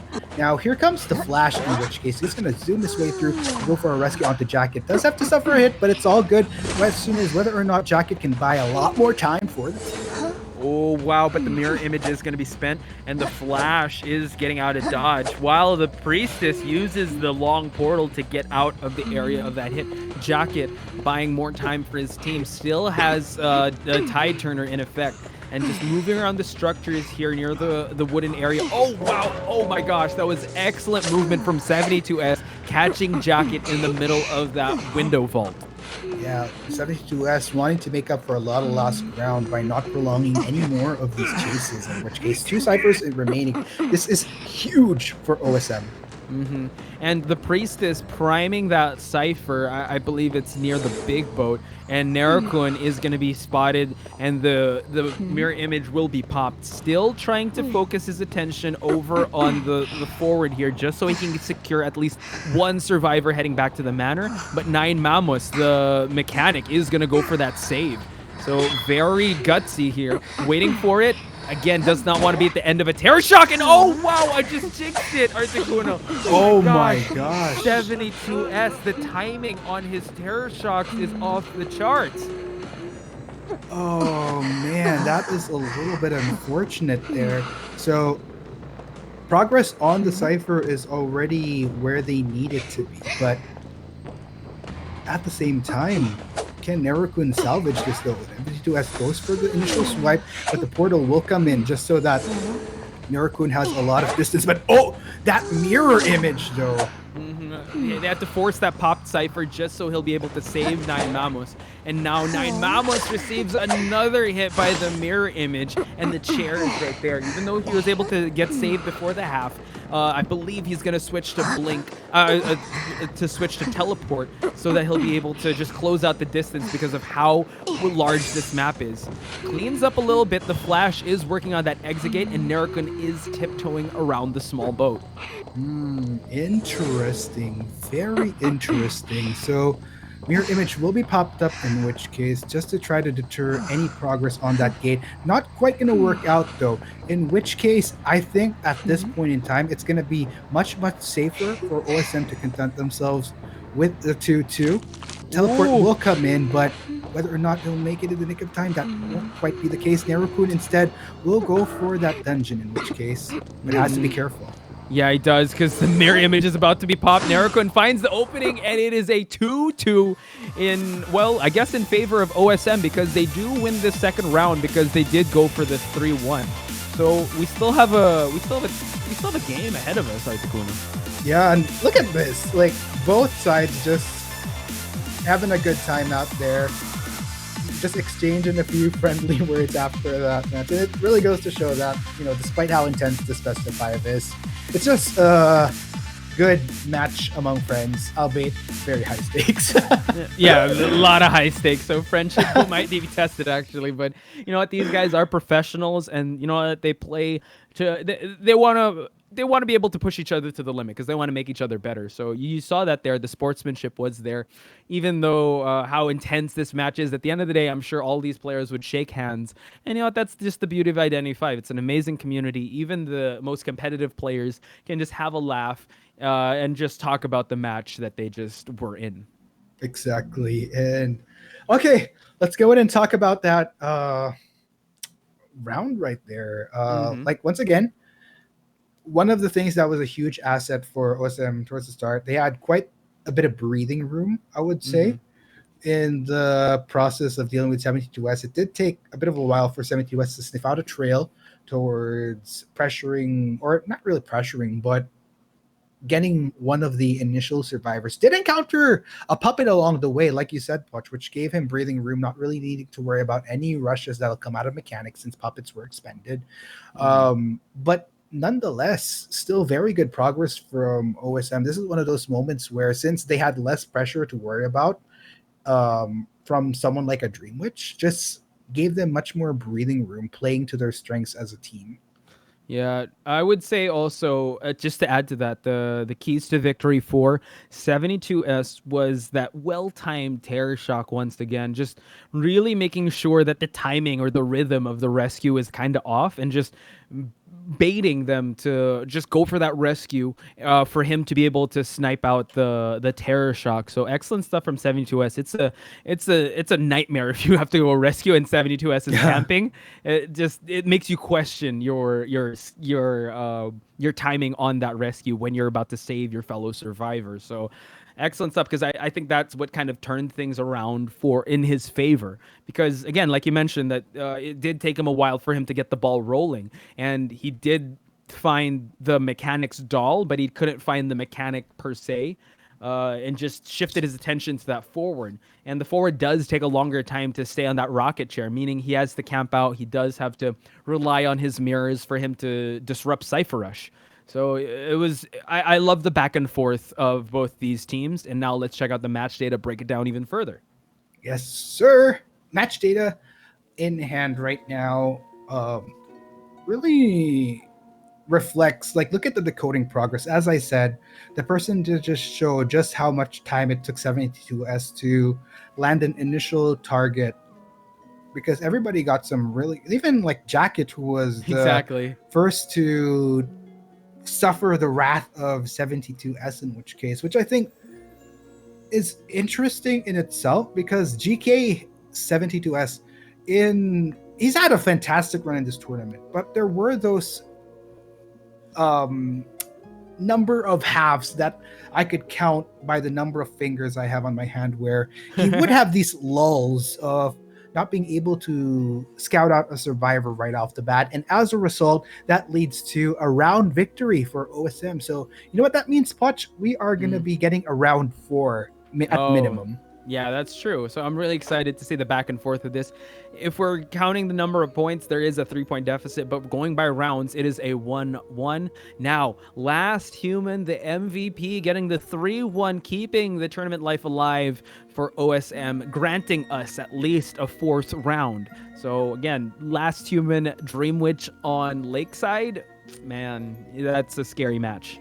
It is, Poch. Man, and okay, straight up, next round, I swear, it's a given. I would be shocked if any one of these teams let a Dream Witch through moving forward. Ban Dream Witch, spare yourselves the trouble. You already have 2 bans going into round 3. Heck, you'll have 3 bans going into round 4. So This is actually very interesting because this is the first round 3 we're seeing for the day because of how the first match went. Right. And I'm pretty sure they've had enough, and I'm pretty sure the audience had enough, the survivors had enough of Dream Witch, so it would merit that respect ban, especially now with Last Human and 72S being able to rock the Dream Witch in huge maps. So, we talk a lot about speculation, but right now I think it might be safe to say that they're going to ban the Dream Witch. Oh, yeah. I think it is, Poch. I mean, earlier we were talking about how towards the start of the day, we saw top 3. Oh, it's Bloody Queen. Oh, it's Bon Bon. Oh, it's Exactly. Violinist. We want to see some Dream Witch. I've had my filling for it. Time for dessert. Yeah, we're done with this. Let's go to the next meal, shall we? So, yep, Dream Witch, we've had our fair share. It was fun while it lasted. I think that might be, unless, I don't know, I don't want to put us in a corner here. Never say never, but we're pretty confident that these guys had enough of Dream Witch, depending on the map. So if we look at the rest of the maps up for grabs, Red Church is still there. We still have Ever Sleeping Town. We got the hospital. Still a lot of playgrounds to work with. And you know what? These maps, you can see a Bon Bon actually pass through, really hunt well. So aside from a Dream Witch ban, you could see a potential Bon Bon ban or a Bloody Queen ban. Yes, exactly. Good thing you brought that up, Poch, because I do want to explore that a bit more. We talked about how both survivors have some pretty deep pools to work with, can bring whatever is necessary. In which case, actually, that's a good topic in itself. For 72S, it's likely that we're going to be seeing just straight up. We're going to go bit by bit of the meta. Queen Dream Witch number 1. Take that off the board. Bloody Queen most likely coming in oh man, I gotta make sure that I give you enough to count with. Not gonna go beyond 4. Okay, anyway. So here we go. All right, you mentioned Dream Witch out. Likely a Bloody Queen, maybe. But then again, we saw how the Bloody Queen game went for OSM. But maybe for contingency, similar to the logic as to why GK would ban Guard 26 straight up from OSM. Like, let's say, sure, statistically, by history, we've roll with the punches one way or another, but maybe we just exhaust that from their pool as well because we're confident with dealing with any other hunters, and with other hunters maybe that'll merit better points for us survivors. Yeah, that's true. Another hunter I want to throw in the reins here, the conversation is 72S's Violinist. Right. Because he's pretty scary with Violinist, especially if you have a map like Red Church, where he's able to really funnel you into a corner with those Rhapsodies that he throws out, and he's able to double hit you with that and his bow. That's a pretty scary thought for the side of OSM survivors. So if they would ban the normal Bloody Queen Dream Witch, rest assured they have to be prepared for that Violinist coming out of 72S's pocket. Right, and my gosh. Let's talk about the opposition this time. Okay. Going to talk about the Last Human. All right. GK has shown respect to that Guard 26. I guess, sure, even though they were able to deal with him initially, I can't really blame them as well. You don't want to risk Last Human suddenly popping off like he did during the group stage when it mattered. Exactly. So I guess that, and come to think of it, since it was Lakeside Village, you have to remember, it was the Guard 26 pick that was a make or break for Last Human during that final match at the group stage as well. So I guess don't want to take that risk. And I mean, at the end of the day, though, it didn't merit a round win for GK. So Dream Witch, though, again, I'm like a broken record saying it. At least that's one factor. Guard 26, though, I think that's up in there as to whether they want to ban it again. Logically speaking, I mean, sure, I would be on board with a Guard 26 ban just to minimize the risks of. I mean, we've learned our lesson a lot of times, I would say, from letting Last Humans Guard 26 loose. There was one against Noir, one against IVS. You don't want to add GK to the mix if you're GK. Exactly. And just to shine light on the picks or the playoffs for Last Human, he just cycles through, since this is those were best of threes, he just cycles through Guard 26, Bloody Queen, and Dream Witch. Just those are the three main suspects. So I'm really interested to see, since we are guaranteed a fourth match, if GK just denies all this, we're gonna see a new pick coming out from the playoff picks. But then, like you said, the survivor pool of Last Human is pretty deep. But coming into a match between GK, that's pretty interesting to see. Now here we see the stats of the last match. I believe 72S will be hunting once again. Yes, he will. So, with that said, 72S is definitely gonna have to dig a bit deeper this time around with this pool. Probably for round 3 is still okay. Could default to a violinist or a guard 26 if it comes right down to a Bloody Queen and Dream Witch band that we're kind of expecting from OSM. But on the flip side for OSM, mechanic being let through. I mean, you have 3 bands on Survivor at this point. Like, the usual go-to is 2 out of 3 from the Triumvirate and then Priestess or Forward. In which case, I think the factor here would be if 72S wants a targeted survivor, and he usually goes for the mechanic early on. So again, now that there's 3, he could go for the mechanic ban just so that he would stop Cypher Rush, because that is very optimal. But with the previous ones, I think he just went, like, he let it through just so he has a survivor to focus on. So I do see the viability in the Triumvirate being banned, because mechanic being let through and you don't find her in the early starts of the match could lead to you actually losing that half. Not just any mechanic, 9 Mammals. Exactly. Mechanic for that matter. Gosh. So hopefully GK would have learned their lesson. I mean, just straight up, you don't want to give a team the possible scenario of give them a Cypher Rush advantage when you head into it. So, I mean, you already have the luxury of banning more survivors. Might as well just not deal with it anymore. Okay, while we're waiting for this, do you have any wish list of a character you want to see, since we are granted a 4th round? Is there any survivor that you want to see come to fruition here? I'm just straight up gonna not expect Luca Balsa to make an appearance anytime soon in this tournament. One character that I would hope for that's out of the ordinary, not really out of the ordinary, but has a low pick rate in this tournament at least, is Prospector. Ooh, yeah, I think everyone just goes wild in the comments section when they see a Prospector pick, especially in high level. I would love to see a Prospector pick, actually. But for me, a character I would love to see, so if we're going to do that, I want to see an Enchantress come out. Oh, actually. Yeah, that would be pretty hype if we see an Enchantress, even though we barely see... I don't know if we saw her ever in the group stages and as well as the playoffs, so it would be pretty interesting to see if somebody goes for an Enchantress. What about Hunter's side, though? Oh, Hunter's side. Any wish list of Hunters you want to see? That is so tricky, because I was already happy with Violinist and Guard 26 coming in, especially during the last tournament I casted, which was Call of the Abyss 3 Global Finals. There wasn't any Guard 26. Yeah, that's true. I was very disappointed by, so at least I got that wish. I got that bucket list checked off as far as what I get to cast here. I would at least let me at least try to tie it into the tournament as to what would be appropriate for picks. Straight up, I would love to see much more successful Wu Cheng in this tournament. We have been seeing, there were just some glints of success with Wu Chang's here, but I'm pretty sure if push comes to shove and we reach that 5th round, Wu Chang would definitely be in the conversation, and I would love to see that as well. For me, Articuno, I would love to see a Dream Witch. I'm just kidding, not a Dream Witch. Oh my god, we've been seeing too much Dream Witch.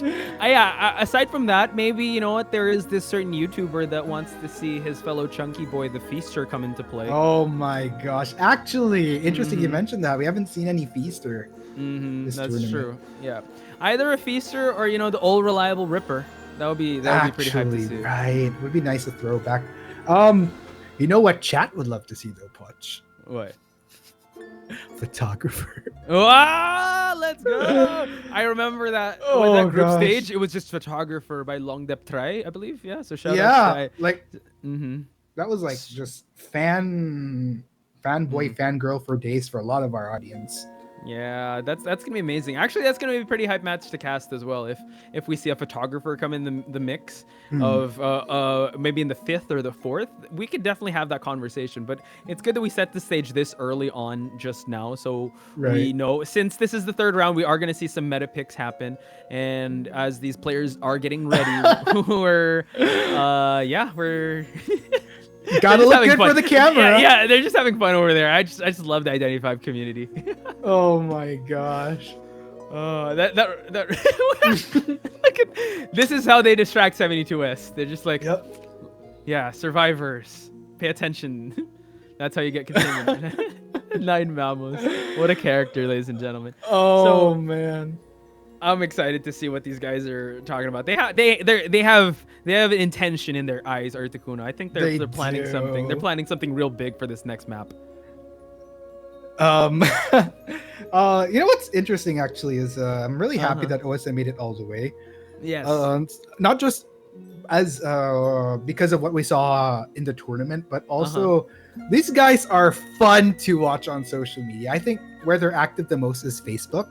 Yes. And they even post like videos every now and then. Yeah. And they're like if they're you had to ask, they're a fun bunch. And if you had to ask me like, which team would I want to hang out with? I mean, obviously Noir, BX as well. But if I want to have a good time, I feel like I can trust OSM. Yeah, they got to look good for the cameras, like you saw there before. So, enough speculations. We are heading to the picks and bans. Leo's Memory, and we're seeing the very just meta bans of the Dream Witch and Bloody Queen, leaving the bans from the survivors. We're not going to see the Mechanic, the Seer, or the Priestess. Nerokun going with his pocket pick of the Acrobat Jacket with that forward. Mercenary is still up for grabs, and the Flash will be taking that pick. And 9 Mamos shifting gears, going with the Gravekeeper. Now, all eyes are on 72S. Yes, I love this thought process, in which case, just bit by bit slash out every single top meta pick in this tournament. And it's like we're going through the entire list. We're going through the entire tier list basically, but Dream Witch off, Bloody Queen off, Violinist next.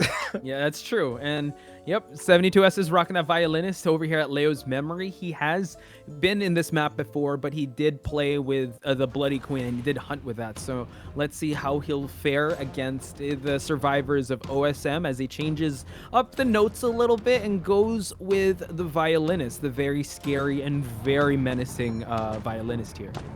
Yeah, Antonio. Yeah, I just had to try to remember his name. Antonio. Yes, we shall see Antonio play against OSM.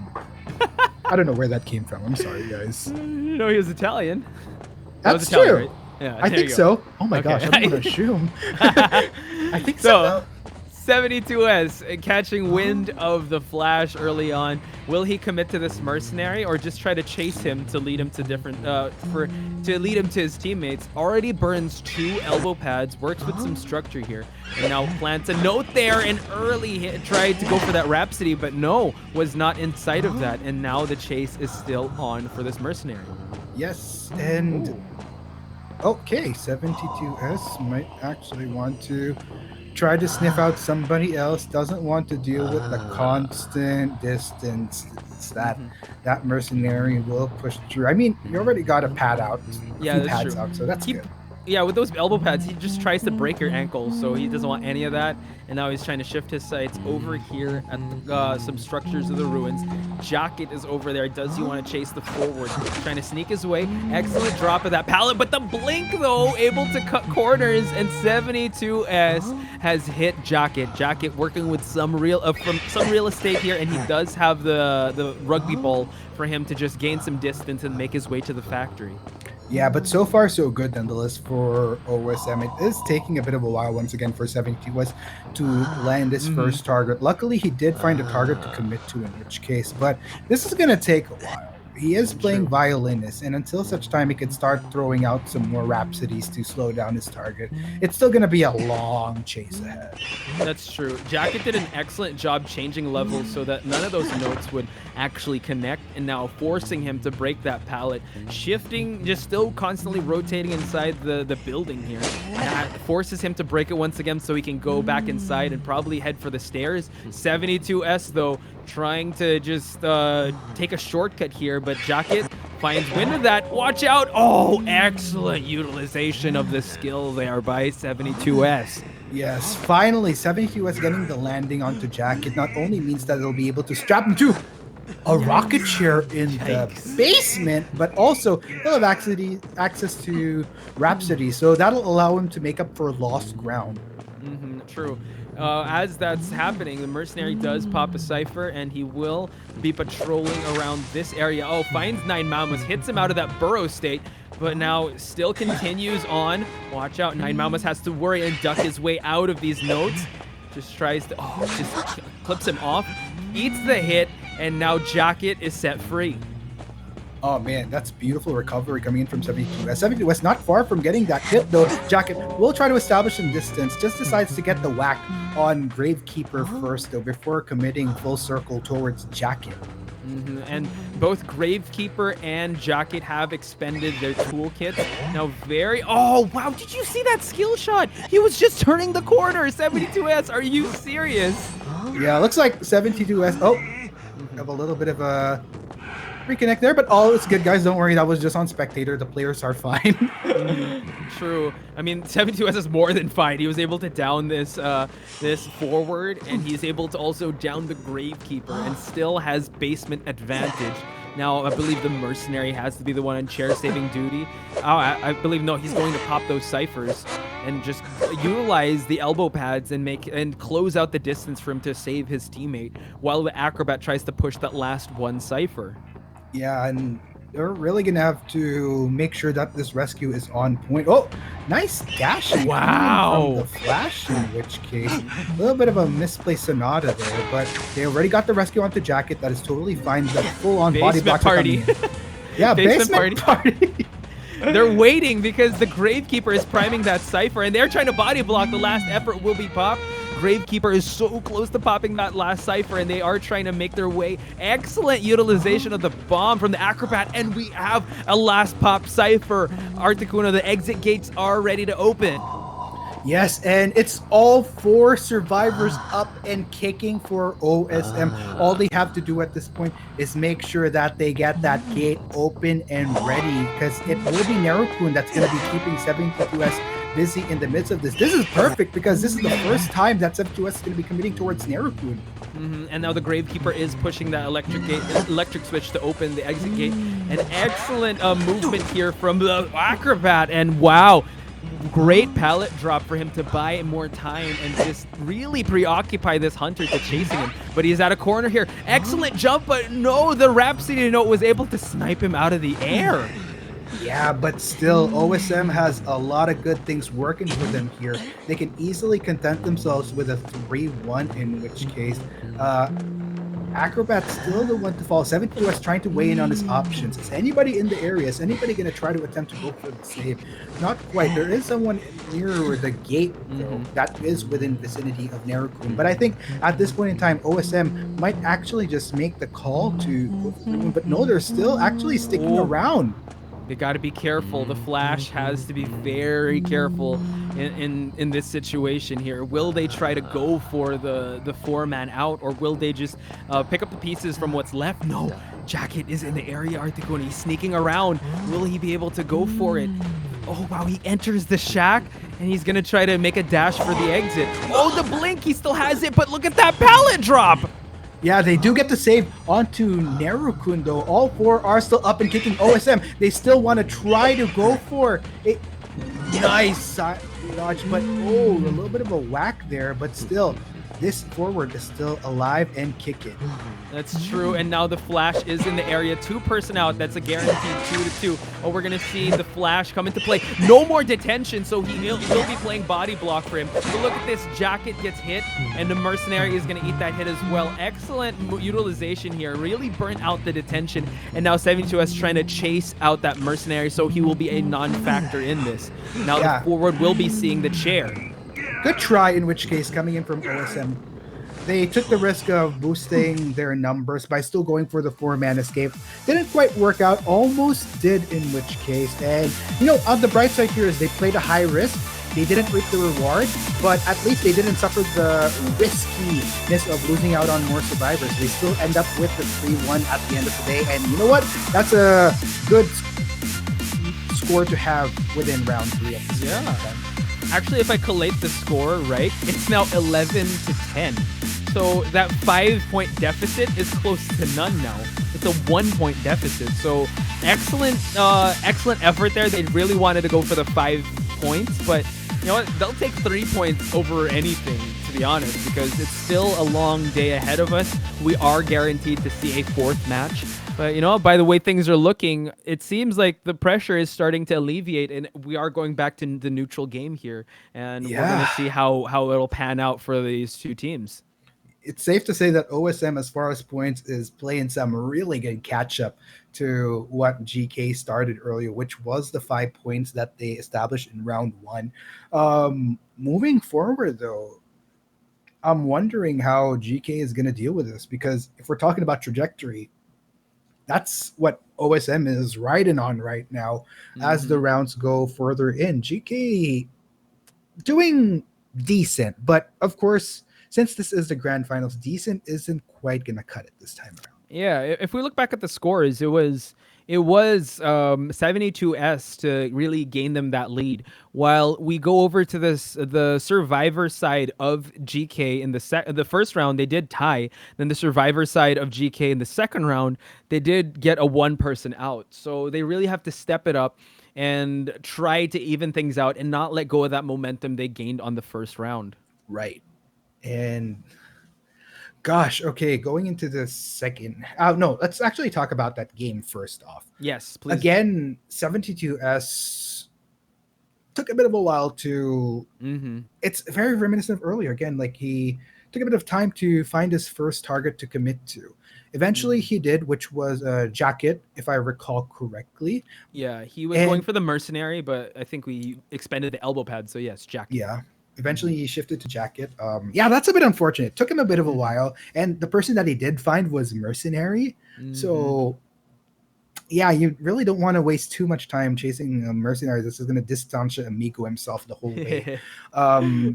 Did get some success on Jacket. And there was a huge turning point that could have worked in his favor where he constantly got Jacket into the basement. However, really optimal rescues coming in from OSM, which I was just, at the end of the day, very surprised. Like 3-1 still.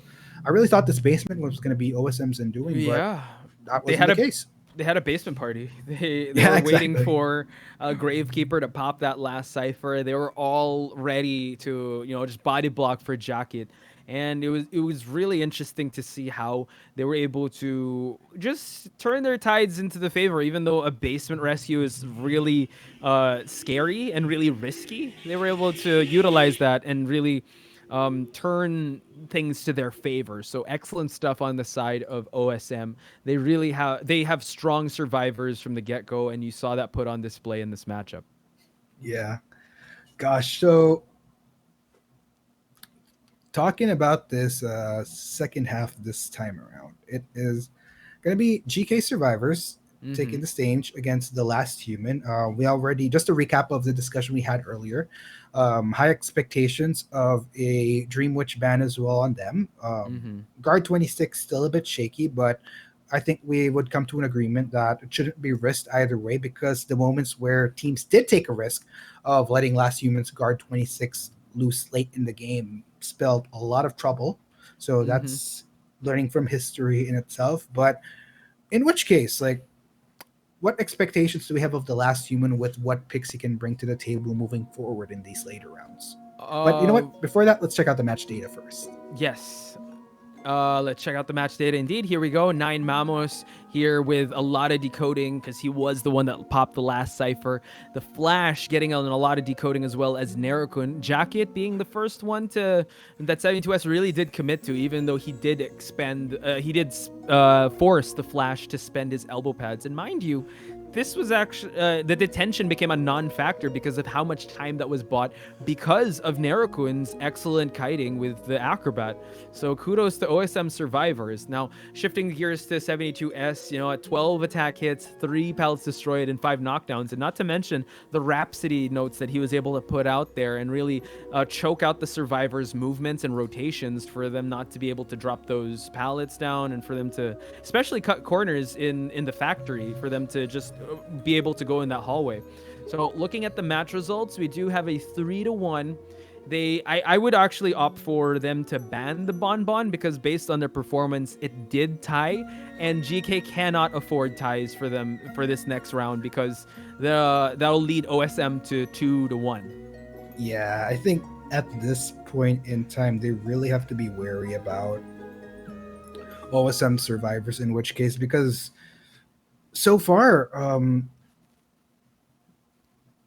how do I even put it? Or rather, sorry, they have to be worried about Hunter rather being last human, because a lot of the pushes coming to shoves for OSM was because of last human stepping out when it really counts. Same can be said for 72S, but I think, like we say, momentum is very important in this tournament, and when you're in a best of 5, it's even more important because it's a long way to go. In theory, we still have another round to be played out, depending on whether or not the match point happens, because for all we know, a 3-1 can also happen, which ties things up, and that guarantees us a round 5 by then. It's still really tough to tell, to be honest. Yeah, it is. And if we take it back to what we said before, GK being a slow starter, usually this is where they turn things up. But against OSM, maybe they're just putting a little more reserves in the tank for them to go the distance with the 4-5, especially in their hunter pools and strategy. Because it seems like that was a great round for OSM survivors, a definite redemption from how they performed in the first round. So a lot of confidence being given to the whole team of OSM. And now let's see how Last Human will be able to hunt in Leo's memory. We talked about the potential picks of his. We're probably going to see a ban of a Dream Witch and a Guard 26. But that leaves a Bloody Queen up for grabs. Yeah, and we are looking back at the live location in Bangkok where our players are currently at for the grand finals. We see that the members of GK have already taken their position on the survivor side. We're going to be working with the same survivors, by the way. So that's worth noting. And Last Human already in position as well. So looking at we're gonna have 3 bands now. They're probably gonna go for the same bands that we always see, the trinity of bands. And before we get into that, let's check out the stats of the last match.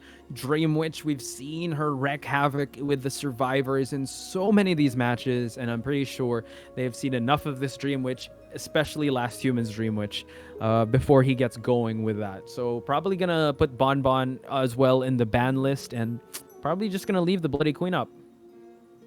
Yeah, and gosh, you know what's interesting is that common pick is this forward that both teams are very much capable of playing, and I feel like forward has been so impactful, especially for this match. So I'm actually wondering if moving forward, especially when you can be afforded those extra bands, if just both teams will take away forward straight away, because both GK and OSM have players which are highly proficient at this pick. That's true, especially with how the matches play out, that the forward can either buy time or just save someone on the balloons. So I have a feeling that could definitely be in the conversation as we go into the championship rounds, the 4th and 5th round, because you know what? That has been a trend of seeing a forward gravekeeper, a forward mercenary, a forward being a very complementary rescuer in the midst of a great lineup. Now, as we see the team getting ready for you, one of those slippery and just elusive survivors. Are we going to see another Gardener pick? I'm not sure. I don't want to jinx it if we do see that Gardener pick come out from her. But you know what? Only time will tell. Yeah. Oh gosh. I'm really raring to get into our pick and ban, in which case. And speaking of which, I want in on some of that gum as well. Would be nice to have something to chew on, but unfortunately our job here is to cast. So we can't be chewing on anything, because if there's anything that is preoccupied, it is our sense of speech. Well, not speech, yes. That's not a sense, is it? It's our gift of speech that is at work here. At least for these players, it's their dexterity. I was gonna say sense of taste. I was like, we don't use it taste. Yeah, we don't taste to cast. Gosh, but we have sense of hearing. But yes. Oh, anyway, as we talk about this matchup, what do you think would be the hunter that Last Human will be picking? Oh man, that's tough. As far as the Last Human goes, assuming that it's a Bloody Queen and Bon that we see banned, but you know what? Whoa. Okay, so a Bon might actually be in the mids because of the Bloody Queen and Dream Witch ban. So very interesting stuff. Probably going to utilize the camping game of Last Human to just counter everything. We are seeing a ban of the Mercenary, Priestess, and Mechanic. For you, going with that signature coordinator, Sloth Top with that Seer V8 with his patented forward Skyfall. No Mercenary, probably going to go for a Gravekeeper. No, an Embalmer? What? We're seeing an Embalmer come in the mix. Okay. And Last Human going with the Bon, but wow, Skyfall, first Embalmer of IVC. I'm just going to be a full-on weeb and say it. Nani? Embalmer? An Embalmer, let alone in Grand Finals, Articuno. We are seeing the first Embalmer, and Skyfall will be rocking it. He did have a chance to go for that Gravekeeper. He denied that. He went for the Embalmer, and this is a very important match because this solidifies the momentum. Whoever gets this round will be able to set the pace. And you know what? OSM is up 3-1. Oh my gosh. Okay. He's going to have to be very on point with that Embalmer, in which case, it's like the name of the game for GK is to buy lots and lots of time for the team and try to keep their numbers healthy as much as possible. Let's go ahead and see if they'll succeed, because Last Human already finding his target in the form of 4U, but this is great as well. Needing to expend that flare gun super early means that as far as targets, automatic. It's going to be coordinated that you want to go for here. That's true. Early seconds for the coordinator to spend that gun. One less thing to worry about, and now she just has to utilize the structures around. Wow, look at that. An excellent snipe out there out of Last Human, getting that hit on the coordinator. So yes, she does have to just rely on the real estate, and look at that. Just gets tripped up by that bomb and finds V8 in the process.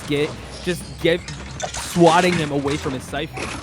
Oh my gosh, and that is a very early drop, in which case, well, Last Human is also trying to go for much more value here. Question is, okay, he knows when he needs to start withdrawing and just turn straight for 4. Again, like I said, the best target you could just focus on. Yeah, especially after she spent that gun. And looking at how things were going, he was really disciplined to not really chase after that forward and make sure he's able to chair this coordinator, because now they have to set their sights on going for the save. Embalmer is going to be the one to go for that decoding. Sloth Top in the vicinity of the factory. He's going to get sniped out there, but now I believe the forward is making his way to the Christmas tree and try to backdoor save the coordinator here, and he does. He's in the vicinity. Now Last Human has to change his sights as he goes after the forward and the coordinator once again. Yeah, and oh my gosh. Even forward here, looks like GK are really going to try to play as a unit in which case go for as many blocks as they can, but it's going to be tricky. V8 will try to hold the fort here to try to deter Last Human from pursuing for you, but that ain't stopping him whatsoever. Sneaky coming in from Horyu. Not going to work though, as the bombs keep soaring and flying. Ooh, it's piling on. One more bomb would do it to trip up this coordinator. V8 still in the vicinity, is 1/4 hit, and now Horyu trying to find salvage with these pallets and just really serpentine moving her way into the factory just so she'll be able to alleviate the pressure that Last Human is presenting on the table, and the whack on the head. Horyu will be going down once again. Yeah, in all fairness though, Horyu is buying quite a bit of time for GK, and it's been working pretty well. I mean, also you have to take note that Horyu luckily didn't reach the halftime mark during her time on the rocket chair. So that said, that is gonna be of benefit as she still has an extra life to her. Yep, now it's Skyfall that's in the area, the Embalmer. I'm not sure if he placed a coffin. I believe he did put a coffin down already. So that's going to be very interesting to see how that would play into effect. Now swatting away the Embalmer, and Last Human realizes Coordinator is on her last seconds. Will anyone go for that rescue? He's still just putting a bomb just in case, and the Coordinator will be sent back to the manor as he transitions over to Shack. Basement is over there, and Sloth Top doesn't want to deal with that area whatsoever. Yeah, but so far, with 3 Cyphers remaining clutch and 3 survivors, not to mention, still in this game, the possibility for OSM to win this round completely is very, very tangible for Awesome. And V8, ooh, that was very scary, in very hefty vicinity of the Last Human here, but just letting those bombs speak for itself before getting another whack. Yeah, the scramble there was very intense. V8 just like finding some salvage, but look at that. The bombs, again, were just too overwhelming. Last Human finds his next down survivor, which is the forward, and he is going to the rocket chair. You did see the Embalmer's coffin right there, so he will be using teleport to shift his attention over to Sloth Top. Yeah, he wants to continue the pressure, and this is really interesting positioning, in which case both survivors a little bit far off from Skyfall here, meaning that the Last Human, actually, in the greater scheme of things, really good call, because they have a long way to go before they can reach Sloth Top here, but looks like Skyfall might want to get on the case already. That's true. Hopping over that window over at Shack, and now he is making his way. Does have to worry about all these bombs, has to juke and jive his way so he doesn't get hit. Oh, this is a straight shot, and he will get 1/4 hit. Last Human still cutting the corners here for Skyfall to have a hard time to save his buddy. 1 Cypher left, so everything rides on this rescue. Whoa! The bomb was able to catch the Embalmer, though. Excellent utilization of the skill of Bonbon. And now the forward will be heading back to the manor. Oh my gosh, OSM's Last Human is on fire. Unfortunately for Last Human, though, Embalmer will be resurrecting. But another unfortunate thing on the flip side is Last Human knows exactly where.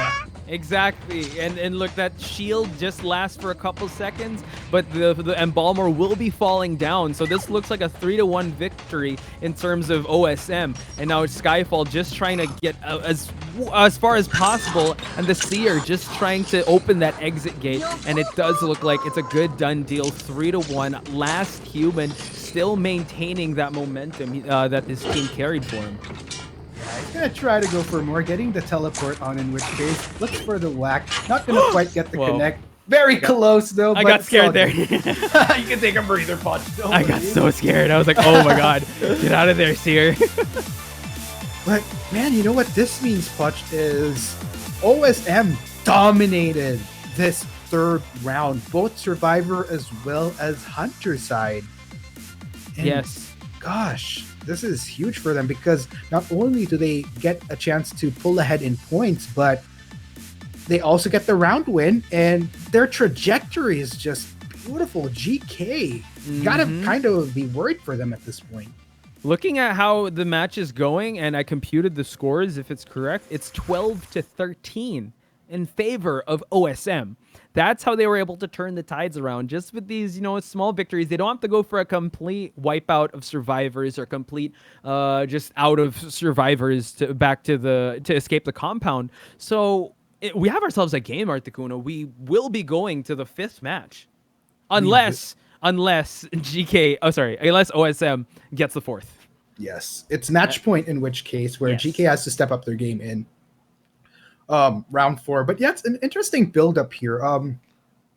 Because initially we were talking about the full hefty 5 points that GK was able to establish from the get-go, but that slowly got nullified by the 2.2 point build-up that OSM was reaping because of the 3-1s that we got from both round 2 and round 3.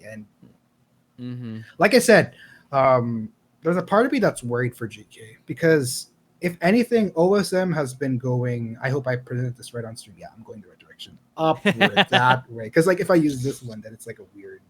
Yeah, it's the other way around. So yeah, yeah.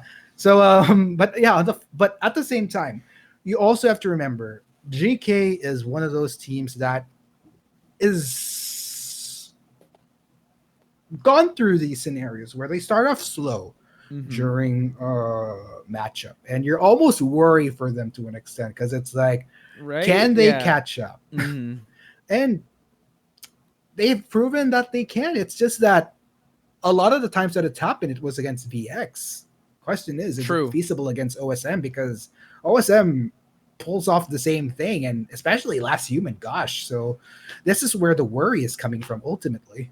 That's true. Usually it seems like they put a lot towards the last rounds, and since this is already championship rounds in the 4th and 5th, you kind of still have that same feeling, but now it's OSM that's in the driver's seat, and it just seems like they're really taking GK to, just deep waters here. I still think that GK has some characters up there and some game plans up their sleeves, but rest assured, OSM is also right there with them in terms of bringing the fight to them in these championship rounds. Just for sure. Look at how Last Human was able to really control the pace of that match and utilize Bon to just full effect. Like Skyfall was trying to go for that save, but the excellently placed drop of that bomb and that hit, just wow, the timing on both those skills were just amazing. Now let's check out the match data to further break down what we just saw. Yeah, there you have it, folks. Last Human with a total of 19 attack. That's a lot. I mean, you really got the ball rolling. And and I think, as I said, the best case scenario possible for Last Human was to be able to land for you super duper early. The fact that Coordinator had to use her flare gun right off the bat, that didn't really leave her with as many options. I mean, there wasn't really a moment where she could have paused to open a box either to get a different tool to work with. And it was great timing on Last Human side to just bait out that flare gun and just worry about it in the onstart instead of hunting one of these other survivors, let's say the Embalmer. But if you get him down now, he's gonna just resurrect in his coffin. Forward, he breaks your ankles just trying to chase him with that rugby ball. And Sloth Top is a very elusive target that's really able to gain owls. So again, very optimal pick off of the Last Human. And now here's the score, ladies and gentlemen. Round 1 did go to GK, but 2 and 3 go to OSM. Now we're about to head to championship rounds, round 4 and 5. Oh my gosh, this is really scary for GK here. OSM is building up in this match, and GK really has to pull through. I honestly, straight up, I still can't get over that this guard 26 was let through going into round 3. I was really banking on them maybe risking a Bloody Queen for Last Human to seize. But you know what? First off, very well deserved, in which case Last Human with this Bon pick coming through. Not the first time. Yes. Not the first time. He did bring out the Bon and Arms Factory. I believe they were able to just get the 2-2, and they wanted to try to go for that again. But you know what? Same as 72S, Last Human does play the patience game, and he does wait for, just the rounds to keep on going for him to really bring out his final form. And if you actually think about it, Articuno, if we pair them up, GK versus OSM in best of 3s, OSM has technically got 2 best of 3s over GK because they were able to get them in the playoffs, and now if we played a best of 3, they would have won. But we are at championship round, so that's just a huge boost of confidence coming out of OSM. Yeah, totally. And gosh, okay, Poch. Now that finally we have round 4, we finally get to talk bans with an additional one on the table. It's something we only got to do during COA, but now the one time we get to do it at IVC. So, Hunter bans first off, starting off with the Last Human. Last Human, I would say it's a toss-up with who he's going to pick, but it's easy. We're going to see the Bloody Queen ban, we're going to see a Dream Witch ban, and a Bonbon ban for sure. So that won't leave that much. And look at this. Roserin coming into the mix, replacing For You. All right, this is going to be very interesting because Roserin is a Seer user. She does use Gravekeeper as well as a Perfumer. And now, since we're talking about more bans, Perfumer might actually come into the mix. That's true. Yeah, I think this is the point in time where you want to bring your players that can bring more slippery picks forward, if that makes sense. Because of, like you said, like a lot more bans. We have 4 Survivor bans. Holy that's cow! My whole hand. Sorry. Oh, sorry about that. Yeah, I'll help you with that. Fine. There you go. 4. So yeah, that's the bans I see putting on the table for Last Human. We're gonna see the Witch and the Queen being banned, as well as the Bonbon, because they do not want to deal with that Bonbon once again. Yeah, for sure. I mean, just take it away, guys. I mean, like, it's the same frustration I have with Dream Witch. Like, just take the Dream Witch, okay? Don't risk it anymore. Same for Last Human's Bonbon. Okay, on the flip side, 72S. Like, we were talking about how we just want to check mark through the tier list, but the fact is, OSM did so well against that violinist that I think does it merit? Yeah. Yeah, I feel like it gives more freedom for OSM to just focus on banning something else, especially if they feel that there's a hunter that 72S might bring to the table that performs on a certain map, say something like Wu Chang, if it does come to that, or straight up ban Guard 26. That's true, because that is his preferred hunter, based on the stats. And 72S did bring out the Axe Boy in Ever Sleeping Town, so that's another hunter that we've seen, some utilization of the Axe Boy, but now that we enter championship rounds, it could be part of the conversation, as they might actually pick the Axe Boy. That is true, actually. Come to think of it, we've seen a bit of Axe Boy in this tournament, in all fairness. That's been a feasible pick. Yeah, like we said, I guess this is the point in time where Poch and I have been talking about a lot of the meta picks, like our big 4. The 3 tops, which was Bloody Queen, Guard 26, as well as Violinist, and then Dream Witch, given the context of this particular matchup. So it would be a good time to maybe explore a little bit more creativity with the picks this time around. True. I mean, we were already granted a little bit of creativity there by Skyfall picking the Embalmer. That seemed like a 4th or 5th round pick, so it was very interesting to see an Embalmer come into the mix and to see that the confidence that Skyfall did bring to the table. Now that we did talk about hunters, what survivors do you think are going to get picked? We have 4 survivors banned now, Articuno. Oh gosh, just straight up ban every single member of the Triumvirate at this point. I mean, this is one of those rare opportunities you get to do. So we saw it happen a lot during COA 3. True. And I think even months after heading into IVC 2020C, it's still very much merited. And then just leave it at a toss-up. Do you want to ban Forward? Do you want to ban Priestess? Depending on the map. I would actually opt if they banned the Forward, because of, as we mentioned before, they have formidable players that really, they're maestros with the Forward, and they're so good at, just being able to utilize that rush. So for them to be able to counter that and just bring in, let's say, like a coordinator that just has that one shot to take, would definitely swing the favor in the Hunter's side.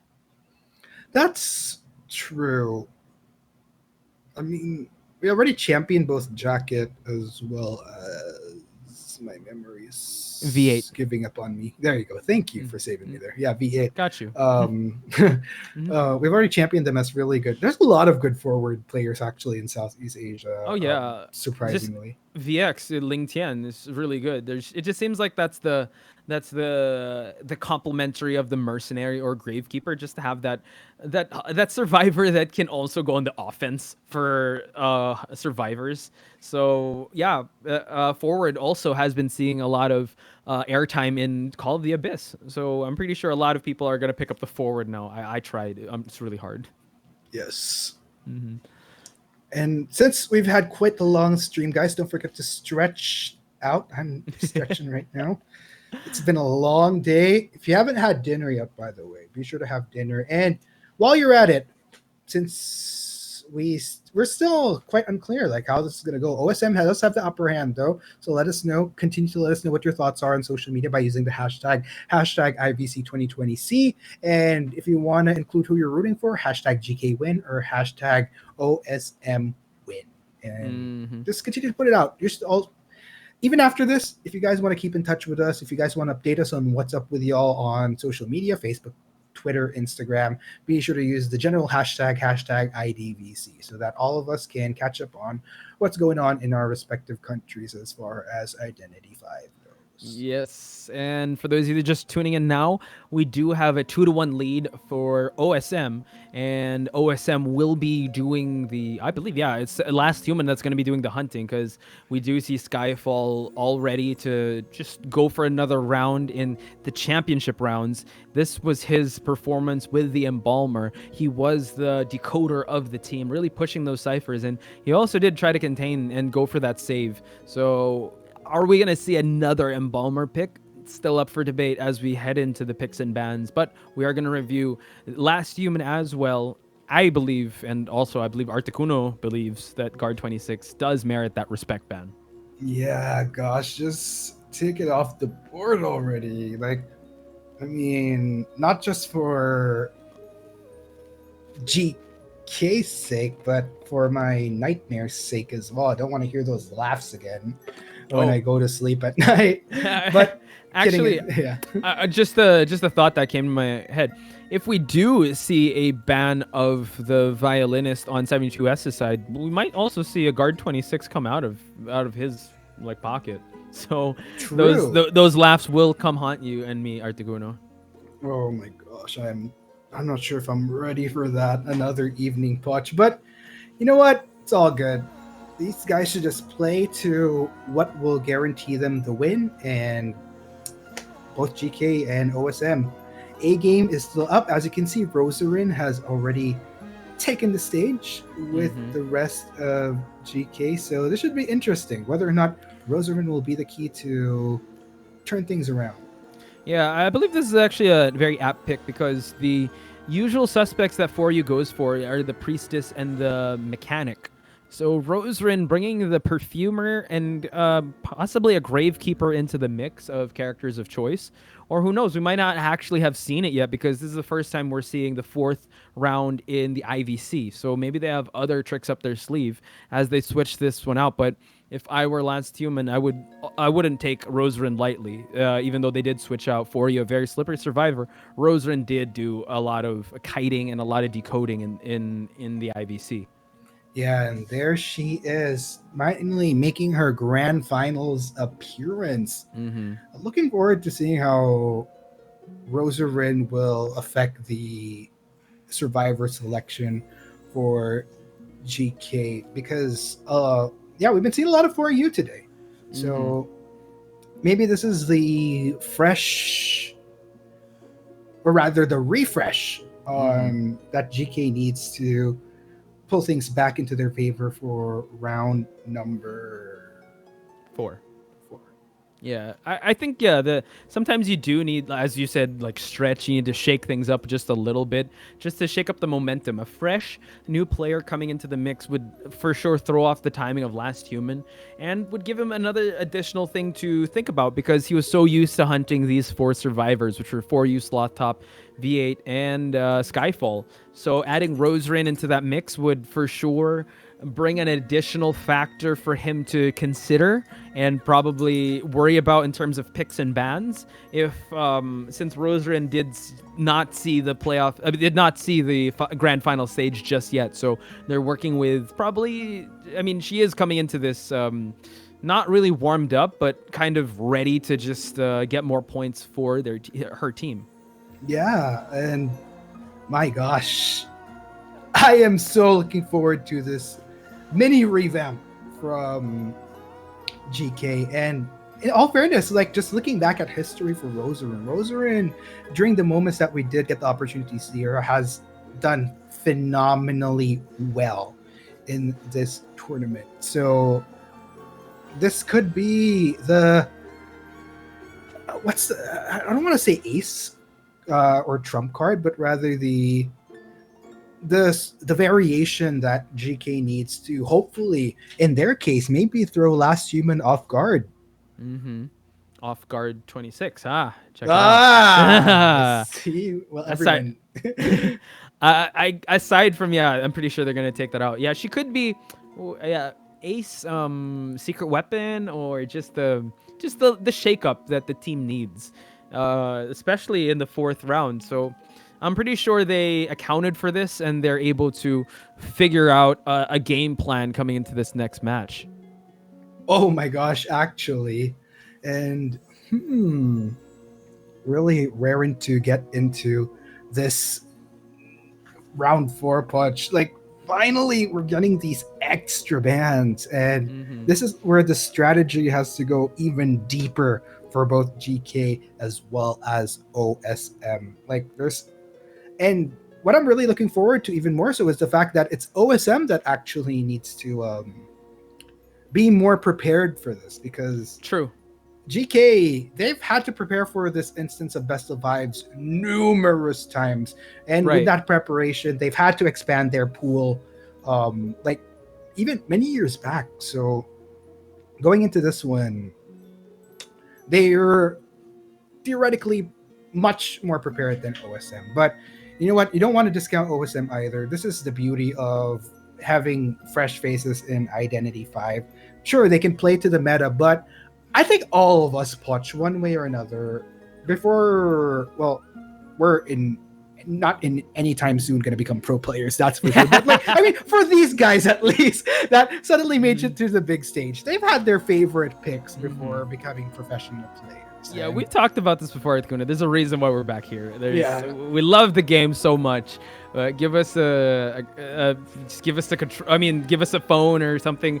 We apologize ahead of time if ever you just don't expect us to carry all in ranked games if you encounter us. But a nice hi and hello would be nice. And that'd be cool. And don't expect much.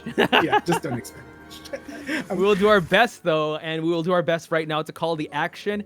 Here we have it, a ban of the Dream Witch, Lady Queen, and the Bonbon, and we are seeing the Triumvirate as well as the Priestess and Last Human rocking the Axe Boy here, I believe, at church. You called it, Potch. You called it indeed. And interesting, in which case, GK bringing some coordinator once again into the neighborhood. But with red shirts on the table, this should be manageable for an Axe Boy. Ladies and gents, the odds are stacked against GK. They cannot afford another round loss. Question is, can they pull through with Rosarin on the field now, or will OSM pull it all the way into becoming the champions of the IVC 2020? Look at that excellent pallet drop while he was conjuring up that fireball. Sloth Top now in hunting preoccupation duty as he tries to just whittle his way around the structure. Excellent utilization of that fireball for him to gain that speed advantage. Now Sloth Top will get sniped out. One more hit would do it for him and get an early down for Last Human. Yeah, and oh my gosh, this is really good progress for Last Human, in which case there has rarely been these lull moments from Last Human. He almost always manages to find a target, and not good because he's playing on a field to his advantage. Whoa! And, oh my gosh. See that? the forward try to go for that tackle, but then Last Human, look at this, changing targets, leaving the Acrobat and just shifting his sights on V8. As you see there, the coordinator is doing the work and trying to pop those ciphers. We still have 5 ciphers left, Articuno. So early start is going well for Last Human. 2 hit survivors while everyone else is still pretty healthy, but that could change in an instant.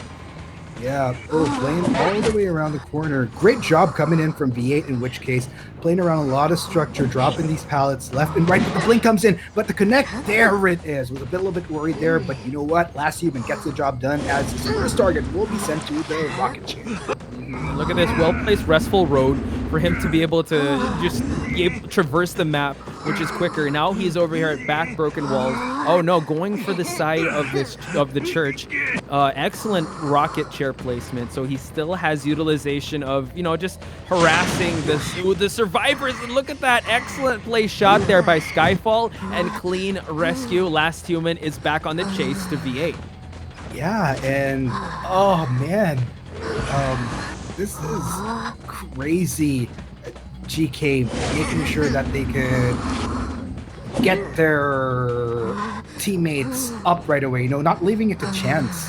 The time ticking on these rocket chairs whenever they are on it. Wow, V8, excellent movement here for him to sneak around. Last Human trying to find him, but V8 being a very slippery forward. I believe Last Human lost sight because of how he was tiptoeing around. And now Last Human not wasting any time, shifting his targets over now to the shack area. Sloth Top, the injured Acrobat, will be the one being chased here. Fireball will be utilized just to get that speed boost, and now chasing him out of the cipher he was working on. Yeah, and oh man, the chase continues, in which case Sloth Top still very decent distance, but of course Last Human just going to continue to speed his way through, almost going to get that hit and manages to find the landing. Will he though? Charges it up, and there you go, gets the hit. Wow, great drop of that bomb by the Acrobat to just slow down. You saw that the whiff hit was there, but then, you know what, Last Human was still ready and still on the chase. Now we're seeing a downed chaired Acrobat. Mind you, the forward did see his first round in that chair, and now Rosarin going in chair saving duty, tries to get him out of that burrow state, hits him while she's at it, but she's able to get that rescue. And now we have an Acrobat that's out and about.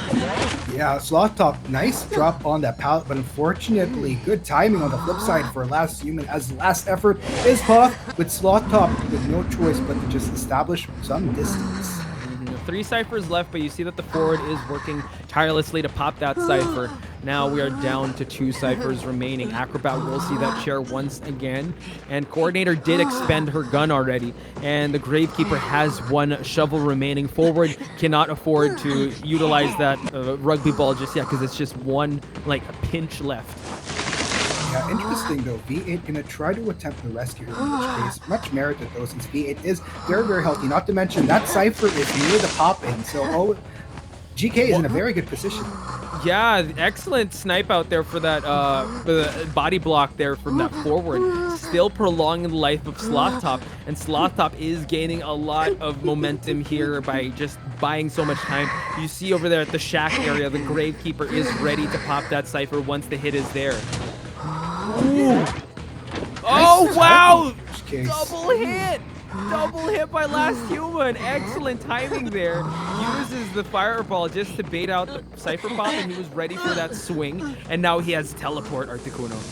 Oh man, Last Human, he could still go for the halfsy here, in which case, but Rosarin is already on the run, but Last Human not going to get the turret, going to try to speed his way through onto his next target. Good timing on that shovel, in which case, he's going to try to close the distance between himself as well as the other survivors, but question is, will Last Human make it in time though? That's a lot of time, and the gate is open. Rosarin though, does she know where the dungeon is? It looks like she's leering towards it. Last Human does have it covered as he tries to sniff out where Rosarin is. Rosarin though will be making her way towards the gate. Whoa, okay, extending him a little too much there. Uses the restful road, but look at that. We have a 3-person out. GG for GK. So match does end there, and the momentum was halted by GK for OSM.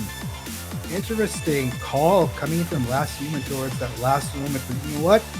Was just hopefully, you know, that's sometimes what you gotta do was banking on the teleport towards the other gate to merit him a survivor takedown, but unfortunately, by the time he reached, it was just wide open, and survivors were just ready for the escape. When he tried to turn to Rosarin on the flip side, was banking on Rosarin going for the dungeon, but that just wasn't the case. Rosarin just went straight for the gate as well. I just want to highlight Rosarin coming into the mix really paid well for GK. That last scramble there for her to be able to just try to bait him to guard the dungeon because he did see the exit gate was open. Then shifting the gears there again to that burrow state for her to just exit the normal way. So excellent stuff and great call for them.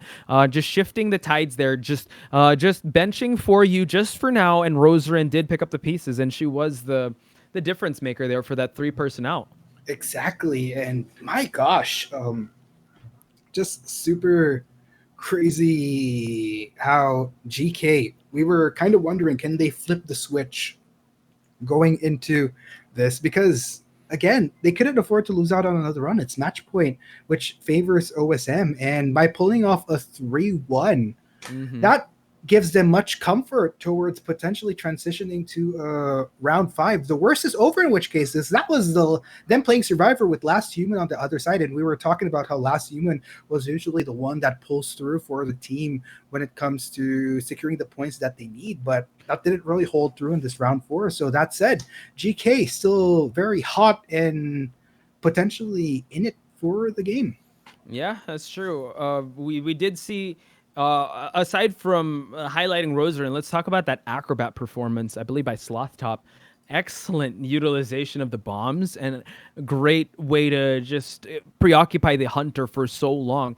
The forward was sniped out early. He did get a rescue, and he was able to tiptoe his way at the back broken for him to be able to, just get the scent off him for Last Human to change his sight to the acrobat who was over at Shack. So this is how GK will be able to turn the tides through coordination and just well-placed gameplay. So this is the championship rounds. They really have to bring it. And GK, you saw with their lineup, even though the Triumvirate was banned, they're still able to rock the other picks.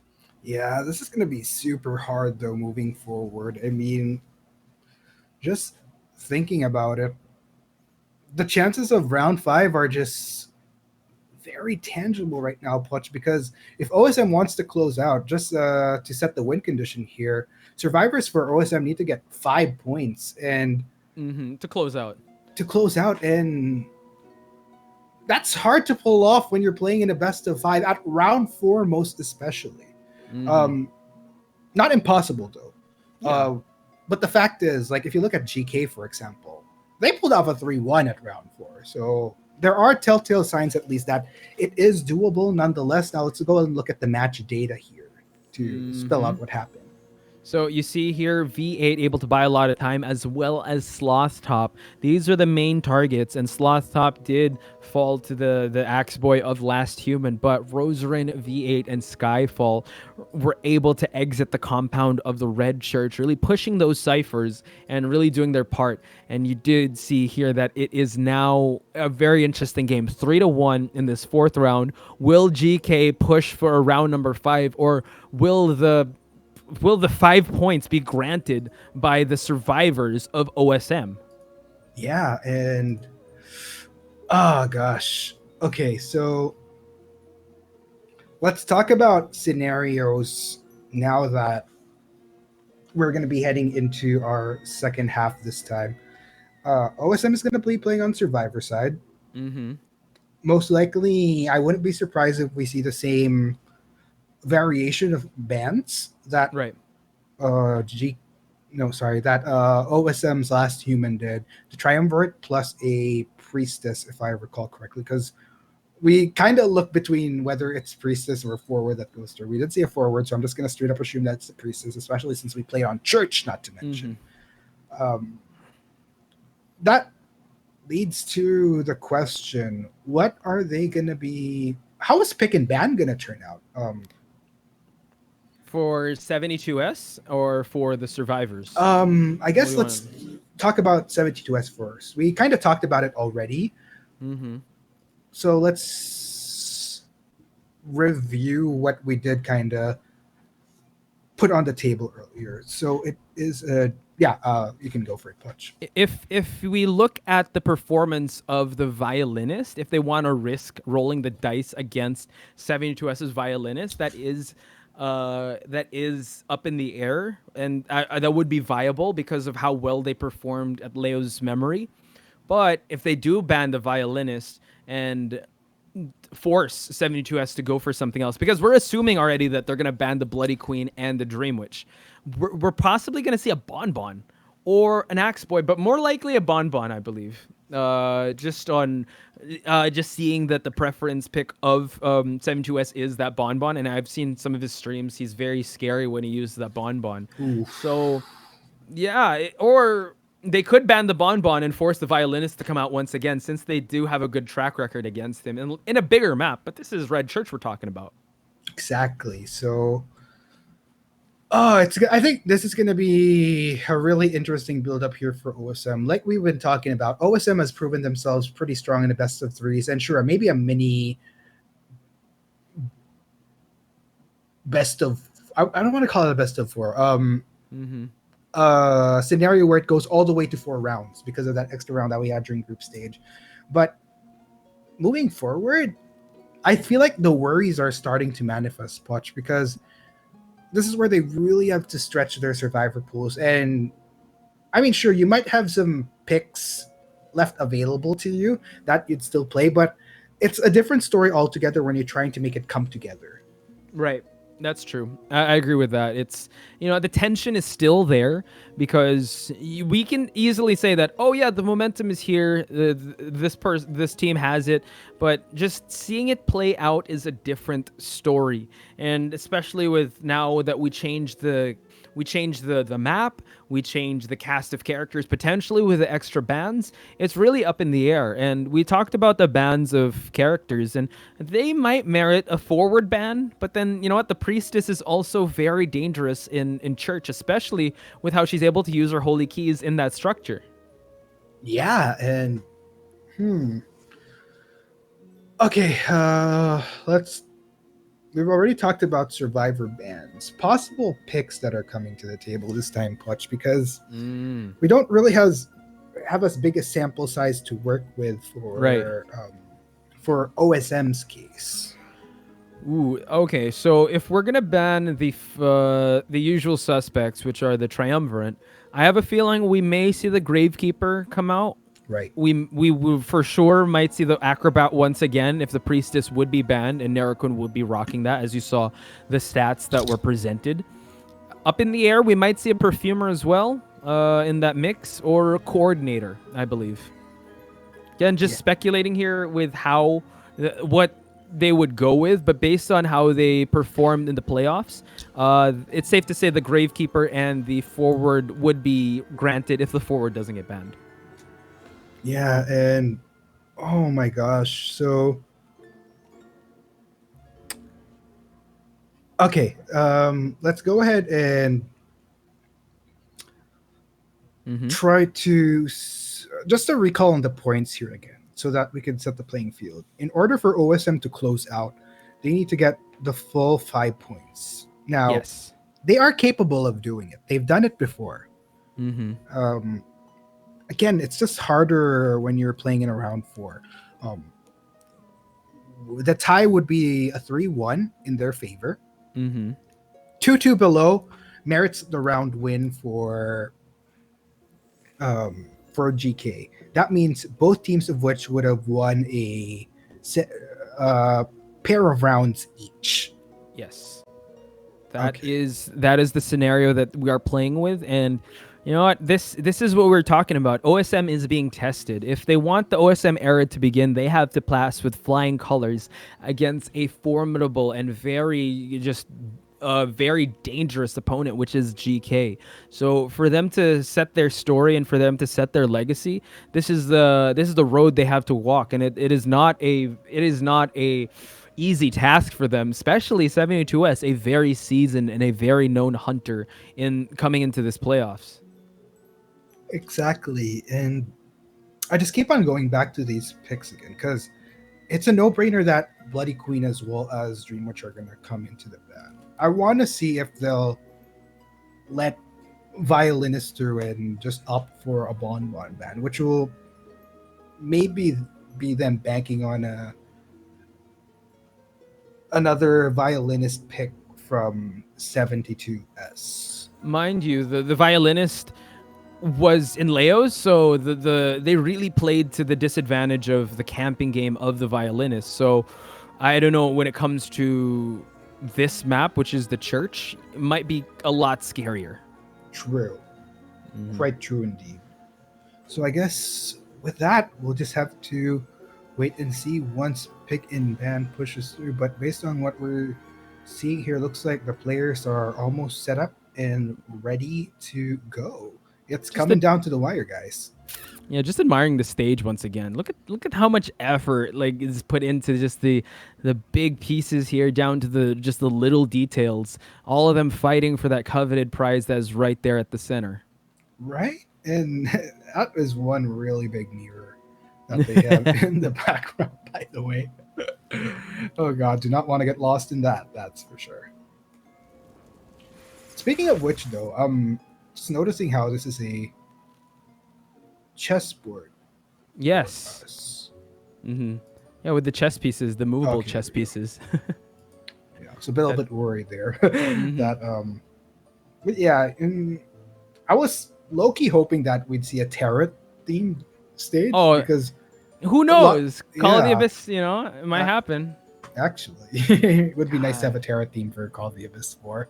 Tarot's been all the rage, in which case. By the way, while we're waiting for things to get ironed out on the Player Center, I just wanted to take this opportunity to thank you all once again for watching the stream. We really, really appreciate it. As much as possible. Oh, okay. We're going to be heading straight into the game. Unfortunately, just a little bit of a mishap with pick and ban, but all is well. That means we'll just get straight into the action, and it is indeed Violinist. I wonder what the Survivor picks are. Super excited to watch. Violinist at Red Church is very scary.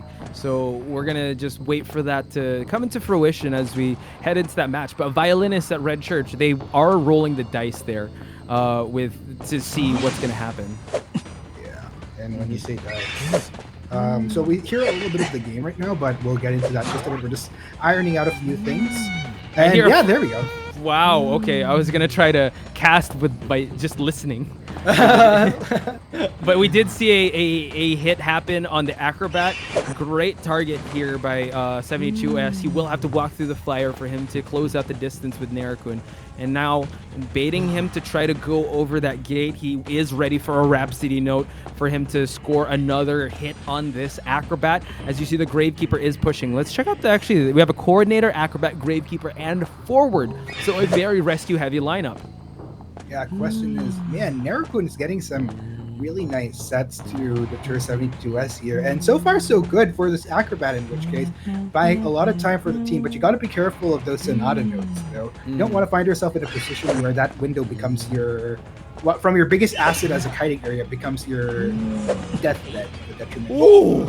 Wow, look at the movement from Narakun. Excellent stuff. And he uses the bomb for him to be able to go back and forth.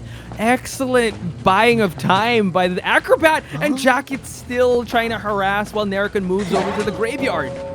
Yeah, I'm just living for this, by the way. The Persona skins combined, Ryuji and rather Joker? Yeah, like Skull and Joker together. That's like this Persona fantasy right there. But anyway, 72S tries to deter Jacket here. Actually gets a hit. Nice connect on those Persona notes. Or rather, Sonata notes, rather. Gosh. That's true. These Persona skins are really just amazing just to look at as well. And you did see that the Gravekeeper is in the area. 3 ciphers remaining. So this Acrobat did buy a lot of time for OSM to really push those objectives. And we see 72S just ripping those notes just for him to just harass anyone that's potentially touching those ciphers. We do see the flash come in. He is in that burrow state. Can he be able to get it? He is just playing the patience game, and you do have to be very careful with 72S in, just camping out this Acrobat. Exactly. Oh, just right at that moment, the Sonata note expires, but My God! Wow, 72S again on point with his strikes there for him to be able to snipe out another terror shot. Yeah, and Jacket is forced to respond to this though. What is happening? 72S is really poisoned GK into a potential round victory if he keeps this up. And they have to go for the rescue at that point. Luckily, they do manage to salvage Narakun. What is 72S's call, though? Is he going to try to cheer the Flash first? No, that won't be the case. Just decides to turn straight away into wanting to take down Narakun, in which case Narakun playing around his pallet. 72S just goes straight around. Will fire away. Not going to get the connect that he looks for, but a whack on the head will pop Narakun's last effort. Gravekeeper is up and about now as the coordinator is still pushing those ciphers.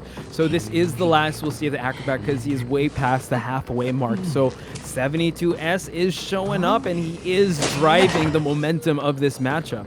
Yeah, Narakun did super duper well towards the start, but a little bit of a trip up in the midst of getting the save on that Acrobat kind of slowed down the progress here for OSM towards objectives. They had to commit a lot of members towards getting that save after the Terror Shock landed onto the Flash there. But you know what? All was well. They got some significant progress nonetheless. And like you said, Poch, OSM does like to play this game where they prime a lot of ciphers. That's true. So let's see if that comes into fruition. They are trying to heal up that forward, but then they are so close to 72S, they probably will be able to get through that. Excellent utilization of that shovel to eat that hit, and the Flash heading back to the church just to buy some time, but no, the blink will be utilized, and he does hit the Flash. Luckily for them, they were able to heal up though. Yeah, good job. In which case, that still gives a lot of room for OSM to work with, in which case, Sonata will be coming in though, 72S going over that windowsill, so he won't be able to get the connect that he was looking for onto the Flash. But this is some really good placement. Could have canceled out the Flash's escape. True, and we have 2 ciphers remaining. We have the forward here working on a cipher, but look at that, 72S just hitting the Flash as he tries to vault over the structure here, and there is a rocket chair ready for with his name on it. So still 2 ciphers remaining, and it's still anyone's game. Yeah, and okay. Looks like 72S on the flip side gonna try to pressure out these ciphers a bit, but knows very well not to stray away too far from his target. Sonata will come in and, oh man, that's unfortunate. Just as Ryan Ramos gets the save, Sonata connects beautifully onto the Gravekeeper and falls once again. Wow, he is setting his sights on his coordinator because he does not want to get shot by that flare gun. Now the coordinator trying to make her way. Oh, far range shot finds its mark. Will that have enough time for the Gravekeeper to pick himself back up? I believe he already utilized his self-heal, so I doubt that would happen as the forward does try to pop this last, the second to the last one. 1 cipher remaining, Article. Yeah, and oh my gosh.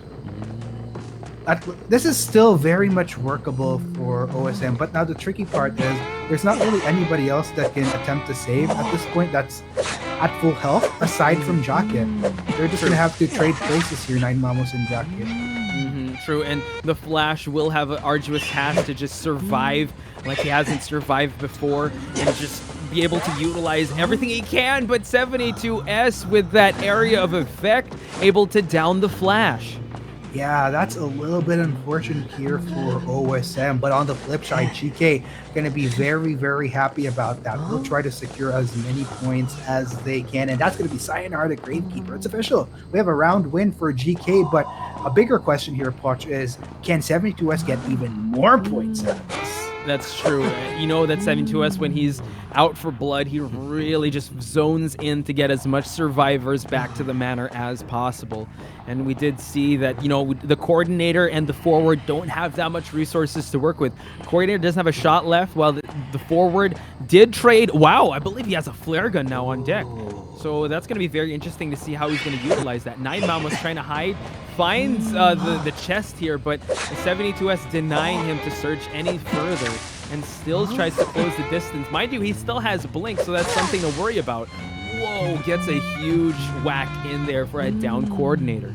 Yeah, really good timing coming in from 72S, but I wonder, is he just going to try to sniff out his other target? Because he knows very well that's going to be a tall order here for OSM to try to finish with 2 survivors. So I think what he's going to do is he's going to try to bleed out OSM, allow them to get the self heals up, and work from there. True. I don't think he wants to risk anyone going for the dungeon. So he's just going to wait for... He's just going to snipe out. He is pretty much in control here. Jacket has to be the one to force the end game to happen in terms of pushing for ciphers and trying to go for the heal of that coordinator. He is opening some chests for if the coordinator does pop up for her to get some resources, but she's all the way over at the graveyard, so that's going to be really hard for her to traverse. Now, Cypher Machine is 42%, almost halfway there, but 72S feels that it's wiggling, and he transitions over to this side of Red Church. Yeah, gets the trail of Jacket, in which case now 72S looking to land some Rhapsodies just so that it makes it easier to connect onto Jacket. But Jacket, of course, going to show that he has a surprise from 72S, and that is a flare gun. You thought Coordinator was the only one that had it, but no, I do as well. And Coordinator did get back up. She does have a syringe, so she can heal herself back to full health. But Jacket trying to make the most out of the situation, and no, gets denied. 72S sniping him out, and now probably going to change his sights over to 9 Mamos. Yeah, this is some interesting patience coming in from 72S, in which case, like, you know what? You go heal up. I'm going to go look for your counterpart that can't heal up anymore once I take him down.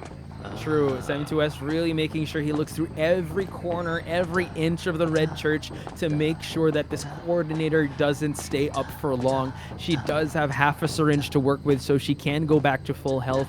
But right now, ladies and gentlemen, she is hiding and waiting for an opportune moment for her to pop some of these ciphers and probably go for some tool chests for her to get more weapons or some resources to work with. Yeah, 9 Mamos has to be very, very careful here. It does get the full in on heal, so that's going to be a detriment for 72S. I don't think he caught wind of him, but okay, there you go. Gets vision of him towards the end. That's true, but you know, Coordinator does have some resources to work with, full health, and it's just probably wants to last as long as possible for this forward to just try to push some of these ciphers and these objectives. Oh, excellent drop on that pallet. Very scary with that really scary hitbox. Oh, switches to teleport, and now Jacket, having the perfume, is waiting for him to teleport back, but no, he just uses it to try to transition to a better kiting spot.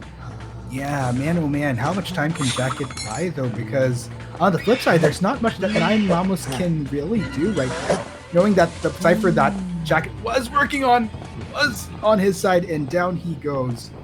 Yeah, and he was able to utilize his self-heals, and now 72S one less survivor to worry about, unless Coordinator can go for that popped cipher for him to pick up his fellow comrade, but it looks like she is still working on moving and traversing around this map because she has no ciphers to work with. And I have to point out, Articuno, most of our clutch matches happen here at Red Church. Actually, that's a good point to bring up, Clutch, but look at 9 Mamos trying to speed his way through to potentially heal up Jacket. But will he succeed because 72S is in the area? Oh, wow. Oh, almost there, but the Rhapsody, you know, just threatens him for being terror shot, just trying to save his compadre there. And now 9 Mamos just trying to wait for an opportune time, but 72S seems like he's holding all the cards, gets the hit early on, but that wasn't even a hit. And look at that, snipes him out. 9 Mamos will be falling. We see 5 points in favor of GK, Articuno. Don't discount GK just yet. Just when you thought that OSM was going to be able to build all the way towards that upward trajectory, we've said it time and time again, Coach. I've had my doubts, admittedly, as we head into this round 4, but it still stays true. When push comes to shove, the more these rounds go, GK is going to light a fire under themselves, and they get a very dominating round 4 win out of this at the end of the day, Putch. So now we're at 2-2. It's very interesting to see how these points match up because now from 12 to 13 in favor of OSM, we're now at 17 to 13. So it really, they don't want to go for a tie at the end. They want to be able to secure this last round for them to call themselves the IVC Southeast Asia 2020 champions. Oh my gosh. Okay, so before we talk about win conditions going into round 5, let's recap a little bit of what happened there. In all fairness, towards the start, Narukun was doing a really, really good job at kiting the violinist. Yes. But yeah, as things kind of went down, what complicated the situation was when Gravekeeper suffered a terror shock. Yeah, that was very unfortunate. But you know what? That seems to be the calling card of 72S now. He's just so on point with him sniping out rescues and just presenting this odd timing for them to be safe or like think that they're safe to go for the rescue. But he's just ready for that swing of the hunter. So I feel like that was a very that was a turning point in the match in terms of putting the favor in 72S's side. Yeah, and my gosh. Okay, now I'm not gonna lie. I just want to go straight away into talking about what is at stake, Potch, now that we are heading into a round 5. What could potentially be the last round, because it is very hard. It's a very hard. How do I put it? It's not the easiest to suddenly tie up again with Yes. a 4-point difference, since and They can't, yeah, yeah. they can't go for ties because right now they're tied in terms of rounds. If they tie up in this round, then it goes to GK because we're gonna after rounds, I believe we're gonna go to points, and whoever has Right. the most points would win. So Actually. OSM really has to go all out. GK, worst case for them, well, the minimum they have to do is just tie because right now they're ahead in points. Right. And yeah, like again, just to eliminate the possibility, this best of 5 going into an extra round is highly unlikely. That usually happens when you have a lot of ties across the board. But the Yes. thing is, it's been round wins across the board for both sides. So. Right. Back and forth. To be honest, it was a very seesaw like battle. You did see GK start out guns blazing at the start. Then the second and third round, GK OSM did bounce back, and now GK, don't call it a comeback, call it a sequel, call it a spoiler. I don't know. It just seems like GK, as you mentioned, has a fire under them, and they're just going all out. Survivor and Hunters. Speaking of Survivors and Hunters of GK, I mean. Watch, I'm scared. Am I really jinxed when it comes to predictions? I don't know. I don't know, man. I don't know if the comment section is just trying to dissect that theory even more, but who knows? Never say never. OSM is still in this. We'll see how they'll be able to bounce back, but now I do think that merits a ban of that violinist because because right now, if you look at GK, especially 72S's performance, he was able to perform really well with a Dream Witch. Was it Dream Witch or a Dream Witch and a violinist? So that does merit bans across the board. Yeah, 4-person takedowns with both those hunters. It's really hard if you think about it as well, because this is what we've been saying when it comes to banning 72S. Yes, it's not just him having a large hunter pool. A lot of the times, like whichever hunter he brings to the table, he is good at using regardless. So yes. That's what's scary. How do you, I guess pick your poison? Right. Pick whatever you'd feel comfortable with. They thought they did pretty well against the violinist, but that was in Leo's memory. Maybe Red Church was able to traverse easier. There weren't much levels to work with because I believe it was the forward or the acrobat that was able to utilize the factory of Leo's memory to buy so much time. And you know what? The acrobat did buy some time for his team, but the early hit did limit his resources for him to just fall after like a little seconds after that. So right. I have a feeling we might see a bonbon come out of GK if they respect ban the violinist. Right. I mean, it would be a natural go-to, in which case, Potch. And okay, let's talk about points that particularly OSM is going to need to rake up in order to win. But first, before that, let's check out the match data before we get into that discussion. A lot of time being bought. Again, 72S isn't afraid to take it to the limit, especially go past the normal. I don't know what an average game of Identity 5 is, but 72S is fine with just leaving the survivors to bleed out and expire for him to gain more advantage over the situation, for them not to get the dungeon. As you see here, all of them are really pushing for containment times. Narukun being the first one to be sniped out, really didn't have time to touch those ciphers, but look at the handiwork coming out of 72S. 18 attack hits, 1 pallet destroyed, and 10 knockdowns. 10 knockdowns, Articuno. We only have 4 survivors here. He's able to knock down a lot of survivors. Yeah, I mean, with a lot of the healing that came about from these guys, I'm not really surprised. This is interesting. So we have 2-round wins for both sides, but again, just these hefty points that suddenly came out of the blue for GK towards round 4, it really makes you wonder how round 5 is going to pan out, because it's still anybody's game. Now, yes, I think now is no. Let's wait for MVP first before we talk about the win conditions. Honestly, I think MVP might go to 72S because the way he hunted with Violinist was just perfection. He was able to be very disciplined with not sharing a survivor if he didn't have to, and able to just transition his target. And there you go. 72S, well-deserved MVP placement here. Best performance in this 4th match. 2 terror shocks. That's just for the game. Like, he's been racking up so much terror shocks throughout. 18 survivor hits, average eliminations, average up to 2.85. Numbers don't lie. They tell a story. 72S means business. Yes, he does. So I guess with that out of the way, Potch, we can finally talk about win conditions for both sides. The easiest win condition straight up is to just get a round win. Straight up. Mm-hmm. Like, even if, let's say, it's 3 1s that come up, that would technically put OSM in a position where they tie with points, because like it's like 2 + 2, then like you get the equal amount of points. So technically by points, if 3 1s happen for OSM, they'll get a tie. But because of round wins, it'll be OSM win. I think that they have to play this game like it's their first.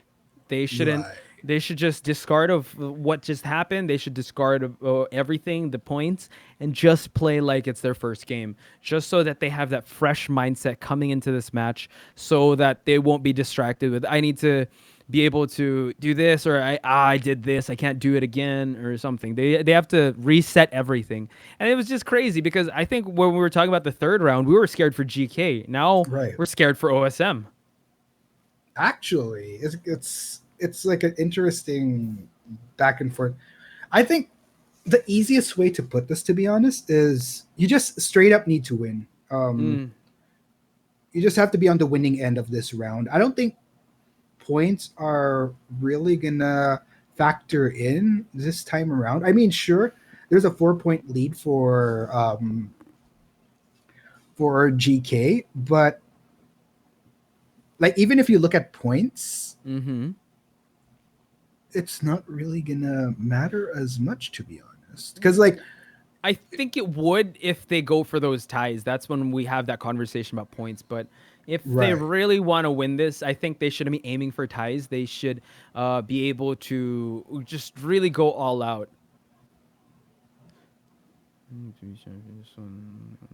Okay, sorry, I'm also reading the messages we just received. OSM needs to win to be champion. There's only one way. They need to get this round, because if GK takes the lead in the score, because it's going to be 20-14. Right, actually. Thank You're you, right. people at the back, for that. Again, we're good at talking, but computing, our brains just get fried. Our brains just get fried? What am I talking about? Our brains just get fried. I'll help you out here, Potch. To make it a TLDR for GK, they just have to win the first half. Yeah, they really need to win the first half. Actually, just the first half. Like, it can't be a 2-2. Like, a 3-1 is already a win. That's true. Oof.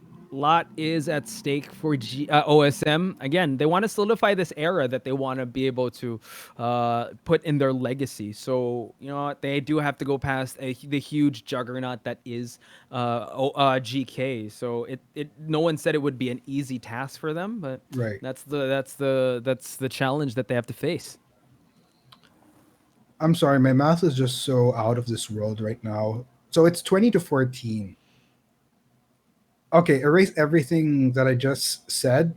Just straight up OSM needs to win the round. That's the only way they can win this. That's true. Let me. Yeah, I don't want to try to make sense of it anymore. 14. Yeah, it's 14-20. Yes, ladies and gentlemen, 14-20. Yeah, I got my math wrong a bit during the start, but yeah, since it's because I was thinking there was like a 4-point difference initially between the two, but yeah, it's a 6-point difference. Sorry about that. It's been a long day, guys. But yeah, if it's just TLDR, guys. If you're a GK fan, they just need to win the first half, 3-1 and above. GG, well played. No, actually, no, even a 2-2. That's a 2-2. Well played. If they tie, that's still good on them because they're in the lead in terms of points. Because it doesn't matter if OSM perfects the second half. That's still going to be a 1-point difference. That is true. I believe it's going to be OSM playing Survivors next. So 72S is going to be the hunter in this next match, and he's going to be able to just carry that momentum he did, that destruction he carried at Red Church is going to be very insane to see as we head into the potential final championship round. Actually, yeah, it's going to be the final championship round. Right. Okay, so one thing I'm also trying to confirm here is whether or not we'll see, because you know how sometimes even though a team has already won, we still play the second half anyway. I'm wondering if that's going to be the case because this is a bit more like there's a big difference. True. I mean, the difference was made by 72S, so a lot is riding on this match, ladies and gentlemen. You know, OSM has to survive like they never survived before. They have to survive like it's their last chance to survive. I don't know how to build this up anymore, Takuno. Yeah, like it's really, really coming down to the wire, guys. I'm going to be saying that for the last time because this is it. This is round 5. Make it or break it. It's an interesting case. It's a very curious case that we have here, Butch. True. This big of a difference because for the round 2 and round 3, it was looking to be such a massive buildup for OSM, and then GK just flips the script in round 4. So I'm baffled, to be honest. I'm really baffled. Yeah, it just goes to show that we can't base it off until the rounds are over because, I mean, just looking at it on face value, we thought GK was going to take in the first round. Then second and third comes in. We thought OSM was going to take it. And then now it seems like OSM's in trouble. And that seems to be the case. We can only just put a pause and speculation and just figure out how this match is going to play out and just call it as it happens. Yes, sir. So that said, both teams are on the stage now. We've seen some great camaraderie between these two guys, but this time, round 5, they have to make it count. They're going to be super laser focused on these games. Like, at the end of the day, both teams will surely be happy for the other. But right now, what matters is getting that champion win. Yeah. See, the smiles are replaced by laser-focused eyes and just game faces because they know what's at stake. OSM wants to usher in a new era in competitive Identity 5, and this is how they do it. They have to be able to secure this win against 72S. And coming from a crazy matchup in Red Church where they were taken to their limits, they really need to dig down deep and see what else they have left in the reserves because OSM actually took the longer road here because they did have to face VX. They took a little bit of a shortcut not playing that third round because of how dominant they were. And now it's just showing that they still have a lot left in the reserves for them to really take the fight to OSM. Right. And oh my gosh. I am getting chills, Potch, right now. I have no idea how this is going to go. I really thought we had an idea by the time we hit the conclusion of round 3, but now I Yeah. Just don't know. It's up in the air, Articuno. I really can't wait for this match to start. And when it comes to analyzing it, we can only speculate that they will just ban the violinist, but that brings in the bonbon, that brings in other of the hunters. And I think that the way it was played out, depending on the map, if it's a big map, they might swap out the ban of that forward or the ban of that. They might just stick to the ban of that priestess and still have the triumvirate ban. Actually, I'm wondering. Yeah, because I mean, if it ain't broke, why fix it? If you're 72S, you've performed so well with that ban formula. If it's a bigger map, it's still ban the priestess because you will limit the survivor's mobility. So I think, yes, the pressure is on OSM side. You see that 72S just has to just go for the ties. Go for 3-1. That'll be good enough. And we saw that they when victory is in their sights, they don't want to overextend themselves. They would just go for those optimal survivor takedowns. Exactly. And on the flip side, for OSM survivors, I mean, this is, again, like I said, the true test for them once they hit this round 4 and 5. Whether or not, with the absence of a lot of the more optimal picks, can they perform? Because they have been very comfortable with playing to meta. But what happens when you're taken out of your comfort zone? That's why there are teams that can only go so far in tournaments sometime. But OSM, without a doubt, has proven themselves to be worthy of rising to the challenge. But now that they're playing in a best of 5, that could potentially favor a veteran team. Can they pull through where it really, really counts? This is the last round, Poch. The last round where they can make it count. And I think it's also safe to say that this is a great way to prepare for the big stage that is Call of the Abyss with IVC. I mean, we're already putting them in a grand stage like this, and they're only helping each other get better. So whoever comes out on top here between OSM and GK, I'd be very confident in saying that the Southeast Asia does have a great representative heading over to the Call of the Abyss 3. Oh, man. Here we go, guys. Okay, it's back to us. I was baited a bit there because usually when that animation okay, there we go. We were baited. And now we're going to Moonlit, a respect ban of the violinist, and we're seeing the triumvirate ban as well as the priestess. So will we be seeing the same cast of characters come out of OSM? So far, 1 out of 4. Jacket with the signature forward. The Flash going with the Gravekeeper. 9 Mamos. Will we be seeing a coordinator come out? Or another pick? Yes. Okay. Oh. Okay. 72S with the Axe Boy pick. So, no surprises right there, though. I mean, Axe Boy is going to be something that we've been talking about would work fairly well in Room River Park, especially when you're this far into the best of 5. You'll be able to traverse a lot of terrain. So let's see how that works out for 72S. Especially with the top survivors being banned, the Merc, the Seer, the Mechanic. It does give way to the Axe Boy to really shine. Even though you do see, the forward being in the mix, you see the Acrobat as well. The Axe Boy can survive and can hunt pretty well, especially when he puts down those restful roads and he utilizes the Fireball to just get that speed boost or snipe out a survivor at long range. Right. So the hunt is on. 72S trying to sniff out a target here. Not really finding anybody just yet. Actually makes a transition towards the second floor to spot out 9 Mamos. Hello. Wow, and again, 9 Mamos having to expend his just flare gun early on, and 9 Mamos just has to rely on good old-fashioned real estate for him to last long against this Axe Boy. You see over there at the tent, I believe that's the Gravekeeper pushing those ciphers, and 9 Mamos has his work cut out for him, and the Fireball will land. And now we see a little of the just the ring around Rosie here as 72S tries to whittle down the options of 9 Mamos. Yes, stars are aligning once again for GK's Hunter. The best survivor you could get towards the start is a coordinator that expends his flare gun early. And now Nine Mamos, like you said, is pretty much defenseless. Not much to work with, and as a result, even if Nine Mamos gets strapped to a rocket chair, it's gonna be a terrifying ordeal to try to run away from someone like an axe boy. And now we have Jacket in the midst here while Wanted Order will be on the Acrobat. Jacket utilizing the football. What is he going to get? Oh, wow, he gets the stun.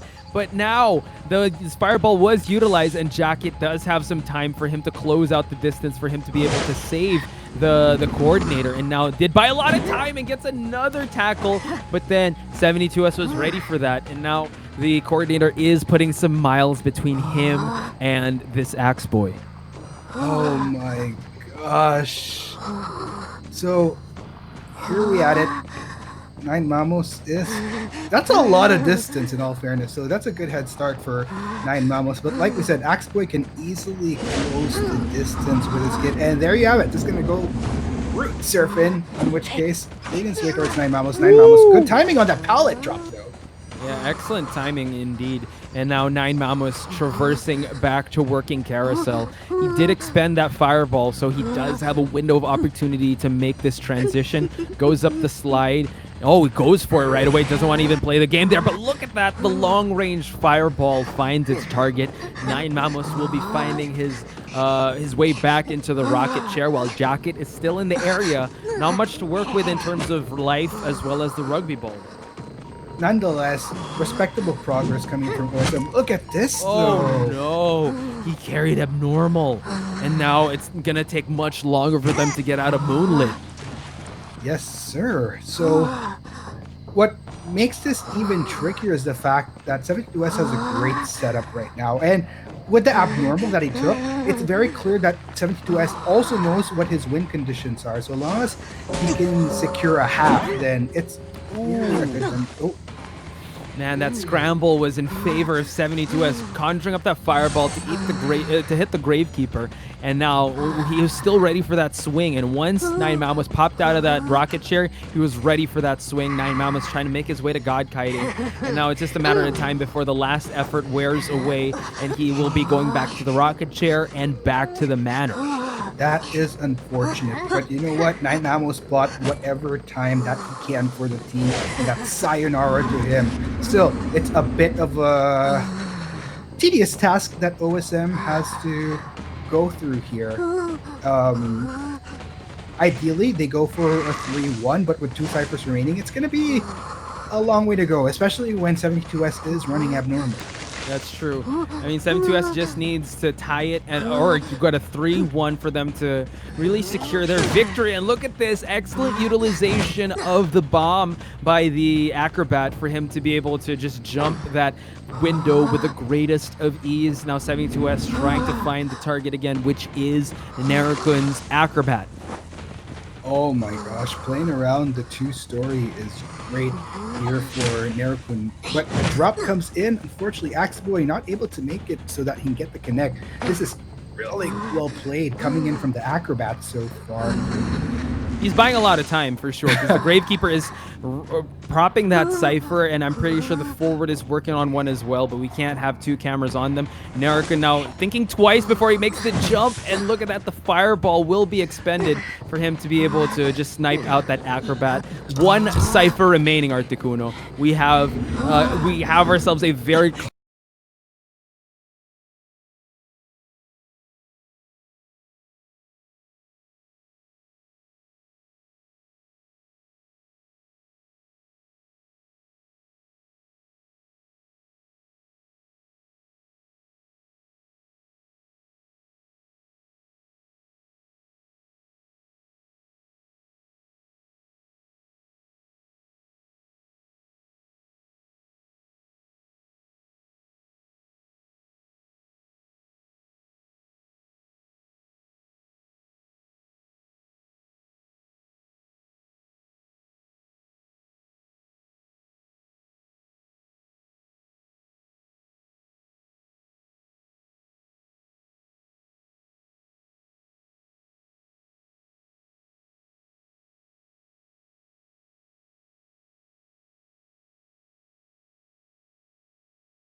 sorry, just a little bit of a tech difficulty on our end. We weren't able to capture the past few seconds, Yeah, but that we're all was- good now. Yeah, we're all good. The Flash is going to see that rocket chair, and the coordinator and the acrobat are the ones that eliminated.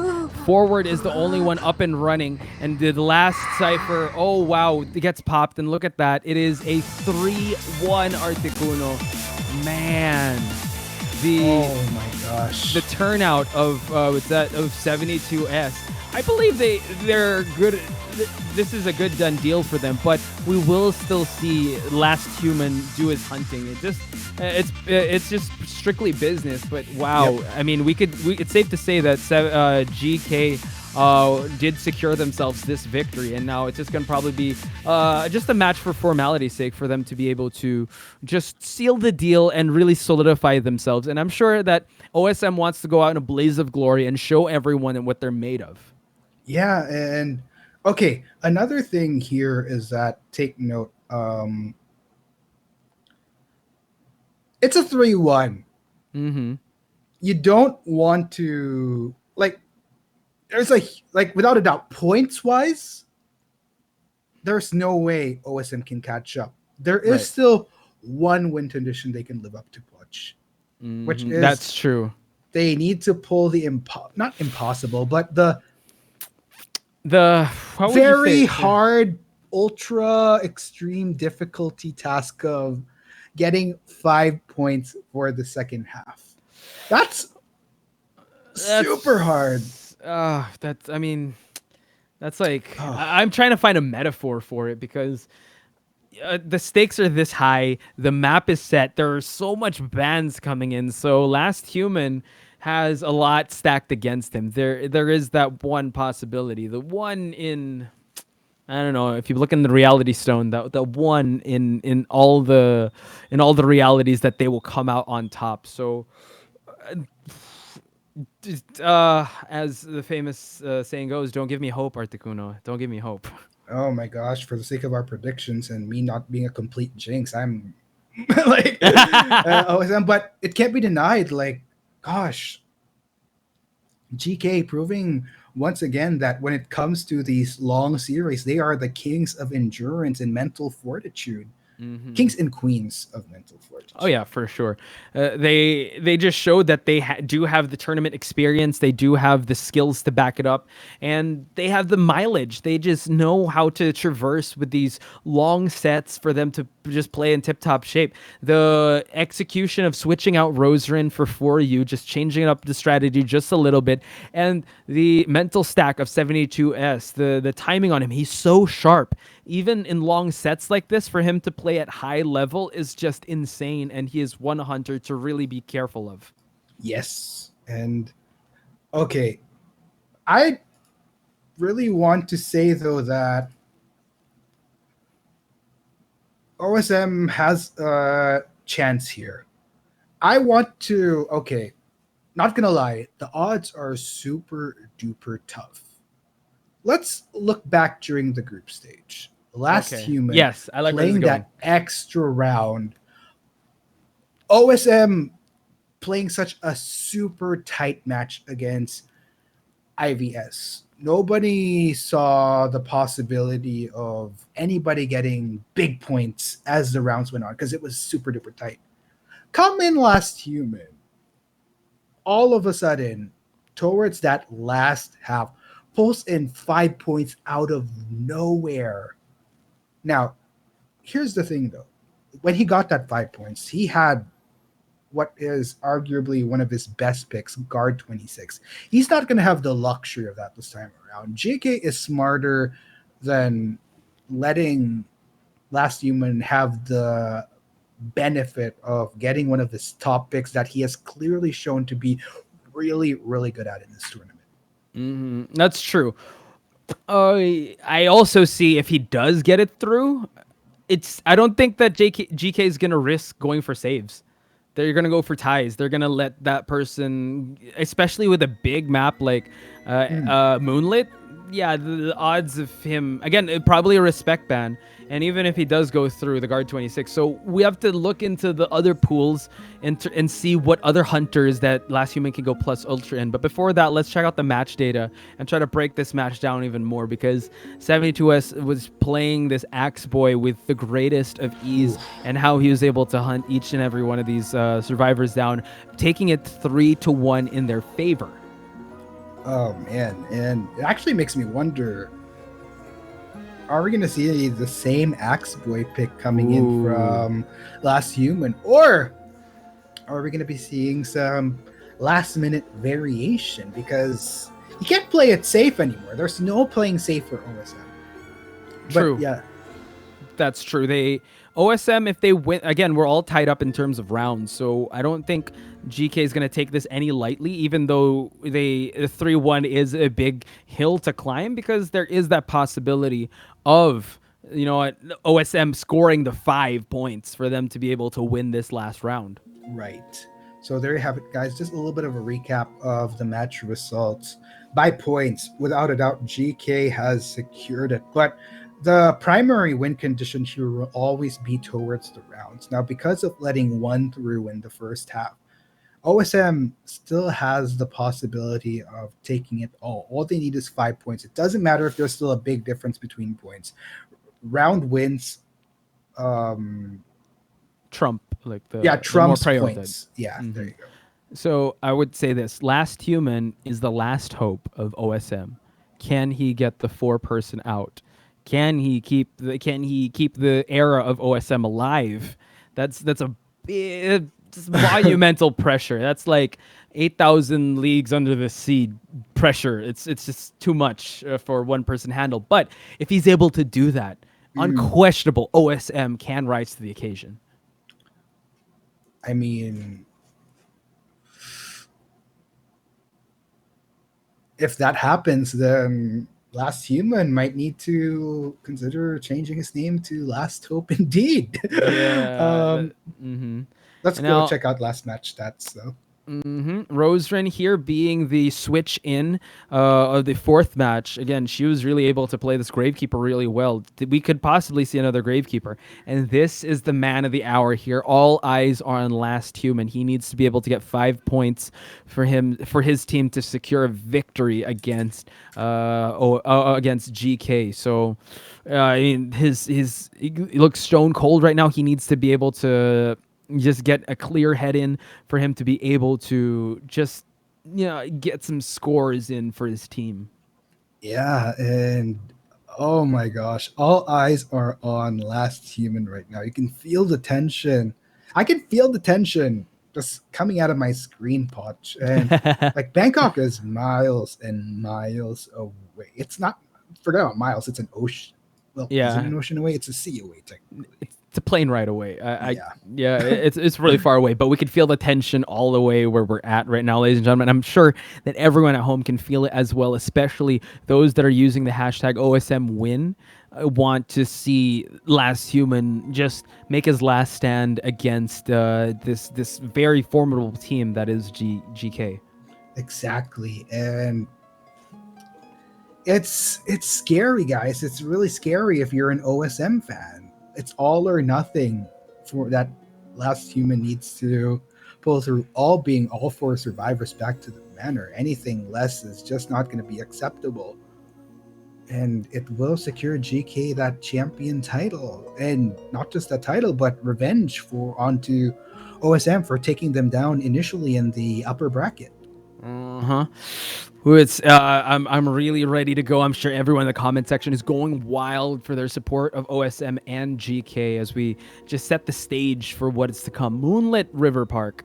It's going to be the last stage that we're going to do this dance in. We're going to see 4 banned survivors, 3 banned hunters. The pool is whittling down.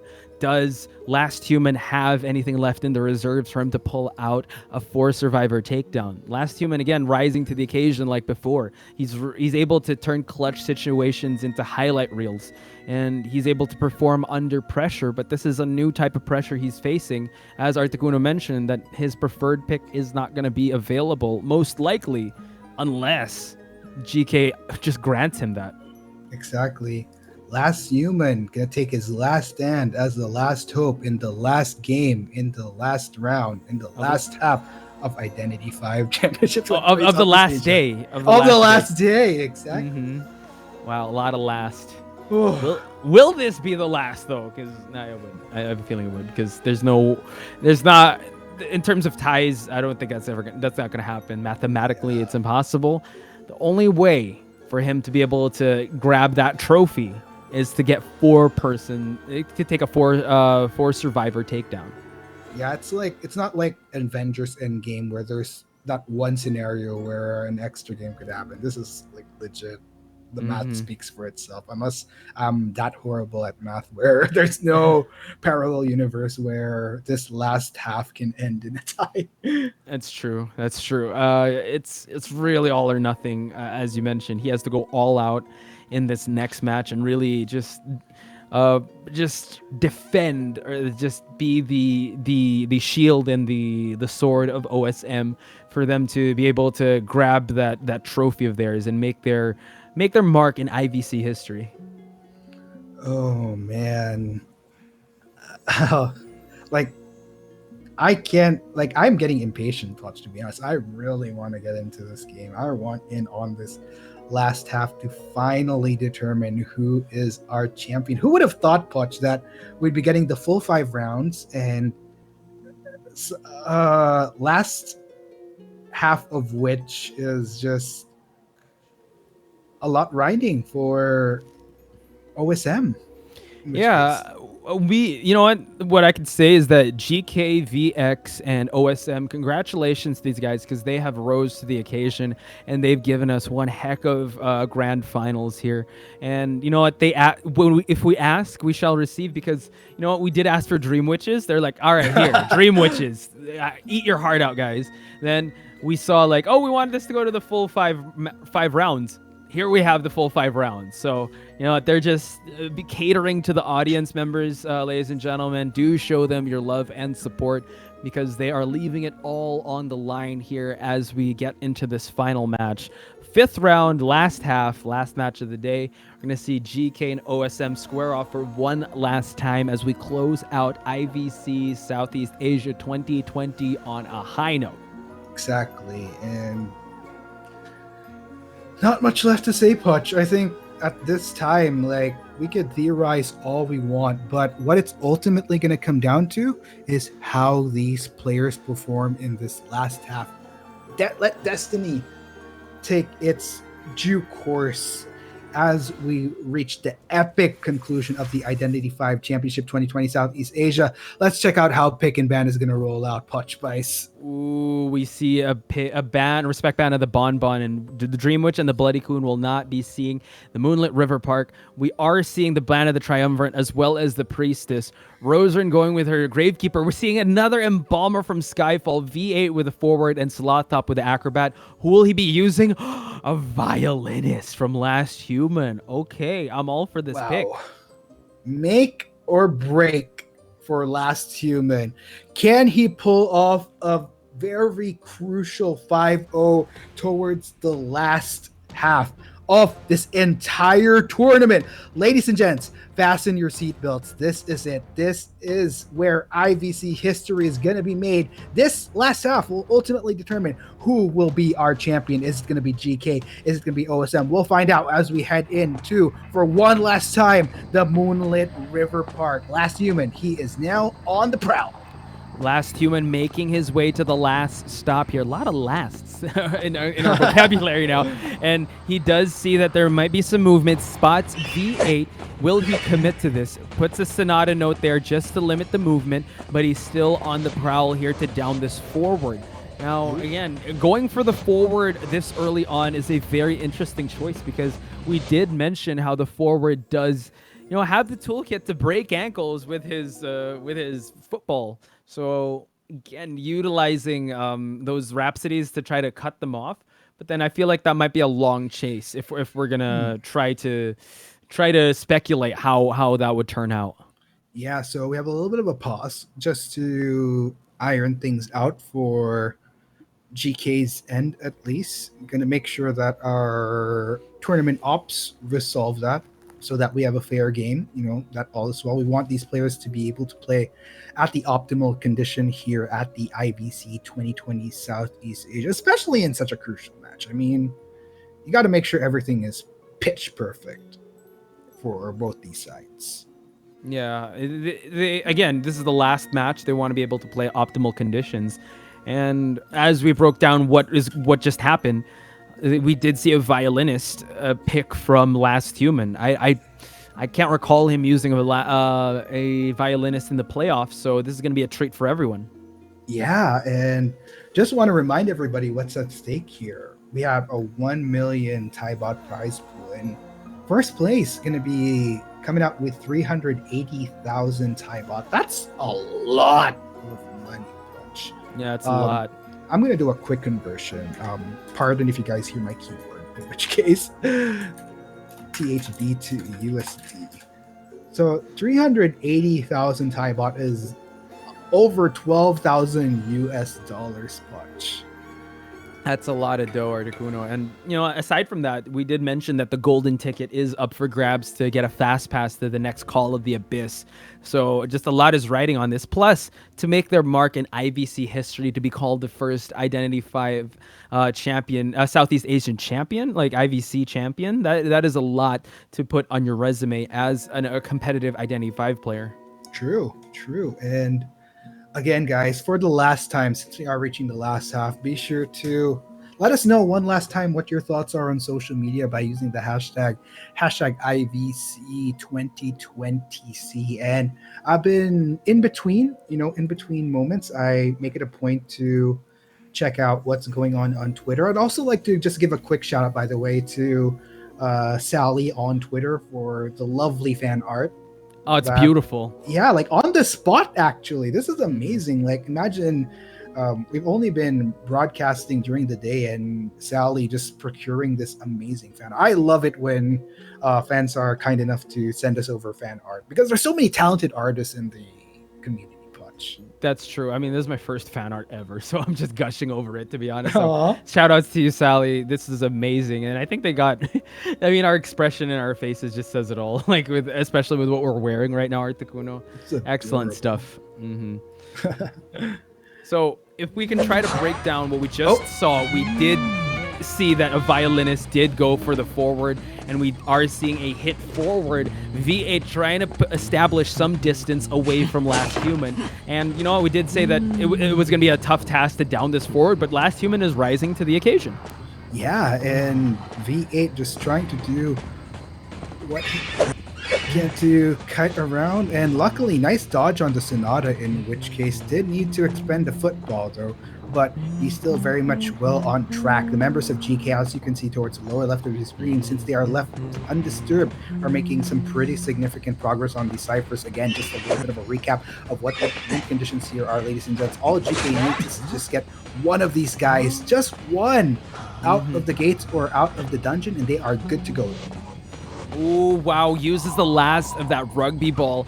And now Last Human is still zoning in on this forward. He's not going to be there. And he is putting those notes out. And we have a downed forward. Did spend a lot of time just trying to down him. But you know what? That's one less survivor to worry about, especially with a forward without a football. Yeah, and you know what I'm thinking here, Poch, is GK going to try to go for the rescue? I think for the first time, yes, they can. And here we go. We already have Rosarin on the case, in which case that's true. Getting the attention of Last Human, but yeah, as you mentioned, Sloth Top is on rescuing duty, and you did see that the embalmer did drop a coffin down, and now he has to make sure he times this well. Oh wow, and Sloth Top eats that hit for that clean rescue without tide turner. So excellent stuff. Yeah, trying to get some Rhapsody stacks onto V8 though. Nice sidestep of the Sonata connect though, as V8 continues to come in. A little bit of a whack there on the wall, but not really going to be deterring Last Human's cause here. On the flip side though, GK making phenomenal progress on these ciphers nonetheless. V8 is buying so much time here. He is, and he will be falling down. three ciphers remaining, while you see over there the Embalmer is working his way to another popped cipher. Now we did see that Sloth Top did go for that is pushing those ciphers and did go for that rescue. So let's see if Rosarin will go in chair saving duties, or will it be the Embalmer?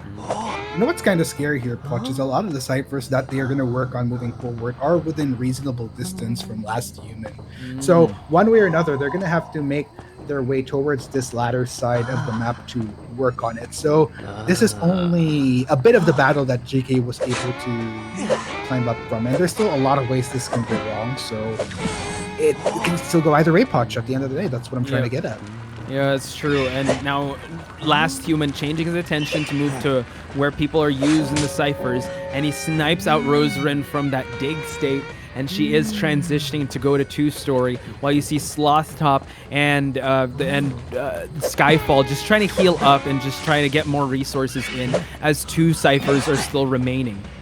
Yeah, and oh man, Rosarin will be falling next though, but it's all good. 2 ciphers remaining. I think GK can just go full commit towards the cause of just making sure that these ciphers are prepped.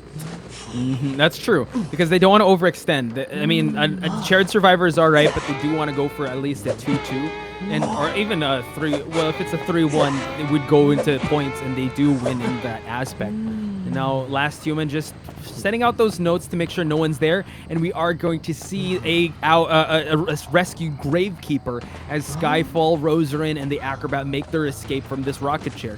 Take note, there's only 1 cipher remaining, Watch. But I kind of wonder what the progress is on the other ciphers, because they were hell-bent on a lot of these ciphers towards the other side of the map. There's not really anybody that has made progress on the latter side, just because that's where Last Human was, playing around with V8 for the most part. But hopefully they use this opportunity to work on a cipher. Now that Rosarin doing a great job of transitioning towards this side where there's no more ciphers, just so that there's a bit more freedom for the rest of GK to work on the ciphers on the other side. And there you go. Lower left side sees that the Embalmer is working almost at 50% in that cipher. That is across the map. Gravekeeper is still on chair, and we're seeing Sloth Top make his way to try and get this rescue out of this situation. But we do see a Rhapsody get put out. He has to be very careful. A double hit is in the air right now for him, and he gets a downed Acrobat, and the Cypher is not prime. Uses the teleport and leaves the Acrobat because he knows he won't be able to heal in time. Articuno, are the pieces aligning for Last Human? Yeah, Last Human's really putting his plus ultra effort into this. Oh my gosh. But take note, that is GK. 2 survivors are down. Can Acrobat get the self-heal up in time? And also Embalmer could technically resurrect here. He could. That's why he doesn't want to bring him to that rocket chair. He's just going to wait for him to bleed out. 42% on the Embalmer side, waiting for him to get up. And he's going to try to see if any of these ciphers are moving. And now Acrobat is up. Still a very scary situation for any of these players. Articuno, Last Human is playing on firing on all cylinders for him to be able to get this 4-person takedown. Exactly. And oh my gosh.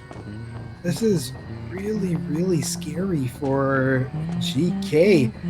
As we were saying, like, you don't want to discount Last Human when push comes to shove, and that's exactly what's happening here right now. And now the Skyfall is just patiently waiting, doesn't want to get up right away because Last Human is within hit range. He will be going for moving Skyfall to probably a closer chair for him to be able to patrol that area. Sloth Top is making his way to the tent, and we are probably going to see him just drop the Embalmer here. As he makes his way, he does catch the scratches on the floor. He knows that Sloth Top is there. Skyfall does get back up, uses the self-heal. If he downs him now, he knows that he will expire because he has spent his self-heal.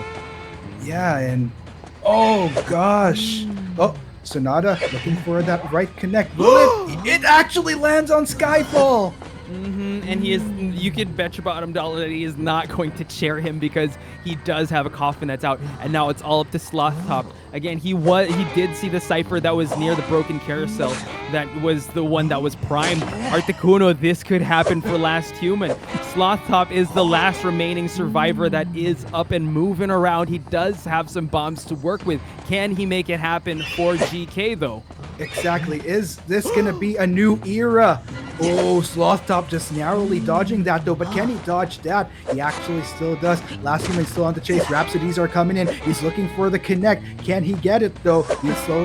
Sloth Top is a little bit slowed down. No, it's stacking up really, really dangerously. Sonata coming in, but it lands on Sloth Top though. Ladies and gents, I think this might be it. We have potentially our Identity 5 Championship 2020 Southeast Asia champion. Let's go ahead and make sure of it though. Last Human, he's making a transition towards Skyfall. Skyfall, he's slowly gearing towards that dungeon. He is. Acrobat, so long away before he's sent back to the manor, and Skyfall, he takes the gamble. Gotta respect the effort, but it's a good done deal from here, Potch. We have our champion. Just when we thought Last Human had a deck stacked against him, man, he was able to make it work. He had a 4-person takedown. We thought the task would be impossible. Last Human changes the script. Just when you thought you had all the answers, Last Human changes the question, and they are your IVC Southeast Asia 2020 champions, Articuno.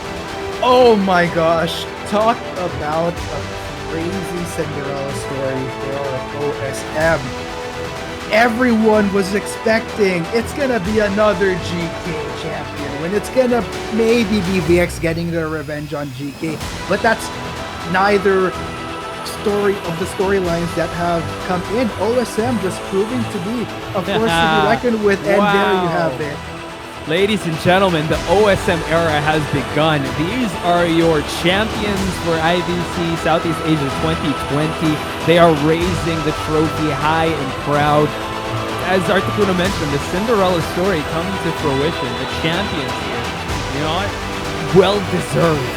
They fought through and through till the last bell, and Last Human just making his last stand, changing his name to the last hope of OSM. Yes, oh my gosh, look at those happy faces from OSM, just super well deserved. We were talking about how it was going to be a hard task for the Last Human to live up to. 5 points! He rose to the occasion. Oh, wow.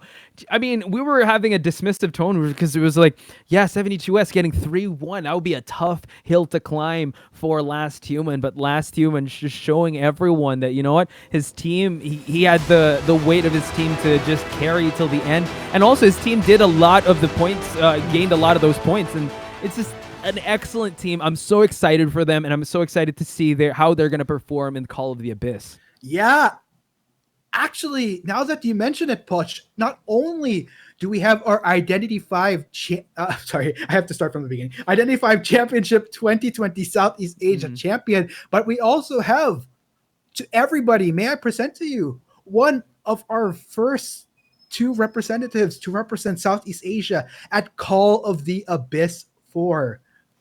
Oh my gosh. Oh, wow. What a time to be an Identity 5 fan. What a time to be an OSM fan. And Articuno, I have to say this because I want to be the one to tell you this. You broke your curse. Thank you. Oh, you broke my your gosh. Curse. Let's go. I'm not a jinx after all. You're not. For the most part. Hey, when it came down to it, you called the champion. Your prediction was on the spot. Right. So the rest of your predictions were absolved because this is where it counted. Definitely. There you go.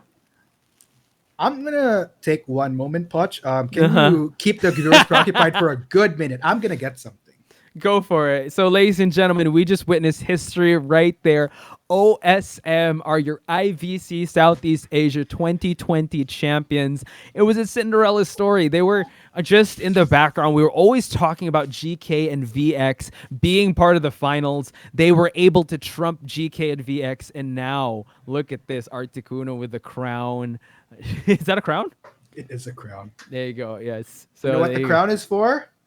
What is it? Finally ending my jinx spree on my predictions for Hey, playoffs. Thank show him you some very love, much. ladies and gentlemen. Articuno.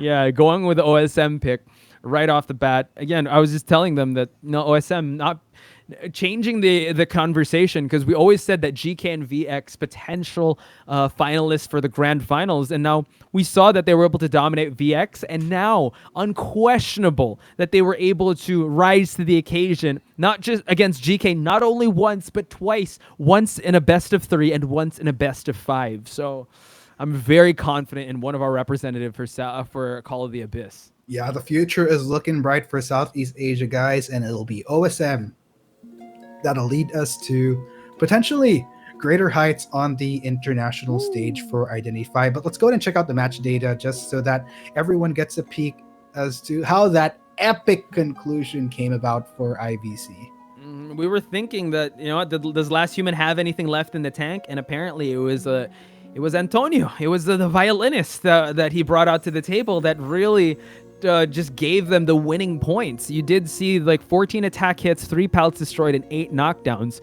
And over at GK side, they put up a great effort in terms of popping those ciphers. But one was remaining. Rosarin, Sloth Top, and Skyfall really pushing those ciphers, while V8 was the first one. Again, we were kind of questioning that he locked his sights on V8 at the start, but slow start, but he was able to get it through and through. And here we have the match results, ladies and gentlemen. OSM, you can call them your IVC Southeast Asia 2020 champions. They are the gold standard for everyone to be measured in, and they will be representing us in Southeast Asia and Call of the Abyss. Yeah, and gosh, I couldn't think of a better way to conclude IVC with such an intense match. Like, I was really hoping and praying that it wasn't going to be like a one-sided stomp, but trust GK and OSM to, you know, give us the match we deserve to conclude the IVC 2020C. Articuno, I think we just witnessed history here. OSM has transcended. Last Human has just leveled up. And, you know, we've seen him just rise to the occasion countless of times. So if anyone is facing against OSM, you do not want them to go to the final rounds of this matchup, because rest assured that the survivors are very formidable, as well as this man right here. Last Human, the last MVP for IVC 2020 for Southeast Asia. And he just did amazing work out of that map that was Moonlit River Park. Yes, and you know, this might have been the last game for IVC, but this is only the beginning for OSM and their journey ahead in preparation for Call of the Abyss for now. Oh man, there's not much left to say, Pudge, to be honest, but wow. What are your final thoughts towards the end of all of this? To summarize it, the two letters, GG. Those were actually great games that were played. The last day of IVC Southeast Asia 2020 really lived up to the hype, and it really made way for the action made way for the hype, and it did deliver on all categories. We did see a lot of interesting picks. We did see a lot of just back and forth matches. And yeah, one of my biggest fears was that it would be a one-sided match, but they really delivered. And I think, you know, we just witnessed a new rivalry ensue right in front of us. That is GK versus OSM. And VX, you could see that they were watching in the sidelines there. They want to taste that grand finals. And you know what? They were so close to it. I feel like they're going to come back ready than ever. So there you have it, guys. That is the conclusion of the Identity 5 Championship 2020 Southeast Asia. We're going to have to say our farewells for now, but be sure to continue to look out for us on social media. Thank you all so much for the support. Once again, this is Articuno, and with me is Poch Spice. This is not going to be the last of us. We'll see you again during the next tournament. But for now, Southeast Asia, it's been a pleasure, and we'll see you again real soon.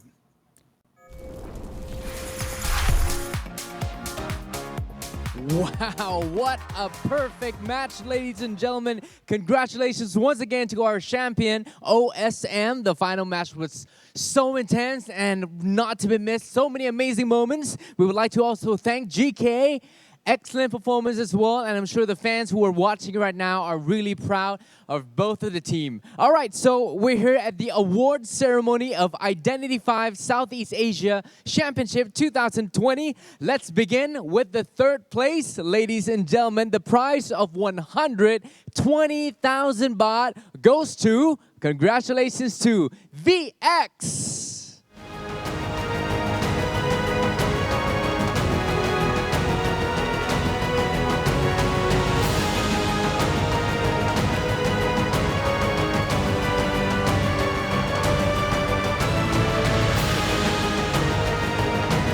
Congratulations, VX.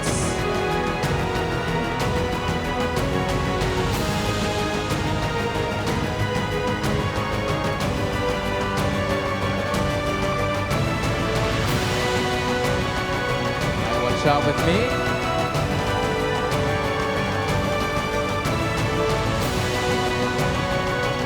One shot with the team. เอาอีกสัก1ช็อตนะกับทีมครับโอเคครับ There you have it, from 96 teams in preliminary round, they made it all the way to the third place. Congratulations, VX! Thank you. All right, moving on. The next will be the runner-up of the tournament and the prize of 200,000 baht. Congratulations to GK!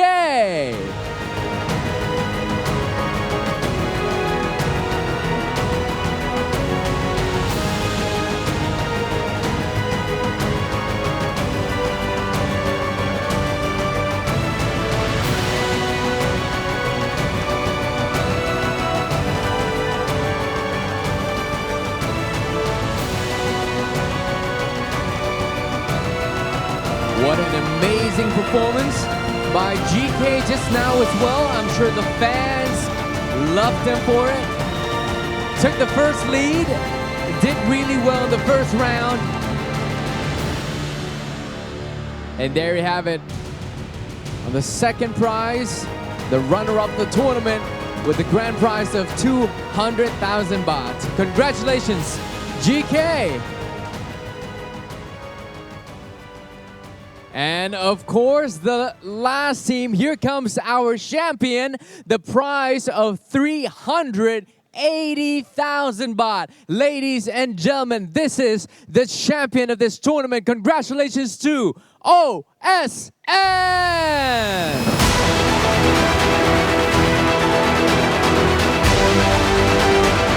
You did it!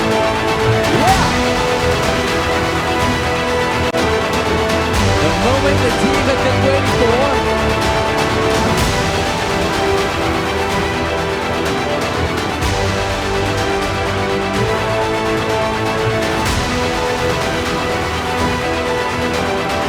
And as everyone has seen, it was another great performance. Perfect performance by OSM as well. Although their competitor took the first lead in the first round, they did not give up and came back really strong, add up all the way to the last round, and putting them on the first place, the champion of this tournament, with the grand prize of 380,000 baht. You're looking at the champion, ladies and gentlemen. This is OSM. Awesome. All right. Let's chit chat a little bit. Let's invite the interpreter up on stage. เป็นยังไงบ้างครับ How does it feel to be a champion OSM? เป็นไงคะกับค ก็ วามรู้สึก รู้สึกตื่นเต้นมากครับที่ได้คว้าแชมป์นะครับในทัวร์นี้นะกว่าจะแบบมาถึงจุดนี้กว่าจะปั้นคนมาถึงจุดนี้ทุกๆอย่างอะครับมันไม่ง่ายเลยผมไม่ได้เดินบนเส้นทางที่แบบโรยด้วยกลีบกุหลาบครับผมแบบแพ้มาเยอะมากอะกว่าจะมายืนจุดๆนี้ครับผมบอกเลยครับ It's like to become in here today is not that kind of easy because we have many kind of the training and also have lost in the many match to become to arrive here. So it's very excited and feel very good. So please share some tips There's many wins, many losses. Share some tips with us that made you guys win this tournament. ก็จากที่ผ่านมาที่เล่าว่ามีทั้งแพ้และชนะมากมายนะคะก็ช่วยแชร์เคล็ดลับหรือเขาเรียกไงเป็นแนวทางในการเล่นสำหรับทุกคนหน่อยค่ะเอาจริงๆนะฮะเคล็ดลับเราไม่มีอะไรเลยนะฮะก็ชวนกันกินหมูกระทะอย่างเดียว ชวนกันกินหมูกระทะอย่างเดียวมากกว่านะฮะแบบซ้อมก็แบบไม่ได้หนักอะไรขนาดนั้นแต่ขอให้ซ้อมที่แบบถูกจุดและถูกวิธีมากกว่าที่เราจะซ้อมที่จะเยอะมากเกินไปจนเกินตัวครับTo speak frankly, like they are kind of casual, and sometimes like to just got the mandatory party like a grill pork. But anyway, it's no matter how many times you practice, but it depends on the right point and the right way to make the practice, so it will make you to the success way. I'm sure there are a lot of people, a lot of fans who are watching right now and does not have that confidence. And they doubt themselves that they don't have enough skill to compete in tournaments. Anything to say to them, anything to motivate them or invite them to the next tournament? Feel free. คือจากผู้ชมทางบ้านนะคะอาจจะมีหลายๆท่านที่รู้สึกว่าไม่มีความกล้าพอยังเป็นนักสืบที่ยังไม่ได้กล้ามายืนถึงตรงนี้มีคำพูดอะไรอยากจะฝากถึงเหล่านักสืบที่ดูทางบ้านเพื่อให้เขาไต่เต้ามาถึงจุดเดียวกับเราตรงนี้ไหมคะเดี๋ยวมีคนอยากจะพูดนิดนึง Sure ได้เลยครับ Sure เดี๋ยวทีให้อย่าเพิ่ง So now we switch the speaker ถ้าไม่เลือกที่จะเดินหน้าก็ไม่ถึงเส้นชัยหรอกครับ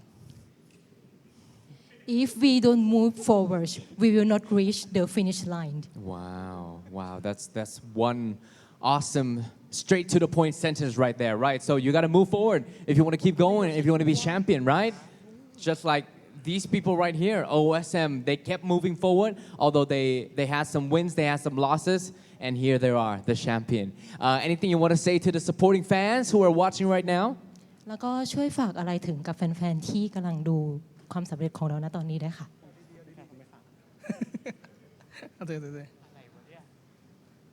ก็ขอบคุณนะครับขอบคุณมากๆครับขอบคุณทุกคนนะครับที่เป็นแฟนคลับ OSM มานะฮะขอบคุณมากจริงๆแบบผมแบบแทบจะแบบน้ำตาไหลเลยกว่าจะได้แบบมาถึงช่วงนี้จริงๆนะครับขอบคุณทุกคนมากจริงๆนะครับขอบคุณซัพพอร์ตเตอร์ด้วยนะครับขอบคุณผู้อยู่เบื้องหลังทุกอย่างนะฮะและขอบคุณทุกคนนะฮะภายในทีมนะฮะถ้าไม่มาอยู่ตรงนี้หรือว่าสมาชิกที่เคยแบบร่วมทุกข์ร่วมสุขของ OSM นะฮะกว่าจะมาถึงจุดนี้นี่คือแบบขอบคุณมากเลยครับขอบคุณครับขอบคุณครับLike our feeling to become here today is not that kind of easy so is very touched and also he would like to say thank you to everyone although like a former of the member and also all of the behind the scene of the staff that to assist them and all of the fans that support of all the OSM team thank you everyone for made us to be here today Ladies and gentlemen, put your hands together. This is the champion of Southeast Asia, OSM! Yay! All right, let's bring another two teams up on stage for the photo session. VX and GK, come up on stage to take a group photo. Thank you, interpreter. ขอบคุณครับ Let's take a group photo together. It's been an amazing day, amazing competition, and of course, the entire tournament was amazing. Great journey we had all together. Start from all the way from the preliminary round, all the way to this final battle.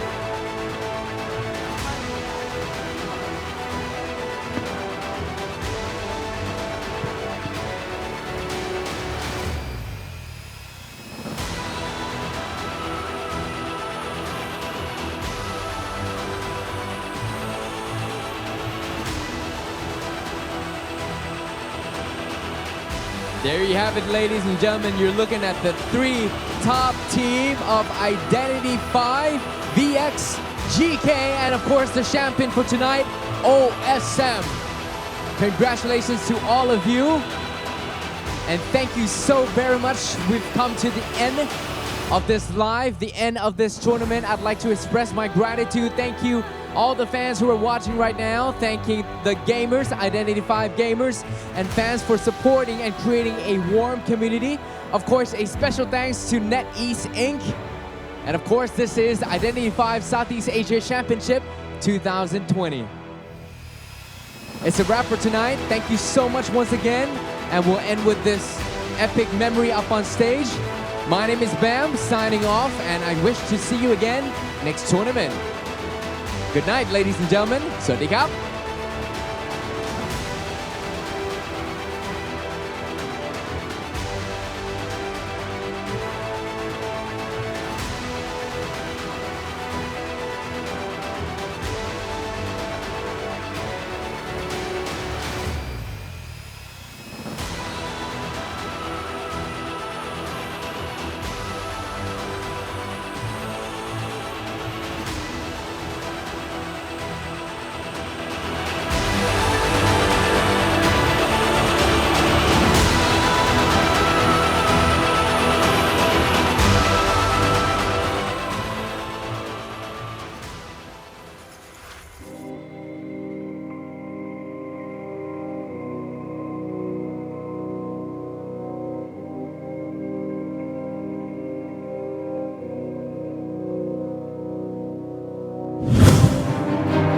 Welcome to this biggest tournament ever. This is Identity 5 Southeast Asia Championship 2020.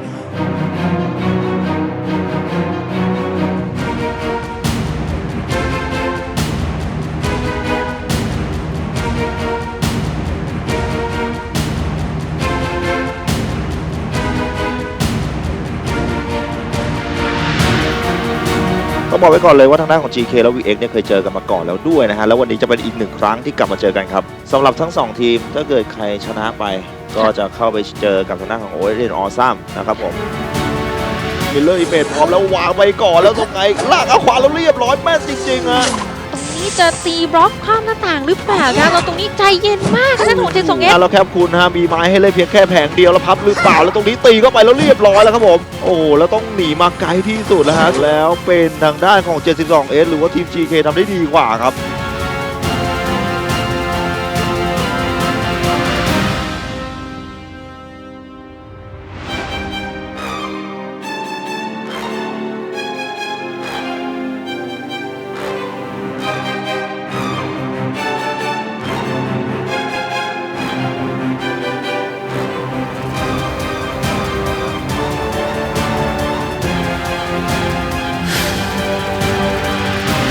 ต้องบอกไว้เลยว่าทีม1ทีมเป็นทีมที่ร้อนแรงนะครับผมก็คือทางด้านของEN-IVCไม่แพ้ใครเลยตั้งแต่รอบกรุ๊ปสเตจมาส่วนทางด้านของ GK ก็บอกว่าไม่ยอมแน่นอนนะครับผมรอบนี้สู้สุดใจมันคือนัดสุดท้ายแล้วมีการพับไม้จังหวะนี้แล้วตีไปก่อน1แผลเป็น VX ที่โดนไปก่อนฮะเรียกได้ว่าใจเย็นนะเดี๋ยวใช้บอมเชนเอาแล้วกันอย่างน้อยจุด5ก็มาแล้วตีล้มลงไปค่ะเอาแล้วครับผม 72S จะวางยังไงแล้วกัดโดนไปด้วยฮะเจ้าหมาน้อยของเราฮะโดนไป1ฮะแล้วเครื่องตรงนี้มันได้ประมาณสัก99แล้วครับเตรียมไว้แล้วค่ะพร้อมกดค่ะแล้วเทเลอร์ช็อคเสร็จสวยงามค่ะแล้วฮะ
ก็พร้อมจะใช้งานแล้วด้วยฮะวางหรือเปล่าวางไป1โดนหรือไม่ตรงนี้รอเวลาแล้วขึ้นหรือยังฮะจังหวะนี้วางหรือเปล่าแล้วโอ้โหแล้วไม่ได้วางฮะแล้วขึ้นมาจังหวะนี้ตีไม่ตีฮะตัวน้องนี่หรือโดนกดแล้วเธอเลยช็อตเรียบร้อยไปเลยฮะนายแมมมอสจะดียังไงฮะจังหวะนี้จะวนกลับใช้เซฟหรือเปล่าแล้วตีไปก่อนฮะเรียบร้อยฮะเอาไว้อ่ะแล้วก็ไล่มาแล้วเรียบร้อยเป็นเธอเลอร์ช็อกฮะเป็นทาง